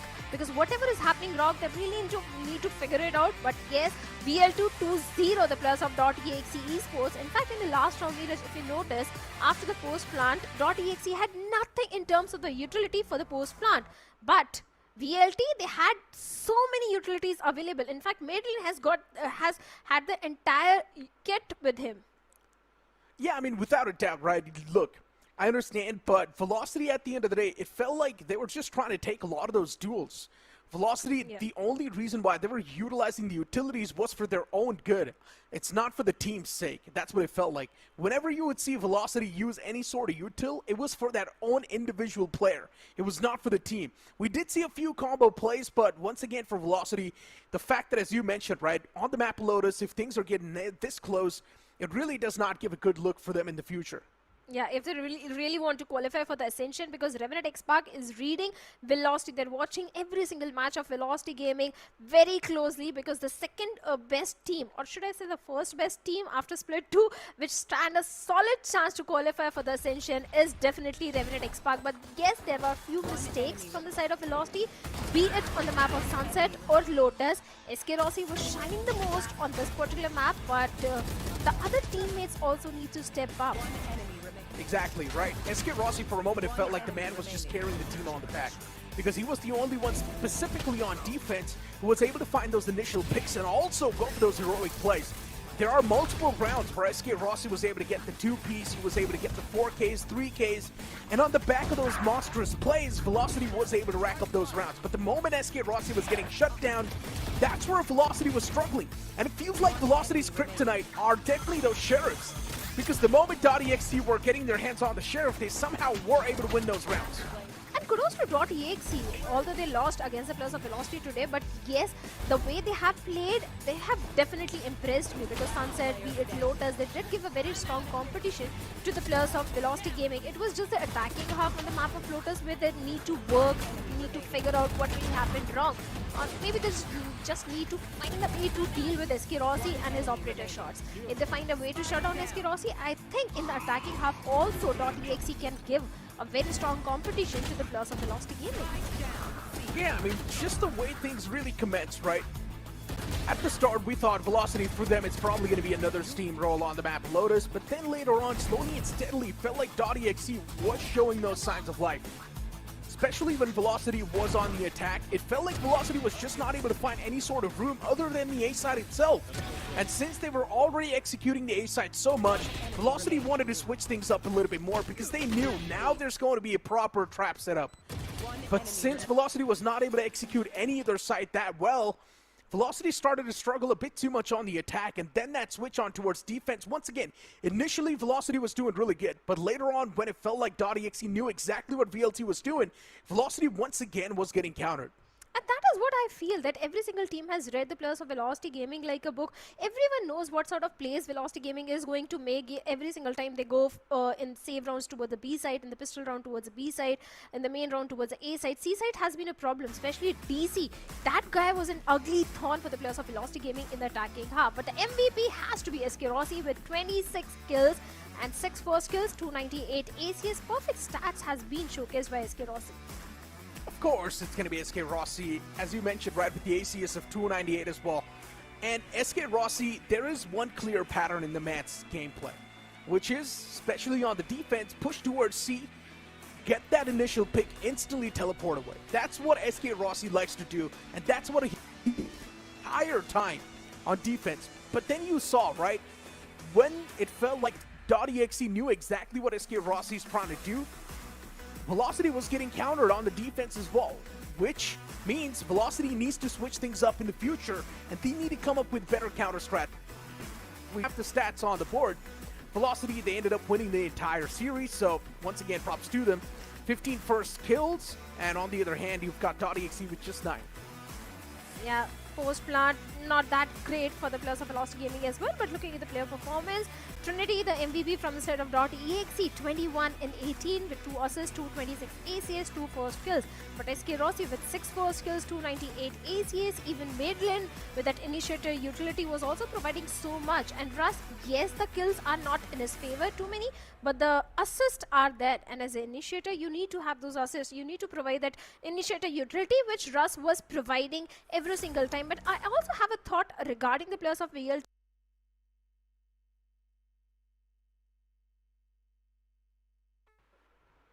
That VLT is trying to save all the strats for the Ascension qualifiers. Maybe they don't want to reveal all the strats at this stage. Look, I would love to be as optimistic as you, but Shadow, let's not forget, they were eliminated out of the split too. Yeah.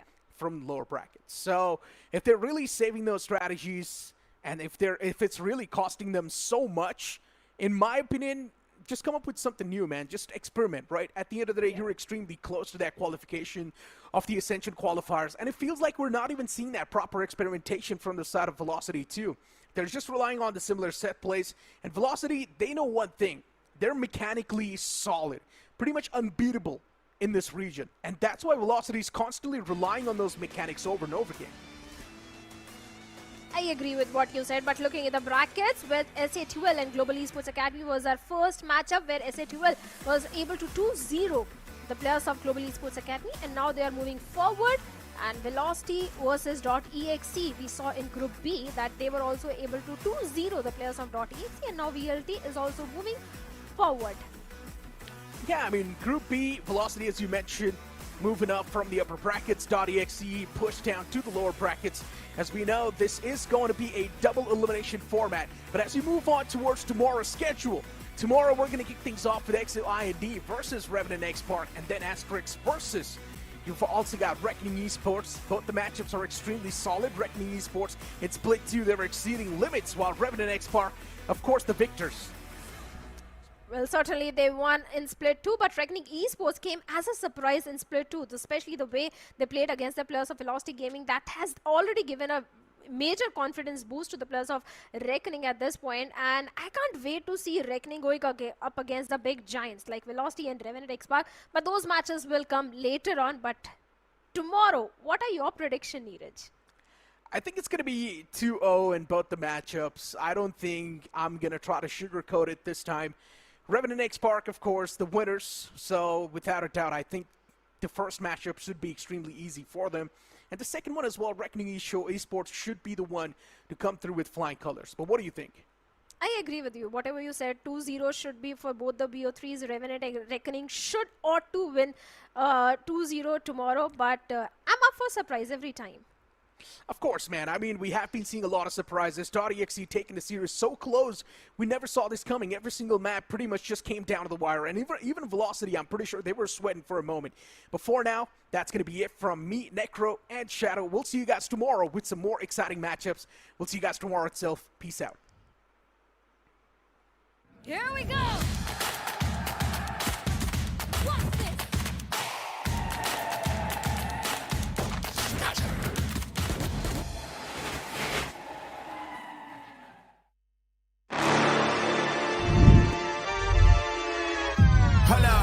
Why do they doubt the kid? I'm about to prove them all wrong again. I got a low tolerance, cause they don't even know what the problem is. It's me. Why do they doubt the kid? I'm about to prove them all wrong again. I got a low tolerance, cause they don't even know what the problem is. It's me. I ain't taking no loss, no loss, no loss. Look, I'ma always win. And I'ma do it again. Watch me win. Then watch me do it again. I'ma always win.